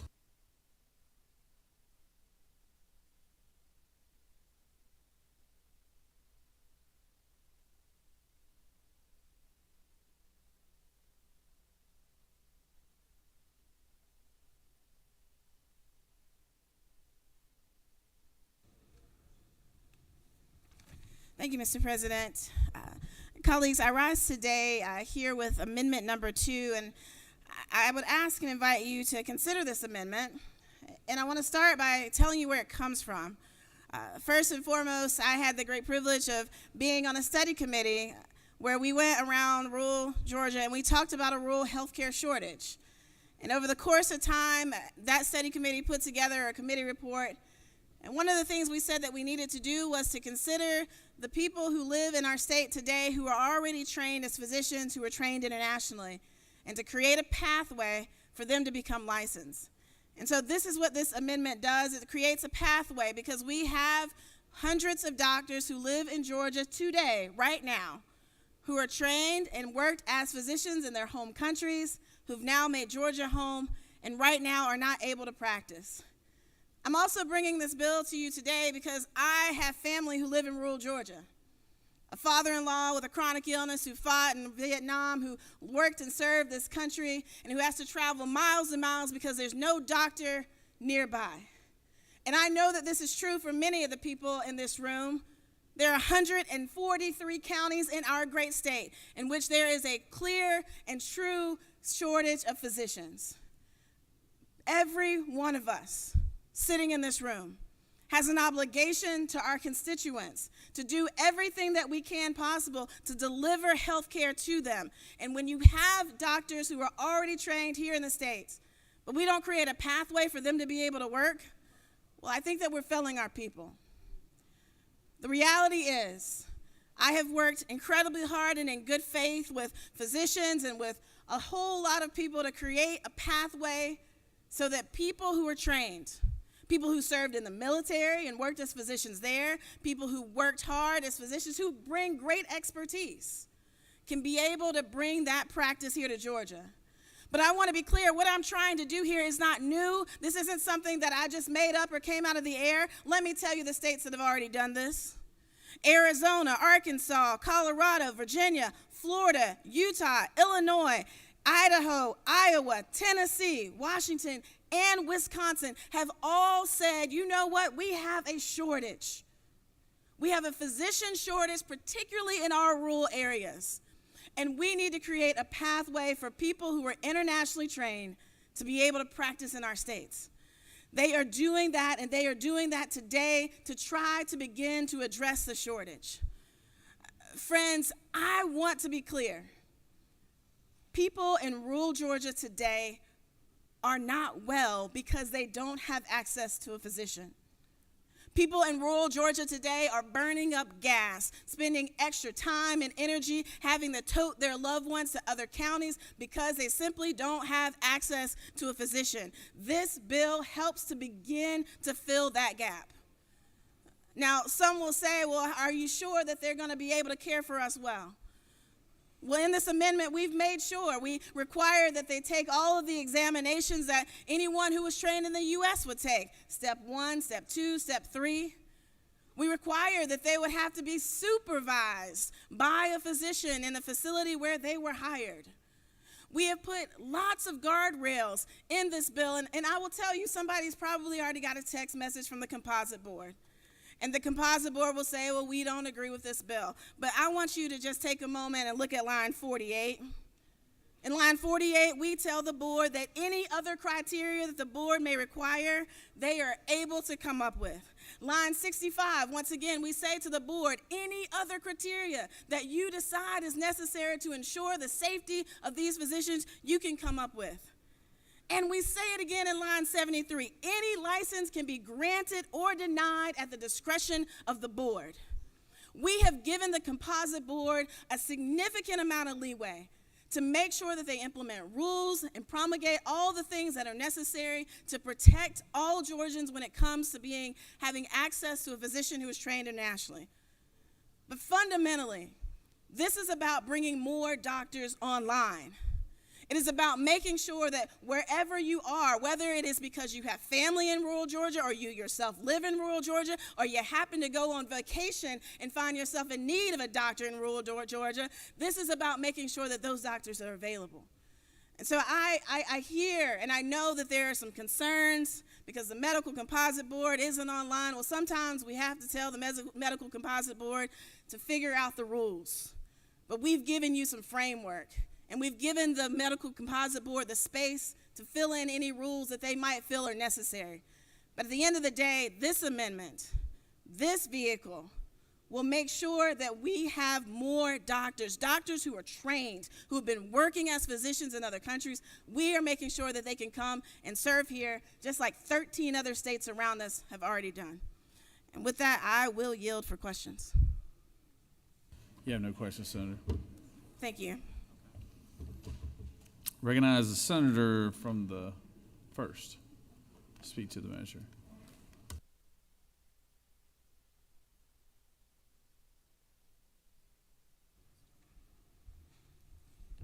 Thank you, Mr. President. I certainly agree with the senator that there is a significant shortage of physicians.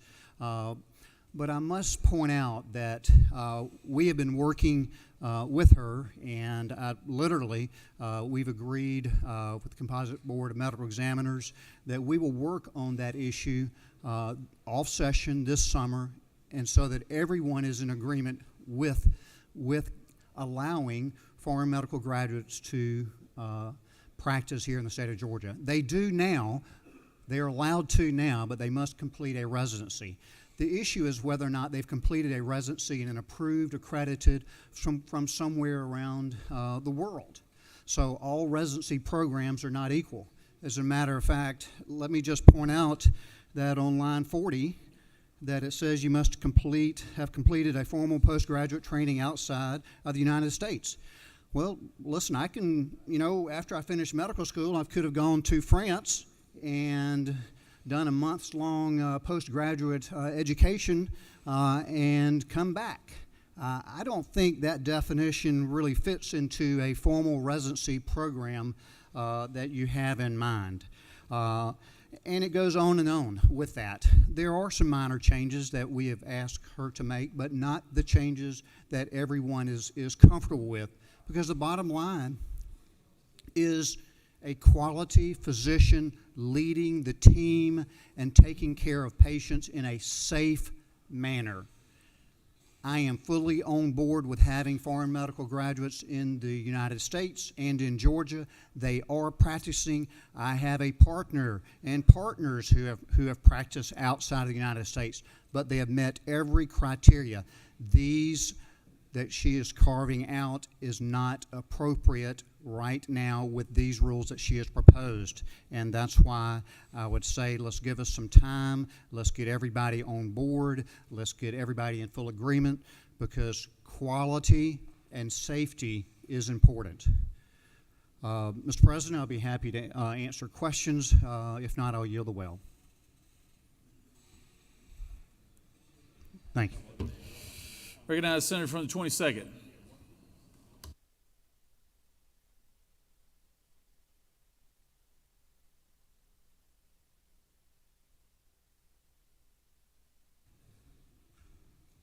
Thank you, Mr. President. I rise in support of the amendment.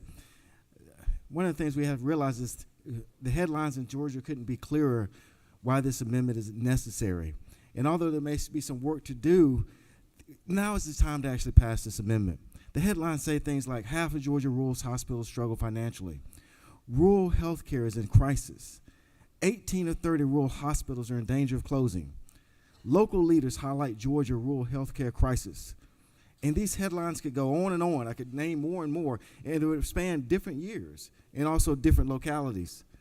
And make no mistake that Georgia really is a rural state in the sense that almost 120 of our 159 counties are actually classified as rural. This amendment addresses that particular issue. And these folks are there, whether it's rural or in an underserved population. Because remember, this amendment actually affects underserved areas, but also underserved populations. These people right now need help today. They're actually suffering. They actually need this healthcare access. And we also should remind ourselves that the persons that come in under this amendment, they still would have to be hired. They still would have to be interviewed. They still are going to go through the same kind of protocols to make sure that they're doing the right thing once they are hired. They're still going to have to satisfy their patients. Everything that any other physician would do, they will also be subject to that. The question becomes, we realize that the need is there. Now is the time. Not wait another year, and then possibly there's other restrictions that we come up with or other things that need to be done. Now is the time to help our citizens of Georgia and to solve this rural and underserved population crisis for health care that we have in Georgia. Thank you, and I yield the well.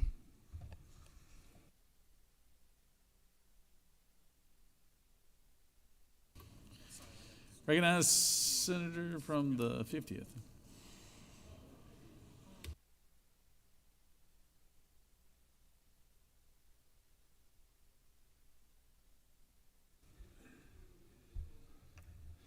Thank you, Mr. President. I'll be brief. I've had a good conversation with the author of the amendment and the author of the bill. I have my name on this amendment, but I'm going to be voting against this. I think this is a longer conversation that needs to be had in the off season, and I ask for y'all to stick with me. And I yield the well.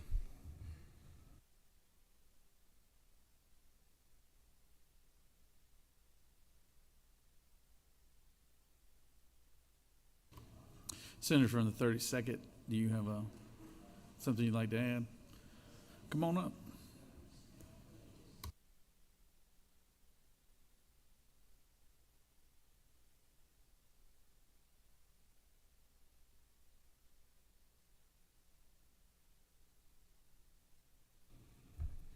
Thank you, Mr. President. It's absolutely true that we have been working with the senator to try to get this right. I don't feel we're there yet. Line 40, for example, doesn't really define what is an acceptable postgraduate training program outside the United States. Line 62 talks about institutions that are not accredited and the person being supervised by one fully licensed physician in the state. What does that mean? I don't think we want to create a two-tiered system, and although we do have shortages, we want to be sure that the people that are coming into practice are qualified. So with that, I am not in support of the amendment number 2. Thank you. All right, Senator's yielded. Recognize the Senator from the 5th.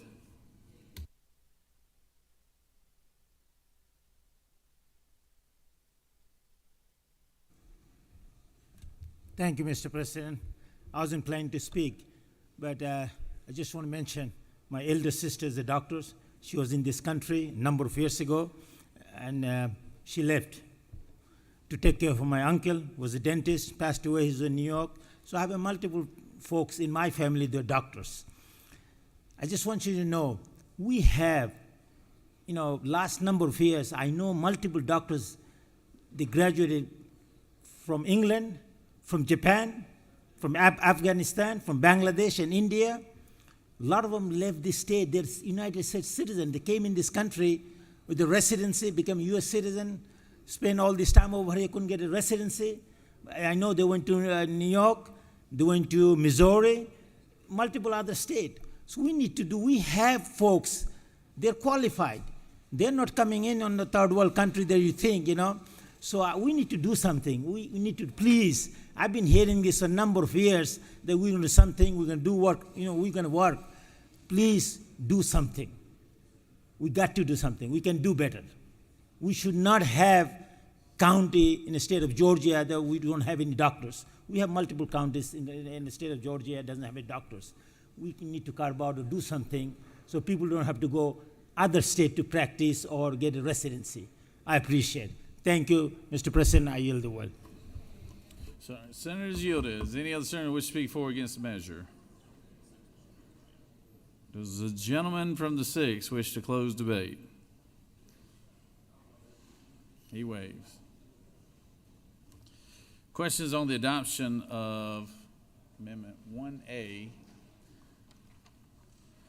Amendment 1A, authored by the senator from the 32nd. Is there objection to 1A? Without objection, 1A is amended. Now move on to amendment number 1, as amended, authored by, I'm not sure who authored it, senator from the 50th maybe? The 6th, authored by the senator who is carrying the bill. Senator from, is there objection? This is 1. On to amendment number 2, we have objection. All right. Amendment number 2, authored by the senator from the 41st. All those in favor of amendment 2 will vote yea. All opposed, nay. Secretary, unlock the machine.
On the adoption of Amendment 2, the yeas are 23 and the nays are 30, and so this amendment has failed.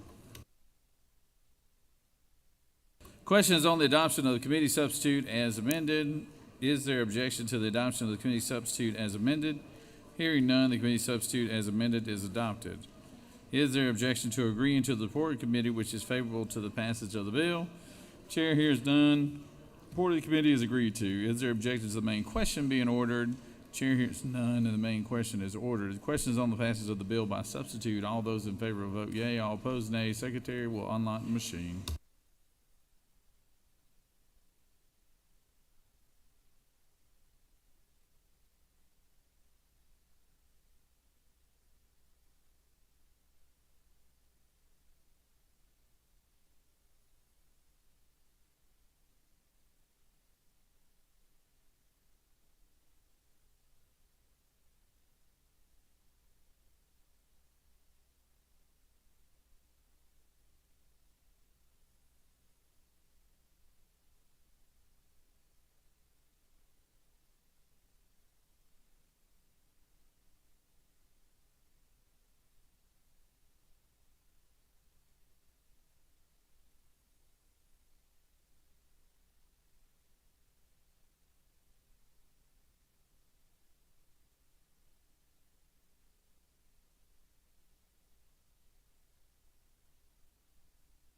On the passage of the bill, the yeas are 54 and the nays are 1, and this bill has received the requisite constitutional majority and therefore is passed by substitute.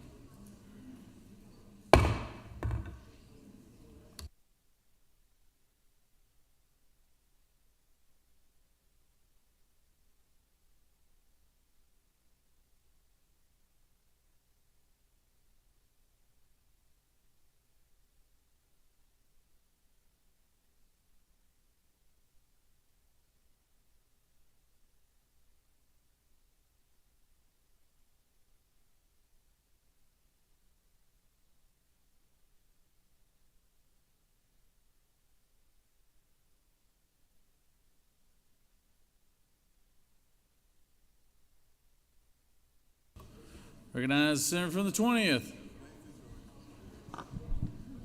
Thank you, Mr. President. I ask unanimous consent that Senate Rules 3-1.2 and 4-2.1A be suspended to allow for a bill to be read for the first time and assigned to committee. Secretary, read the caption. Senate Bill 372 by Senator Walker the 20th and others, a bill to be entitled an act to amend Article 1 of Chapter 1 of Title 7 of the Official Code of Georgia annotated related to the Department of Banking and Finance and financial institutions generally, so as to provide for the removal of references to reputational risk from any Department of Banking and Finance guidance, rule, examination manual, or similar document, to prohibit the Department from considering reputational risk when regulating financial institutions, to provide for a report detailing any policy change made by the Department as a result of this act, to provide for definitions, to provide for related matters, to repeal conflicting laws, and for other purposes.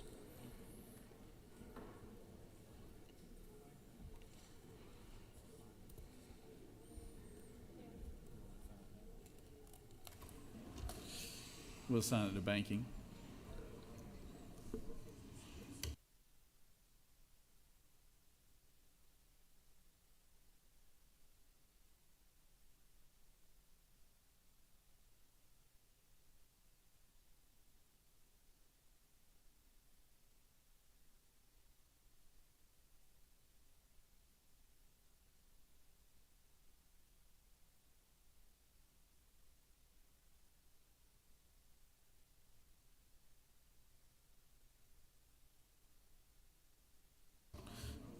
You should have a supplemental local consent calendar, what we read earlier today.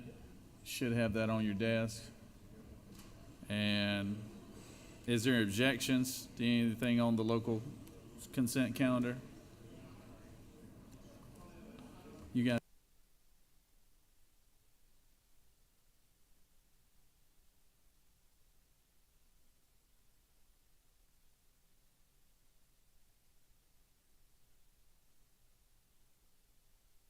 sit, stand at ease.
So we had paused because we thought we were going to have objection, but the senators decided to not bring an objection to one of the local counties.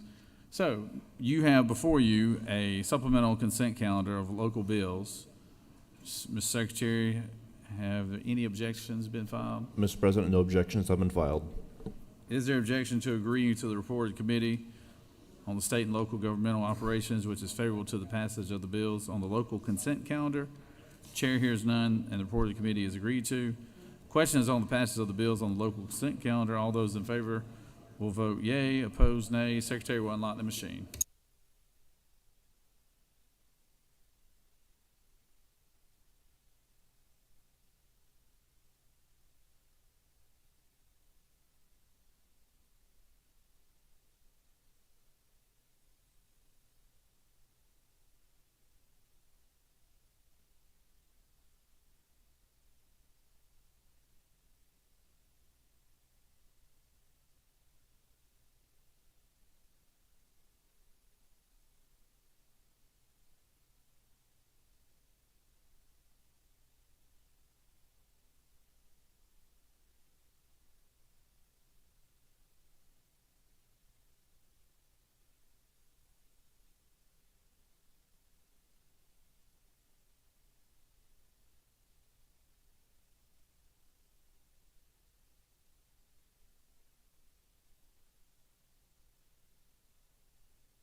On the passage of the bill, the yeas are 55 and the nays are 1.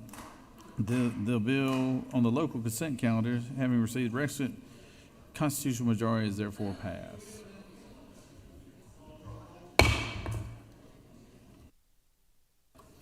Moving on, House Bill 14, Ms. Secretary. House Bill 14 by Representative Carpenter of the 4th and others, a bill to be entitled an act to amend Article 3, Chapter 3 of Title 50 of the official code of Georgia annotated related to other state symbols so as to designate cornbread as the official state bread of Georgia, to provide legislative findings and declarations, to write for related matters, to repeal conflicting laws, and for other purposes. Mr. President, the Senate Committee on Rules recommends that this bill do pass by substitute. Respectfully submitted, Senator Brash, Chairman. Mr. President, the Senate Committee on Rules also allowing a substitute to House Bill 14, a bill to be entitled an act to amend Title 50 of the official code of Georgia annotated related to state government so as to enact the Georgia Music Office and Music Ready Communities Act, and for other purposes. Mr. President, that completes the order. Recognize the senator from the 4th. 46, I'm sorry. 46.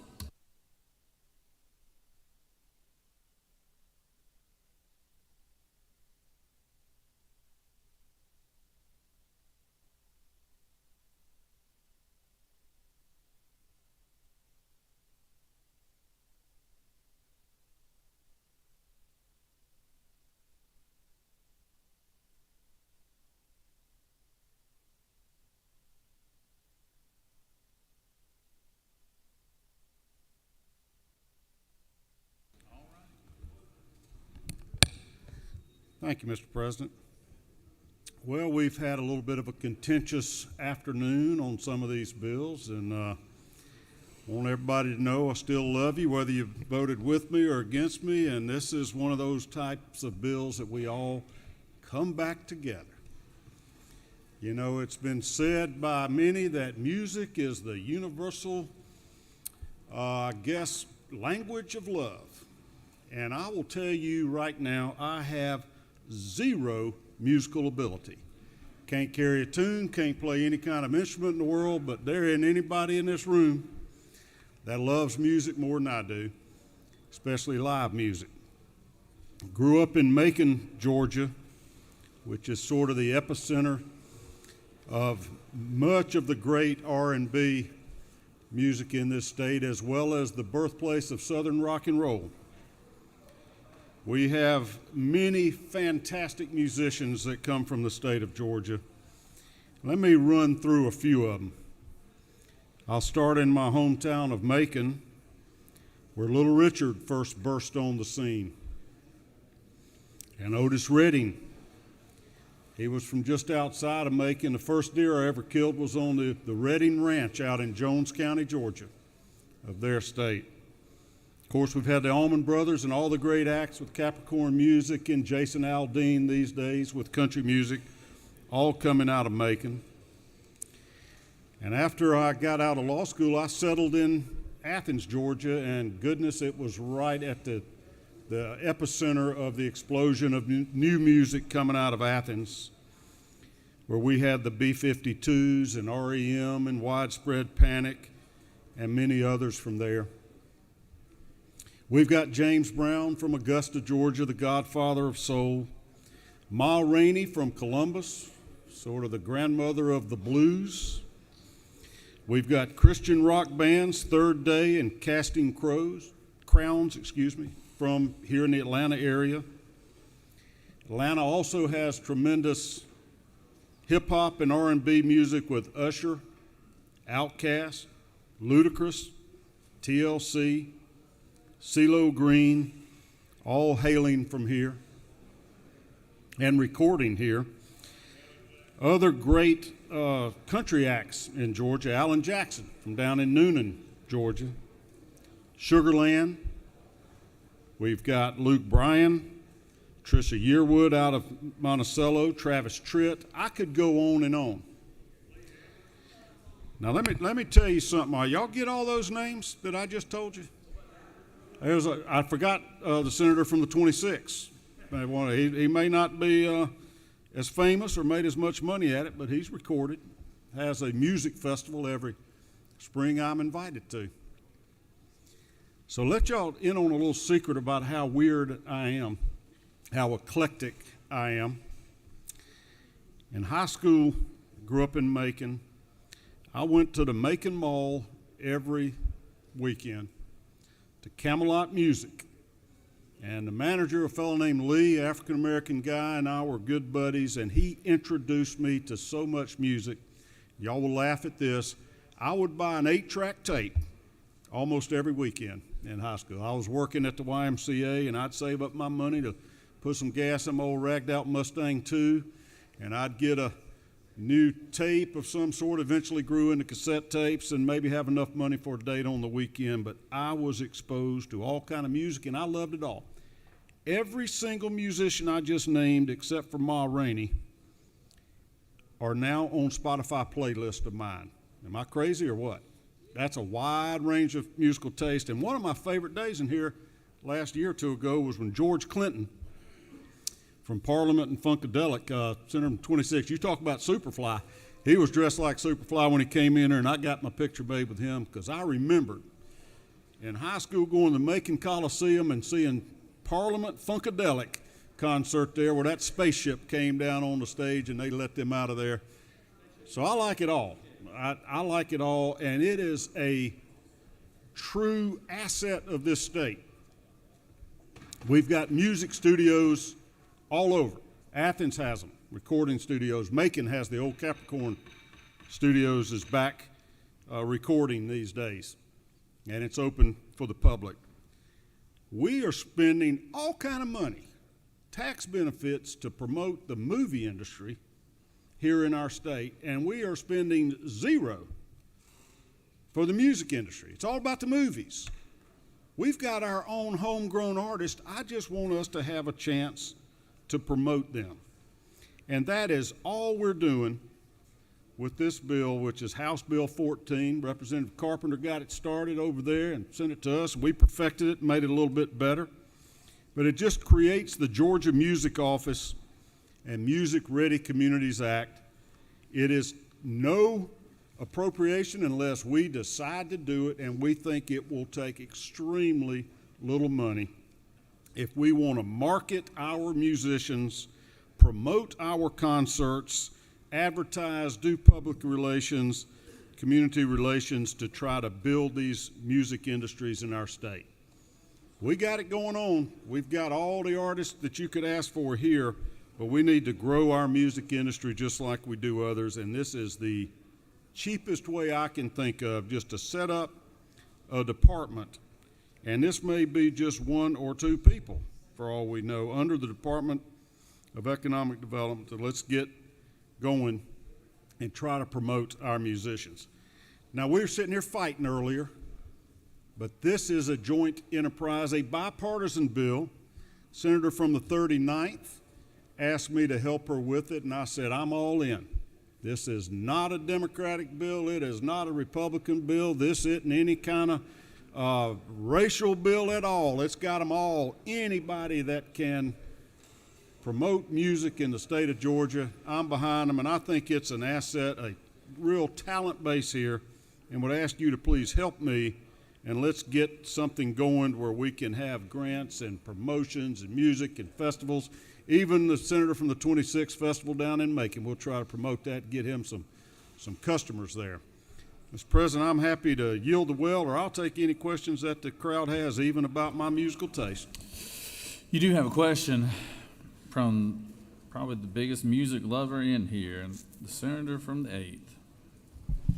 Little Elvis. Thank you, yield. Mr. President. The senator yield. I would be happy to for my Senator, Elvis I just want to loving make friend. sure that you're really up on your music knowledge. Just Can you don't make tell me the members sing. of this Don't make me body, sing. sir?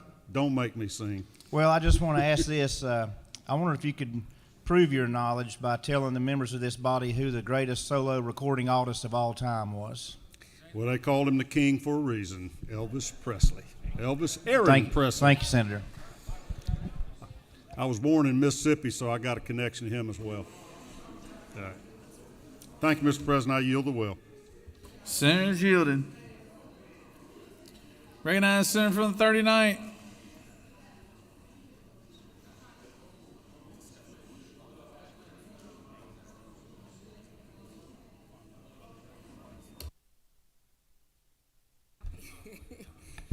Thank you, Mr. President. Colleagues, I want to thank my friend from District 46 who has already laid out the reasons to vote yes on this bill. And I won't belabor the issue, but I do want to underscore just a few points.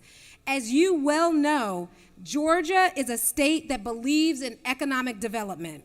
We focus on industries that create jobs, attract businesses, and drive growth.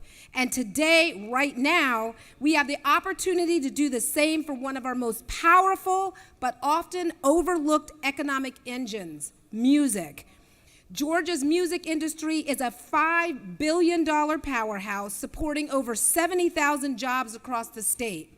It fuels tourism, hospitality, digital media, and small businesses. Our music legacy, which spans hip-hop, country, gospel, and rock, has made Georgia a global cultural force. But culture alone doesn't create jobs. Focus does, and strategy does. This bill builds on our economic momentum, ensuring that music has the structure and the coordination to grow. We've seen what happens when Georgia prioritizes industries like manufacturing, technology, and logistics. Music deserves the same deliberate approach.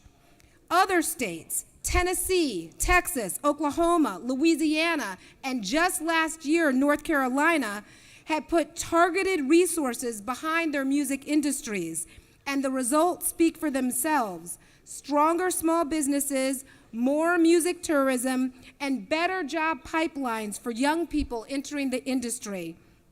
We have an existing music ecosystem. We aren't starting from scratch. We've already got the foundation to be a national leader. Over 70 world-class recording studios, music festivals like Savannah Music Festival, Music Midtown, and Shaky Knees bring millions in tourism dollars. Cities like Macon, Athens, and Savannah are already recognized as global music destinations. We have a workforce beyond the stage, venue operators, sound engineers, event staff, music marketers, and small business owners all depend on a thriving music economy. So understanding our existing assets, infrastructure, and industry ecosystem is key to maximizing this full economic potential.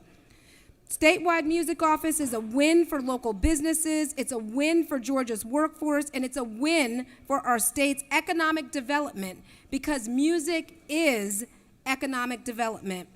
At its heart, this bill is about jobs, business growth, and keeping Georgia competitive. Let's make sure we support this industry that helps make Georgia thrive. I urge your support for HB 14. Thank you. Unless there are questions, I yield the well. No questions, Senator, and we appreciate all your hard work on this subject matter. Does any other senator wish to speak for or against the measure? Chair hears none. Is there objection to the previous question being ordered? Chair hears none. The previous question is ordered. The question is on the adoption of the committee substitute. Is there objection to the adoption of the committee substitute? Hearing none, the committee substitute is adopted. Is there objection to agreeing to the reporting committee, which is favorable to the passage of the bill? Chair hears none. The reporting committee is agreed to. Is there objection to the main question being ordered? Chair hears none. The main question is ordered. Questions on the passage of the bill. All those in favor vote yea. All opposed nay. Secretary, unlock the machine.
On the passage of the bill, the yeas are 47.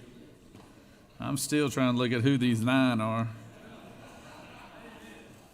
This bill has received the requisite constitutional majority, is therefore passed by substitute. Must have been the cornbread in there.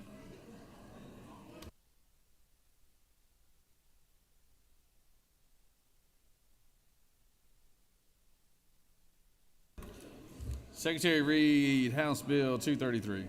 House Bill 233, Representative Townsend of the 179th and others, bill to be entitled an act to amend Article 3, Chapter 3, Title 50 of the Official Code of Georgia annotated related to other state symbols as to designate Brunswick stew as the official state stew, to provide for legislative findings, to provide for related matters, to repeal conflicting laws, and for other purposes.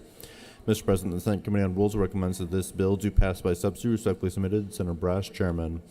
Mr. President, the Senate Committee on Rules offers the following substitute to House Bill 233, bill to be entitled an act to amend Chapter 4 of Title 1 and Title 50 of the Official Code of Georgia annotated related to holidays and observances in state government, respectively, so as to designate the fourth Friday in November of each year as National Sugarcane Syrup Day in Georgia, to designate Brunswick stew as the official state stew, to designate cornbread as the official state bread, to provide for legislative findings, to prohibit, and for other purposes. Mr. President, that completes the order.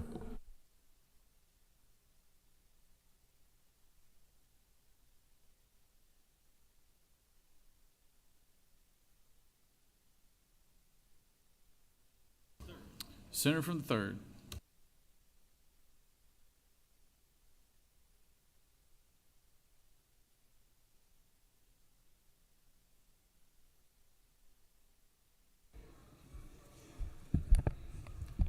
Thank you, Mr. President.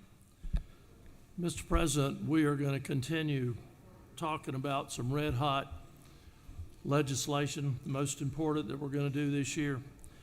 I bring you Senate. We're going to go, by the way, we're going to go from Spotify to the kitchen table with Senate Bill 233, which is an amalgamation of several other very important bills. Section 1 of this bill makes the fourth Friday in November Sugarcane Syrup Day in Georgia, and I can assure you I have had nothing on my pancakes but cane syrup since I was a little kid, and won't have anything else. Section 2 makes Brunswick stew the official stew of Georgia. Brunswick stew certainly has historical and economic significance, particularly to my hometown. I was born and raised in Brunswick, Georgia, and there is absolutely no doubt, no debate whatsoever that Brunswick, Georgia is the origination point of Brunswick stew. And then finally, Section 3, or not finally, but Section 3 designates cornbread as the official bread of Georgia. And I will tell you that I like mine with sour cream and with kernel corn and with cream corn in it. Best in the world.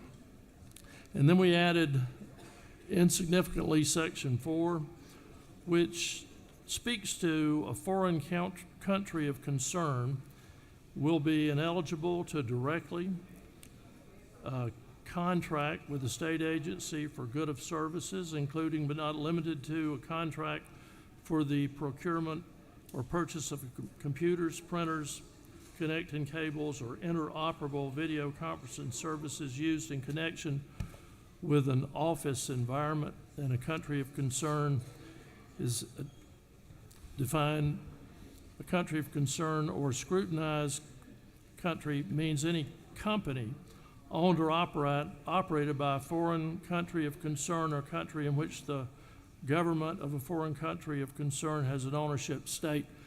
Little background here, in 2022, Governor Kemp signed legislation that we passed prohibiting Chinese owned or operated companies from bidding on state contracts.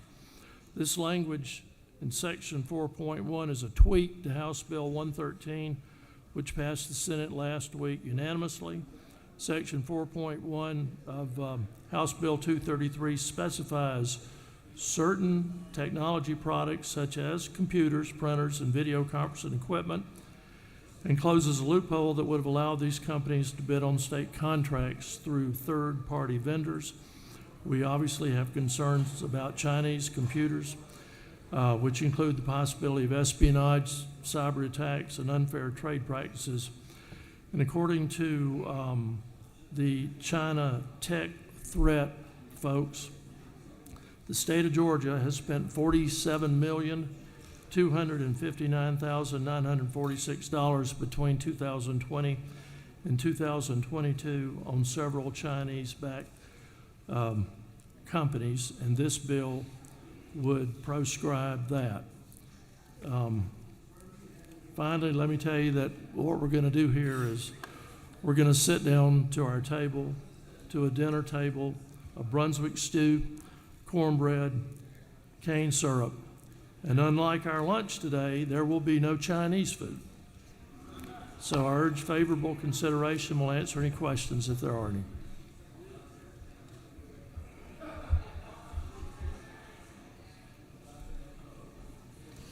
Senator from the 50th.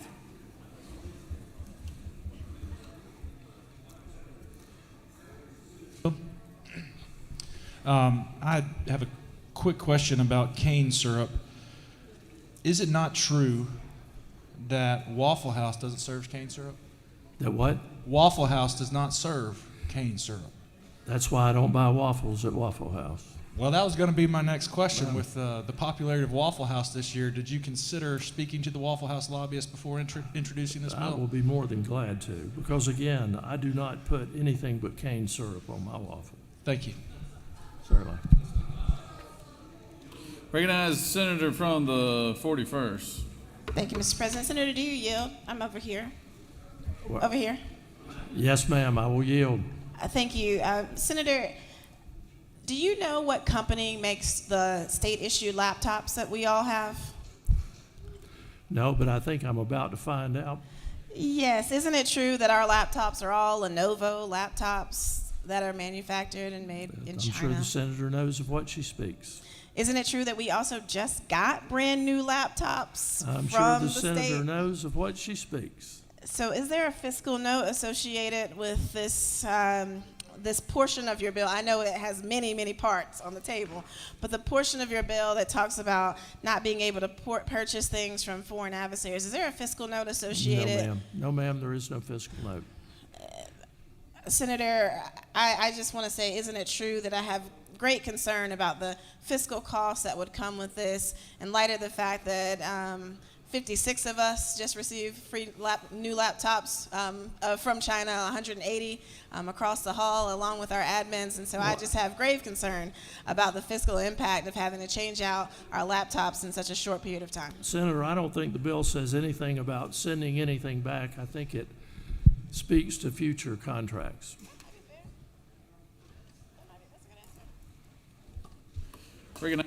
The senator from the 20th. Thank you, Mr. President. Senator, would you yield, please? I certainly will. Isn't it true? I appreciate you bringing this great legislation. I like cornbread in my Brunswick stew. Would that be okay if this bill passed?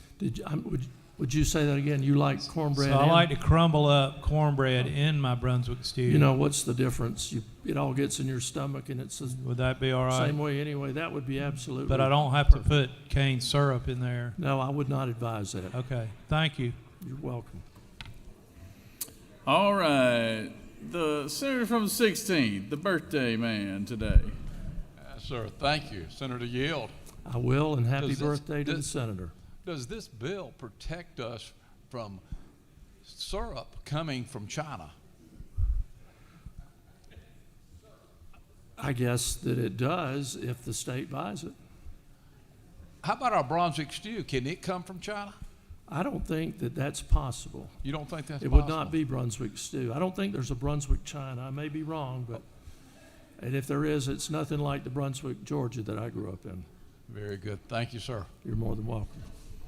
All right, Senator, you have I think no I'm going to more yield bills. well, Mr. President.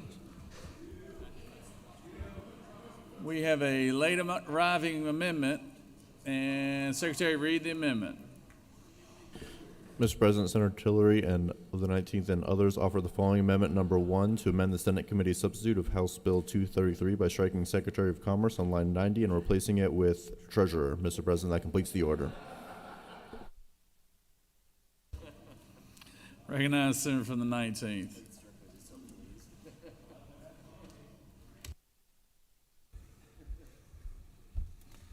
Thank you, Mr. President. I appreciate the time that we're going to spend on this really important amendment.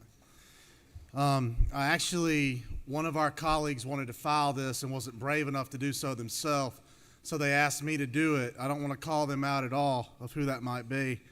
But the truth is, I don't know the Secretary of Commerce. I hear he's a really good person, really good man. And when we're looking at fighting against foreign adversaries like China, I don't know that I trust someone that I don't know to make the decision of who those foreign adversaries should be. But I do know somebody I trust to make that decision.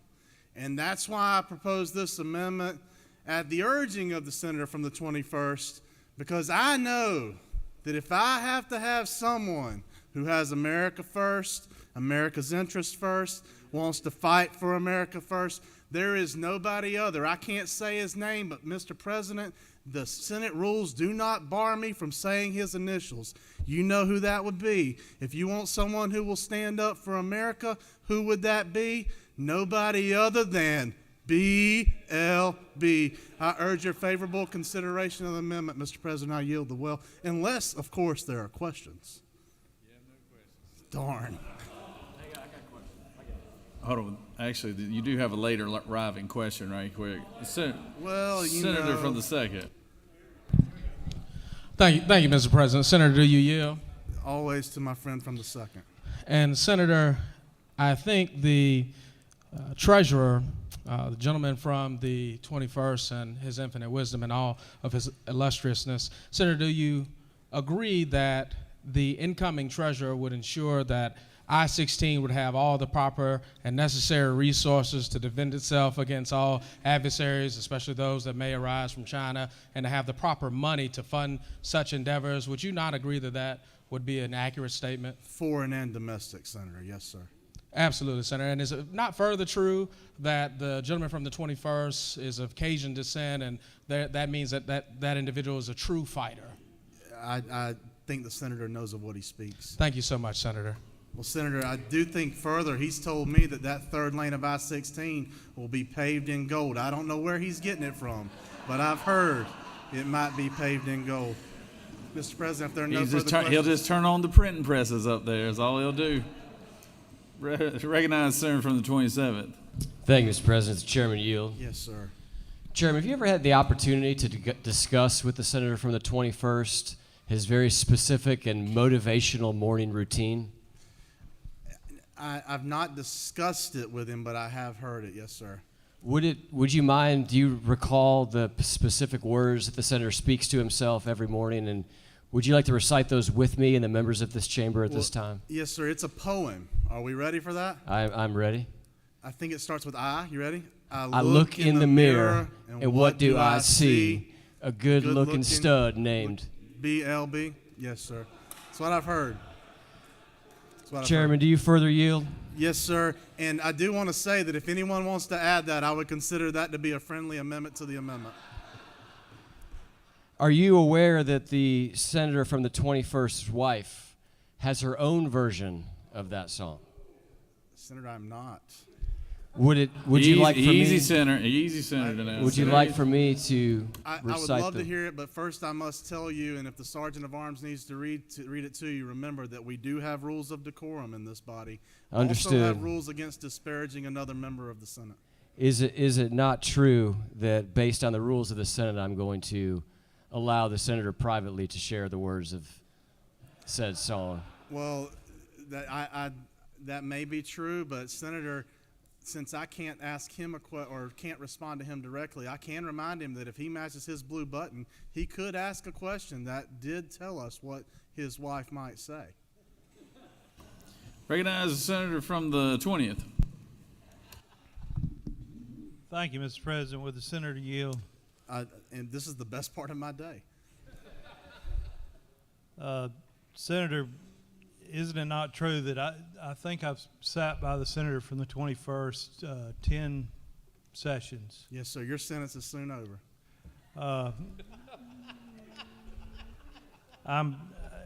I usually am confused here most of the time, but I'm quite confused, Senator, and maybe you can clarify this for me. But this is a great amendment, but it's not signed by the senator from the 21st.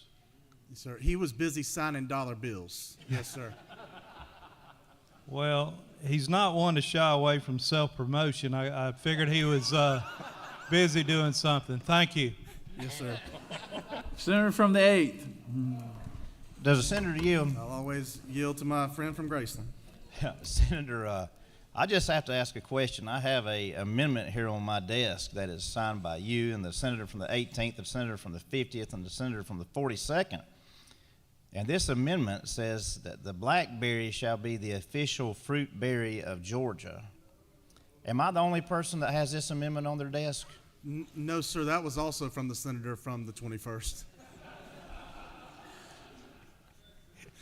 If you want to challenge him, I mean, that's on you. This isn't a real amendment, is it, Senator? Yeah. That's for each and every member to decide for themselves. Thank you, Mr. President. If there are no further questions, I yield the well and urge your favorable consideration of this extremely important amendment. All right. The senator has yielded. Does any other senator wish to speak for or against the measure? Chair hears none. Senator from the 3rd, would you like to close debate?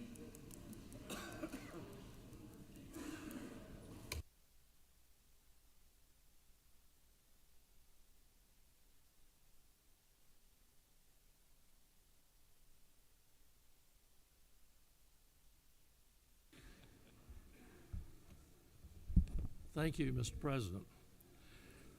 I understand that the duties of the treasurer are many, and I know that that our senator from the 21st, when he's not senator from the 21st anymore, will be spending all day signing those dollar bills as they come off the printing press and counting the gold bars at Fort Knox. And I wonder what other duties that President Trump will be giving to the new treasurer, and I'm wondering if among those new duties will be the ability to designate a foreign adversary. Do you know that? That's a question for the senator from the 21st. You do not know that. Okay, all righty. Well, I would suggest that until such time as President Trump bestows upon his new treasurer the ability to designate foreign countries of concern, that we disregard the amendment, but we don't disregard our love for the senator. I yield the well.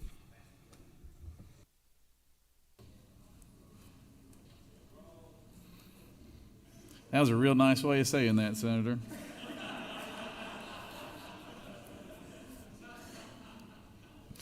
That was just sweet as cornbread. All right.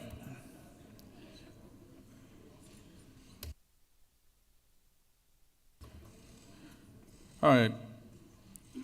The question is on the amendment number 1, authored by the senator from the 19th. Is there objection to amendment number 1? We have objection. All those in favor of amendment number 1 will vote aye. All opposed, no. Secretary, unlock the machine.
Mr. Treasurer, you remember who those 17 are now.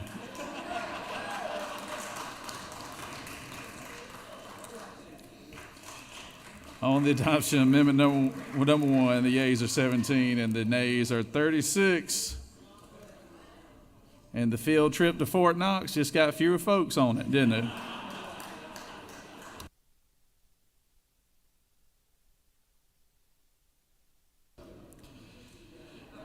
The question is on the adoption of the committee substitute. Is there objection to the adoption of the committee substitute? Hearing none, the committee substitute is adopted.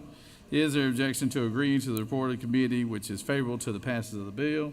Chair hears none. The report of the committee is agreed to. Is there objection to the main question being ordered? Chair hears none. The main question is ordered. The question is on the passage of the bill by substitute. All those in favor of the bill will vote yea. All opposed, nay. Secretary, unlock the machine.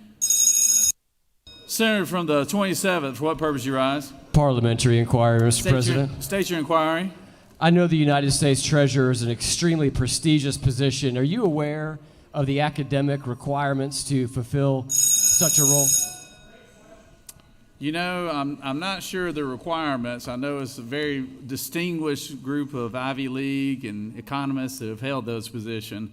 But I would say the senator from the 21st was very useful when he was at LSU. He was probably part of that bottom third that made the top 2/3 possible, you know, so he's always been a team player.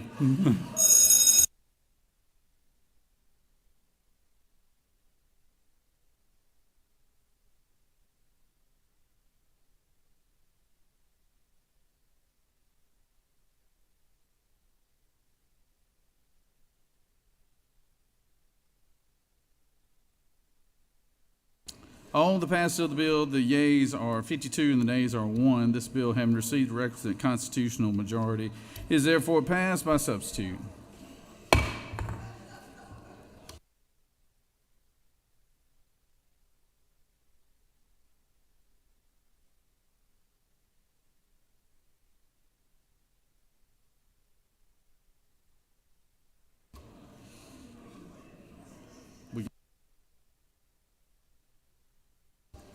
Secretary reads House Bill 586. House Bill 586 by Representative Williamson of the 112th and others. Bills being entitled an act to amend Article 3, Chapter 6 of Title 48 of the Official Code of Georgia annotated related to intangible recorded tax as to revise the notes for which such tax is imposed, to provide for procedures, to revise definitions, to provide for related matters, to repeal conflicting laws, and for other purposes. Mr. President, the Senate Committee on Finance recommends that this bill do pass by substitute. Respectfully submitted, Senator Huffstetler, Chairman. Mr. President, the Senate Committee on Finance offers the following substitute to House Bill 586. The bill is being entitled an act to amend Article 3, Chapter 6 of Title 48 of the Official Code of Georgia annotated related to intangible recording tax so as to revise the notes for which such tax is imposed, to provide for procedures, to revise the definitions, to provide for related matters, to repeal conflicting laws, and for other purposes. Mr. President, that completes the order.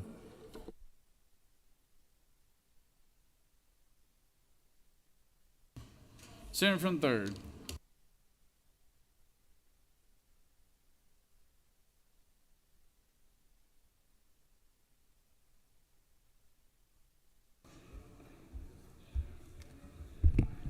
Thank you, Mr. President.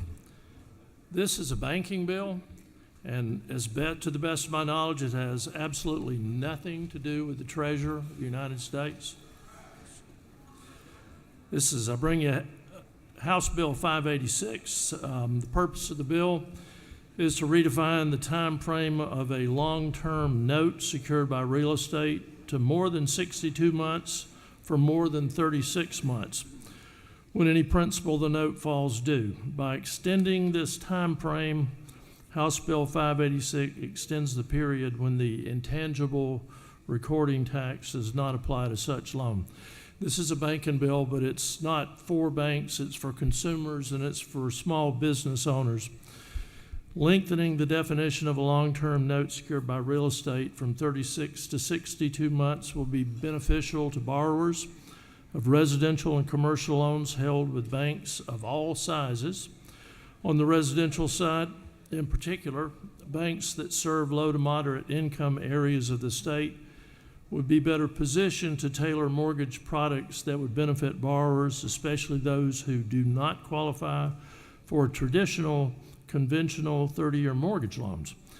The term could be longer than 36 months while retaining the benefit of keeping closing costs lower, since the intangible recording tax would not be applicable. This could help promote affordable housing. Currently, many banks have 35-month residential loan programs to keep initial closing costs as low as possible. Longer duration loan would give these homeowners more time to consider other options when the initial loan matures, increasing the likelihood of housing stability. For small business owners, those small business owners financing the purchase of their operating buildings with 35-month loans would similarly benefit. Longer duration loan with lower closing costs give those borrowers more time to consider options when the original loan matures. And then finally, additionally, Regulation Z, the Truth in Lending Act, contains requirements to assure that balloon payment mortgage loans meet certain consumer protection standards. One of those requirements is that the balloon payment must come due at least 5 years after the first payment is due on the mortgage, which obviously would be 61 or 62 months from the loan's origination. So a 62-month duration is needed in this bill to allow banks to comply with the consumer protection requirement. When this federal requirement was established, balloon payment mortgage loans, this happened before the intangible recording tax was established. I can tell you that in the time that I was a banker, if I had a dime for every time I did a 35-month loan with a balloon on it, I would be a very rich man. So I ask favorable consideration, would be glad to answer any questions. Thank you. I yield the well. Does any other senator wish to speak for or against the measure? Is there objection to the previous question being ordered? Chair hears none. Previous question is ordered. Question is on the adoption of the committee substitute. Is there objection to the adoption of the committee substitute? Hearing none, the committee substitute is adopted. Is there objection to agreeing to the report of committee which is favorable to the passage of the bill? Chair hears none. The report of committee is agreed to. Questions on the passage of the bill by substitute. All those in favor vote yea. All opposed nay. Secretary, unlock the machine.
On the passage of the bill, the yeas are 55, the nays are 1. This bill, having received the requisite constitutional majority, is therefore passed by substitute.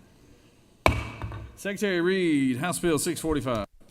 House Bill 645 by Representative LaHood of the 175th and others. The bill is being titled an act to amend Article 1 of Chapter 7, Title 31 of the Official Code of Georgia annotated related to the regulation of hospitals and related institutions so as to repeal certain provisions requiring COVID-19 testing of staff members in long-term care facilities to provide for related matters, to repeal conflicting laws, and for other purposes. Mr. President, the Senate Committee on Health and Human Services recommends that this bill do pass. Respectfully submitted, Senator Watson, Chairman.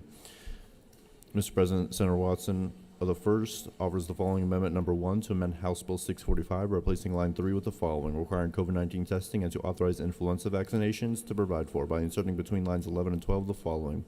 Said article is further amended in Code Section 31-7-18 related to vaccinations for influenza and related items by replacing 50 with 18 in subsection A, Section 3. Mr. President, that completes the order.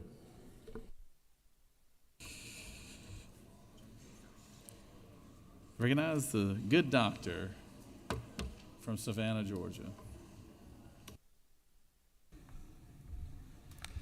Thank you, Mr. President.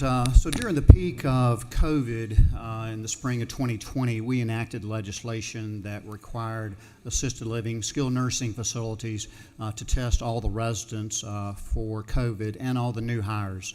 And indeed, that did save lives.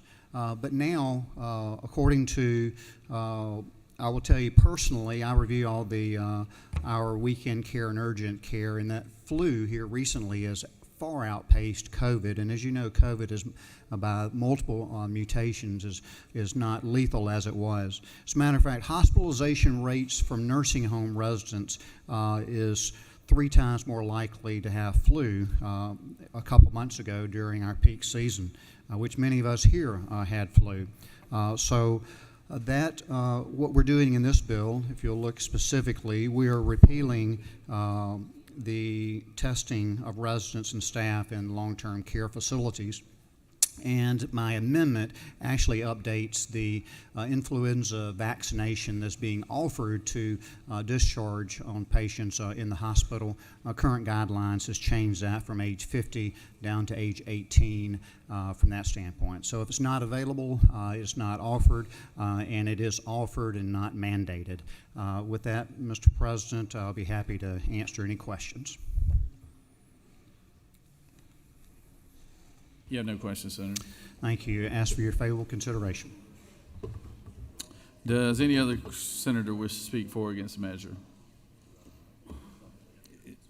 Oh, we got amendment. All right. Questions on the adoption? Yeah. No other senators like to speak to the amendment? To the underlying bill? Questions on the adoption of amendment number 1? Is there objection? Amendment number 1, there is objection. All those in favor of amendment number 1 vote yea. All opposed, nay. Secretary, unlock the machine.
On the adoption of Amendment 1, the yeas are 50 and the nays are 3. And this amendment has been adopted. Is there objection to agreeing to the report of the committee which is favorable to the passage of the bill? Chair hears none. The report of the committee is agreed to. Is there objection to the main question being ordered? Chair hears none. The main question is ordered. Questions on the passage of the bill as amended. All those in favor of the bill vote yea. All opposed, nay. Secretary, unlock the machine.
On the passage of the bill, the yeas are 52, the nays are 2. This bill, having received the requisite constitutional majority, is therefore passed as amended.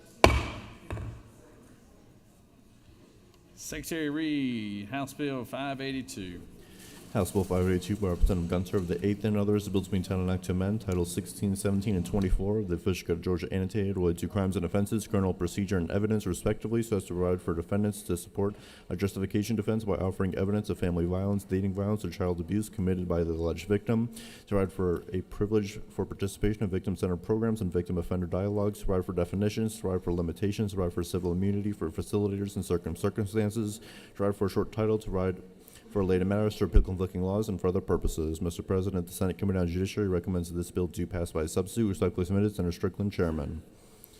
Mr. President, the Senate Committee on Judiciary offers the following substitute to House Bill 582, bill to be entitled an act to amend Titles 16, 17, and 24 of the OCGA related to crimes and offenses, criminal procedure, and evidence, respectively, so as to provide for dependents to support a justification defense by offering evidence of family violence, dating violence, or child abuse committed by the alleged victim and for other purposes. Mr. President, Senator Strickland, 42nd, and others offer the following amendment, number 1, to amend the Senate Committee on Judiciary substitute to House Bill 582 by replacing lines 1 and 2 with the following: to amend Titles 16, 17, 24, and 45 of the Official Code of Georgia annotated related to crimes and offenses, criminal procedure, evidence, and public officers and employees, respectively, so as to provide for defendants by inserting before and for other purposes. Mr. President, that completes the order. Recognize the senator from the 50th.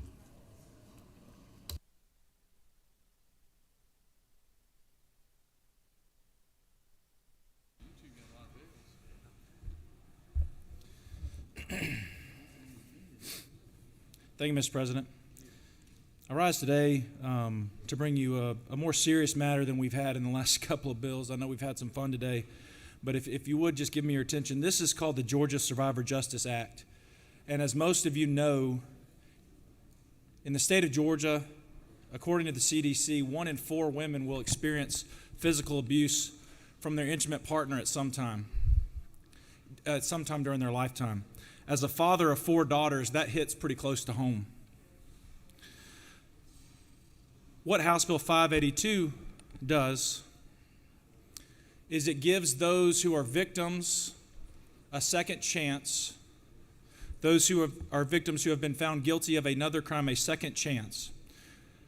Between 74 and 95% of women who are incarcerated have experienced domestic violence or sexual violence. House Bill 582 would prevent survivors from serving long sentences for conduct needed for their own survival.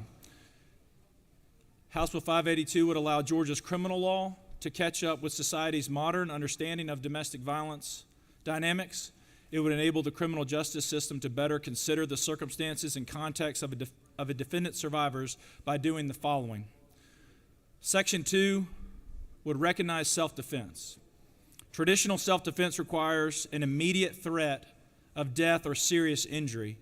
However, for victims of domestic violence, when violence and the threat of violence has been constant or has been escalated over time, assessed risk is based on a history of abuse. Section 2 of HB 582 allows survivors the ability to present self-defense by offering the full context of an abusive history. Section 3 acknowledges coercion. Coercive control is a power and control dynamic abusers use against their victims. For victims of domestic violence, the ongoing threat of harm, terror, and manipulation can lead to their being coerced, to them being coerced into actions against their will. Dynamics not currently considered under Georgia law. Section 4 creates a path for survivors in prison. Many survivors are currently in prison for taking actions needed for their survival. This section provides them with a mechanism to request resentencing under our evolved understanding of domestic violence. Section 5 deals with proportionate sentencing for survivors. Even in cases where a conviction is imposed, mitigating factors paint a fuller picture for sentencing. Current law has not been adequate in ensuring survivors do not receive overly harsh sentences for conduct in which abuse was a significant contributing factor to their offense. And lastly, Sections 6 and 7 enable victim-centered programs. Crime survivors regularly report needing a diverse set of tools to address and repair harm.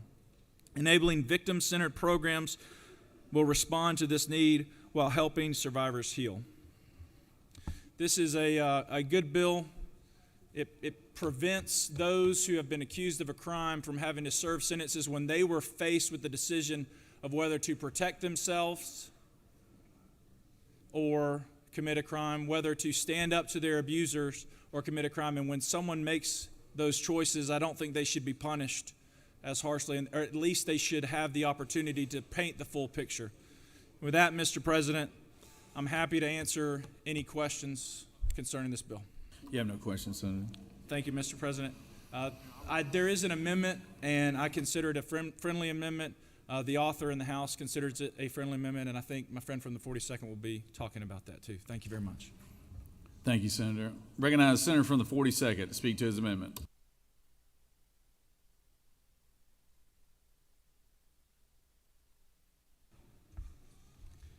Thank you, Mr. President. Amendment 1 is actually what was House Bill 384 that passed unanimously in the House, was unanimous in the Senate Judiciary Committee. It's sticking on the floor today, but it's an important bill, and as you'll see, it clarifies the fact that no public officer, and in particular including peace officers, can be prosecuted for violating their oath of office unless there's an underlying crime they committed that's a high and aggravated misdemeanor or a felony. And that's important because you look at the existing law, the punishment for someone being prosecuted for violating their oath of office rises to that level from 1 to 5. And so we have a little hole in the law we need to clarify here to make certain that if someone's going to be prosecuted that's a law enforcement officer or any other public officer, that there actually is an underlying offense they committed at the same time. It also, in Section 9, well, the way the amendment's written, Section 9 of the bill will include the part that standardizes what the oath is for our peace officers as well. It comes at the request for our law enforcement community. Happy to answer any questions.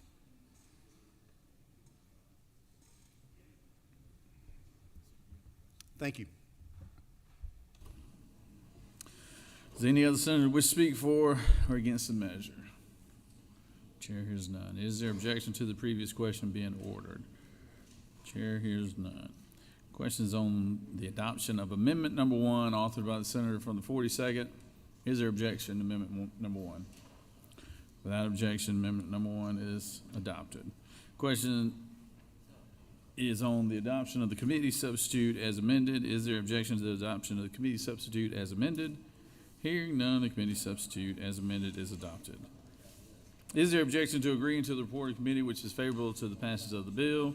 Chair hears none. The report of the committee is agreed to. Is there objection to the main question being ordered? Chair hears none. The main question is ordered. Questions on the passage of the bill. All those in favor vote yea. All opposed, nay. Secretary, unlock the machine.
All the passages of the bill, the yeas are 53, the nay is 1. This bill, having received the requisite constitutional majority, is therefore passed by substitute.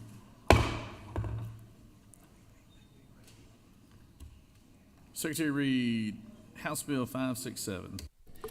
House Bill 567 by Representative Dembski with the 13th and others. A bill to be entitled Act to amend Article 2, Chapter 11 of Title 43 of the Official Code of Georgia annotated relating to licenses for the practice of dentistry so as to authorize and regulate tele-dentistry by licensed dentists in the state, to provide for definitions, to provide for exemptions and conditions, to provide for authorized practices, to provide for referred dentists, to provide for ownership of documents, to provide for a limited number of dental hygienists to perform tele-dentistry under certain conditions, to provide for rules and regulations, to amend Article 1 of Chapter 24, Title 33 of the Official Code of Georgia annotated relating to general provisions of insurance so as to allow for coverage of dental services provided through tele-dentistry, to provide for related matters, to provide for an effective date, to repeal conflicting laws, and for other purposes. Mr. President, the Senate Committee on Health and Human Services recommends that this bill do pass by committee substitute. Respectfully submitted, Senator Watson, Chairman. Mr. President, the Senate Committee on Health and Human Services offers the following substitute to House Bill 567, a bill to be entitled Act to amend Article 2, Chapter 11, Title 43, the OCGA related to licenses for the practice of dentistry so as to authorize and regulate tele-dentistry by licensed dentists in the state, to provide for definitions and for other purposes. Mr. President, that completes the order.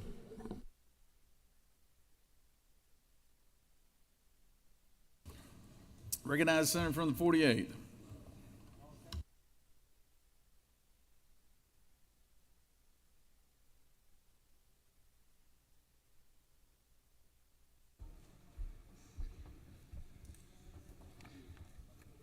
Thank you, Mr. President. Colleagues, I bring you House Bill 567, Tele-dentistry. You may recall this bill from last year. It passed this chamber, it passed the House, and unfortunately had a billing error that caused our wonderful governor to have to veto it. So we've made a couple of minor changes, and I think everybody's on board. HB 567 will authorize and regulate the practice of tele-dentistry by Georgia licensed dentists and hygienists via the Georgia Board of Dentistry to ensure patient safety remains the priority while maintaining a continuous standard of care and sustaining the Georgia licensed dentist as the leader of the oral health care team. It allows patients without a dental home to establish care with a dental provider in order to receive a consultation and direct appropriate care. It allows dentists to use tele-dentistry to use hygienists to perform specific hygiene functions permitted under general supervision. In accordance with existing law, it requires the patient and dentist both be physically located in Georgia, with the dentist verifying the patient's location, identity, and obtaining patient consent. What it does not do, it does not create unreasonable scope expansions. It does not replace the need for in-person dental exams and procedures. It does not require patients to sign waivers releasing providers of liability at any time. It does not change what is currently allowed under any part of the General Supervision Code. It does not negatively impact oral health care currently allowed in Title I schools, preschools, long-term care facilities, and nursing homes, and it does not mandate insurance coverage of tele-dentistry. That was the key from last year. It's a pretty simple, straightforward bill. Most of you have seen this before. Happy to answer any questions. Senator. I ask your favorable consideration for HB 567. I yield the well. Does any other senator wish to speak for or against the measure? Is there objection to the previous question being ordered? Chair hears none. Previous question is ordered. Question is on the adoption of the committee substitute. Is there objection to adoption of the committee substitute? Hearing none, the committee substitute is adopted. Is there objection to agreeing to the report of committee, which is favorable to the passage of the bill? Chair hears none. The report of committee is agreed to. Is there objection to the main question being ordered? Chair hears none. The main question is ordered. Question is on the passage of the bill by substitute. All those in favor of the bill will vote yea. Opposed, nay. Secretary will unlock the machine.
On the passage of the bill, the yeas are 52 and the nays are 1. This bill, having received a requisite constitutional majority, is therefore passed by substitute. Secretary read House Bill 36.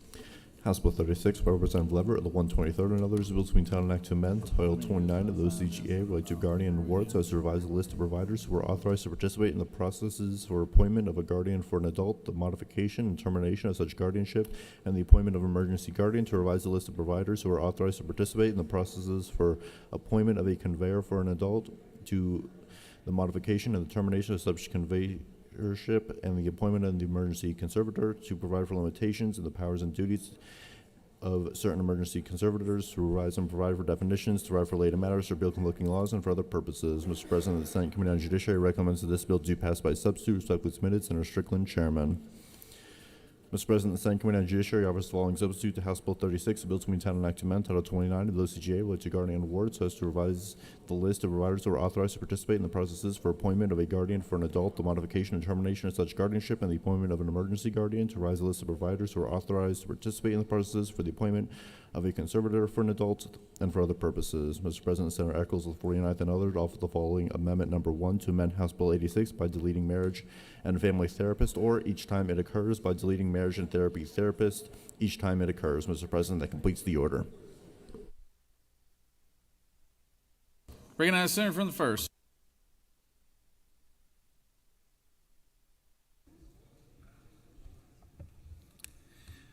Thank you, Mr. President. I bring you House Bill 36.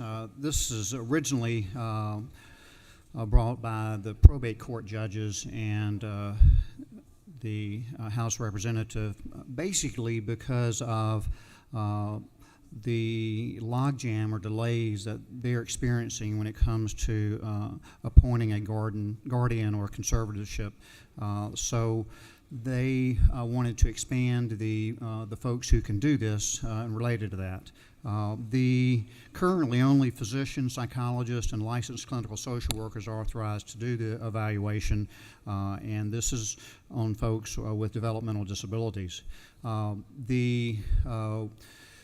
So it adds physician's assistants, nurse practitioners, and clinical nurse specialists with special training in psychiatric and mental health, marriage and family therapists, and professional counselors. But in agreement with the probate judges and with the author in the House, you'll see the amendment that the senator from the 49th, who's well-versed in developmental disability issues, removes and strikes and deletes marriage and family therapist. So that is an amendment that certainly I'm in agreement with, that he sponsored and I signed it, and the author is in the House is in agreement with it, and the probate judges are in agreement with it. So basically for an evaluation, to perform this evaluation, this will be for PAs, physician's assistants, nurse practitioners, clinical nurse specialists, psychiatric mental health, and licensed professional counselors, and all those with training. Their training includes developmental disability. But let me just say that you'll see in Section 12 of the bill that an adult shall not be presumed to be in need of a conservative solely based on the findings of an adult, one or more developmental disabilities as defined in the paragraph. So that will not be any of the criteria for those with developmental disabilities when it comes to guarantors or conservatorship. And that's what it does. Mr. President, I'm happy to answer any questions.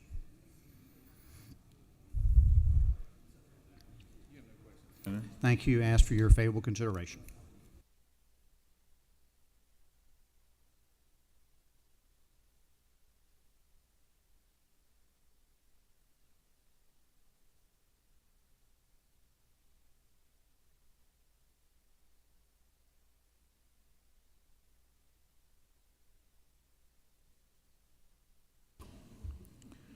Does any other senator wish to speak for or against the measure? The chair hears none. Is there objection to the previous question being ordered? Chair hears none. Senator, for the 41st, what purpose do you rise? Parliamentary inquiry. State your inquiry. Was the amendment amendment withdrawn or spoken to?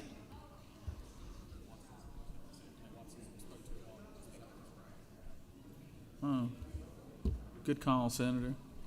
Missed it. Senator from the 49th, would you like to speak to the amendment? Senator spoke to it, so no. You're good? Yeah, I'm good. If he's good, Okay. I'm good.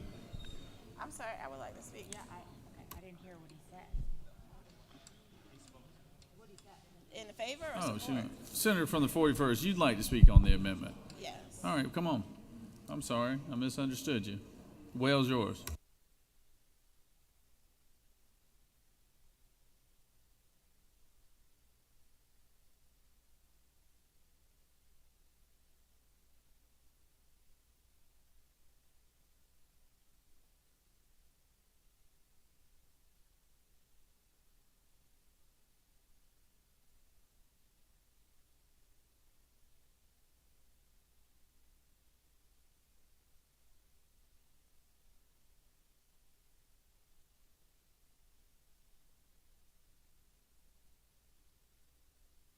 Senator from the 41st waives.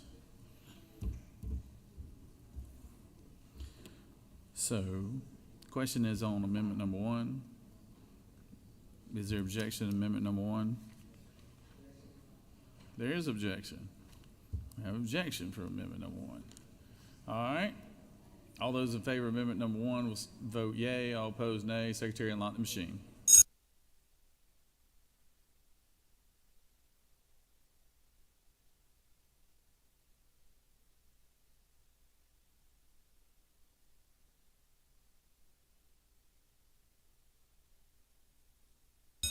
Senator from the 1st.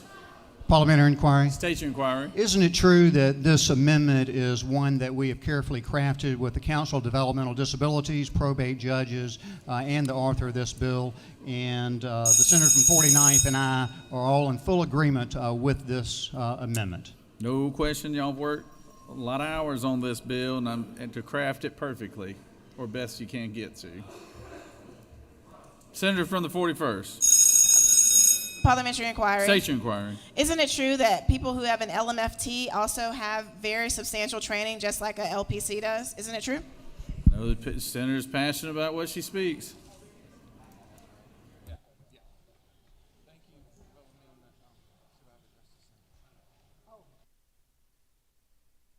On the adoption of amendment number 1, the yeas are 38, the nays are 13, and this amendment has been adopted.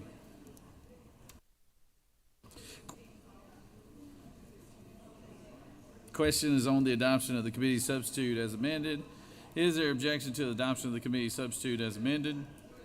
The chair hears none. The committee substitute is amended. Is there objection to agreeing to the report of committee which is favorable to the passage of the bill?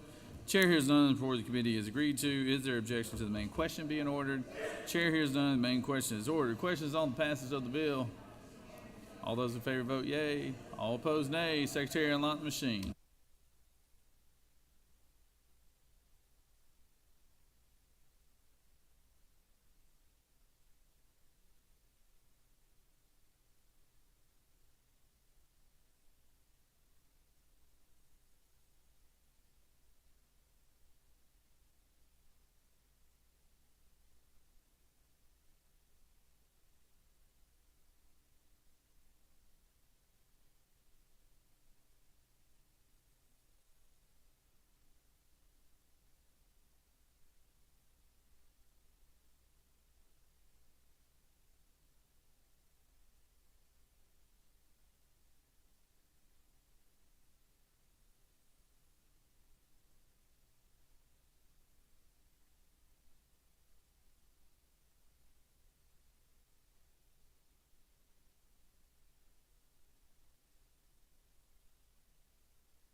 On the passage of the bill, the yeas are 49, nays are 4. This bill, having received the requisite constitutional majority, is therefore passed by substitute.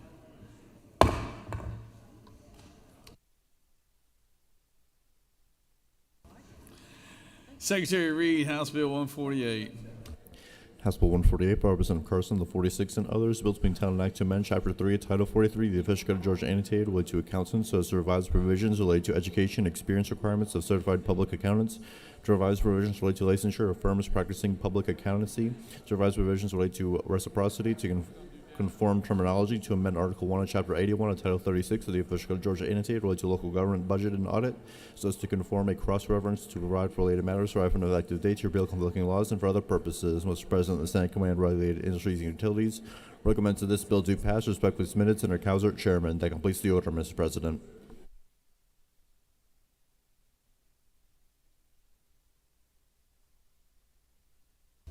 I recognize the senator from the 4th.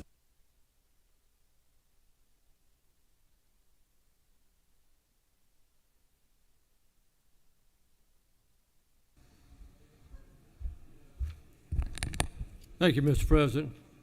I would first, before I get into this bill, I'd like to thank some people that have worked so hard on this bill. And that's Vice President of Legislative Affairs, Don Cook, Board Search, who is the Executive Director of Georgia Society of CPAs, and Ms. Catherine Flesher, who is the current Chairman of the Board of Georgia Society of CPAs. This provides a new pathways for people to receive their CPA license. And just like all other professions that I know of and I talk to, we all have shortage of qualified people in our profession, and this provides two other pathways in addition to what we have now. So Georgia currently has a structure that has been in place since 1998, but presently does not meet the needs of our profession. Currently, the Georgia Public Accounting Act requires CPA candidates. Currently, the Georgia Public Accounting Act requires CPA candidates to pass all parts of the CPA exam, complete 150 hours of credit hours qualifying education, and gain 1 year of relevant work experience before becoming a licensed CPA. This House bill does not change that at all. In fact, it adds two more waves to it. But this is an attempt to address the profession's demands and some of the challenges in getting to licensure. House Bill 148 proposes to add two other ways to become a Georgia licensed CPA, as well as establishing practice privilege requirements for out-of-state CPAs to practice in Georgia. So let's talk about the pathways, all three of them, the existing and two new ones. So under this bill, beginning January 1, 2026, the Georgia State Board of Accountancy will be able to license a person as a CPA. First one is what we already have, completes 150 credit hours of qualifying education, has at least 1 year of relevant work experience, and passes the CPA exam. Number two, and that's what I fell under, I was licensed under, I had a bachelor's degree with emphasis in accounting, as established by the Georgia State Board of Accountancy, and I had at least 2 years of experience, and I had to pass the CPA exam, and it did take me 5 times to pass it. Also, the third measure is that you have a master's degree with emphasis in accounting, as established by the State Board, and at least 1 year experience, and pass the CPA exam. So this is allowing us to go from one way to become a CPA to actually 3 ways, and in no way does it diminish our credibility of our profession. In many places, our profession is held esteem among all other professions. So these pathways are being looked at by many other states. So let me just tell you in conclusion, House Bill 148 provides Georgia with 2 new routes to a CPA licensure, as well as practice privilege requirements that will make it more efficient for all out-of-state CPAs to provide audit services in Georgia. This bill is backed by the Georgia Society of CPAs, Georgia State Board of Accountancy, and the national accounting firms. This bill passed the House 172-0 and passed the Senate committee 8-0. Mr. President, I yield the will.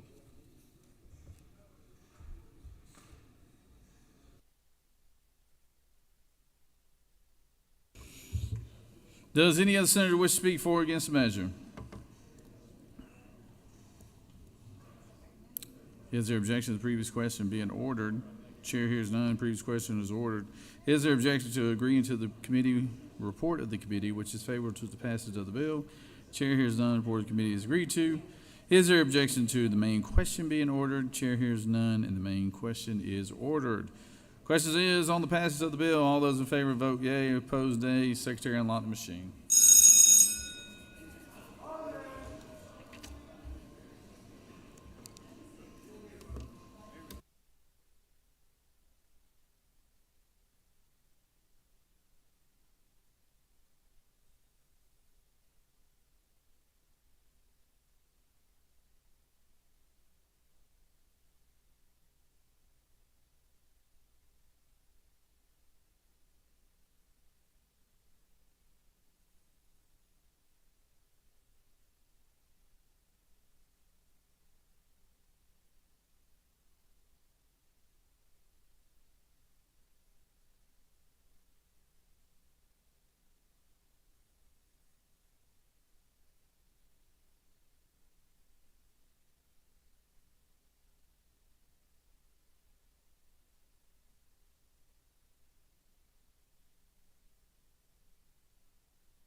On the passage of the bill, yeas are 52 and nays are 0. This bill, having received the requisite constitutional majority, is therefore passed.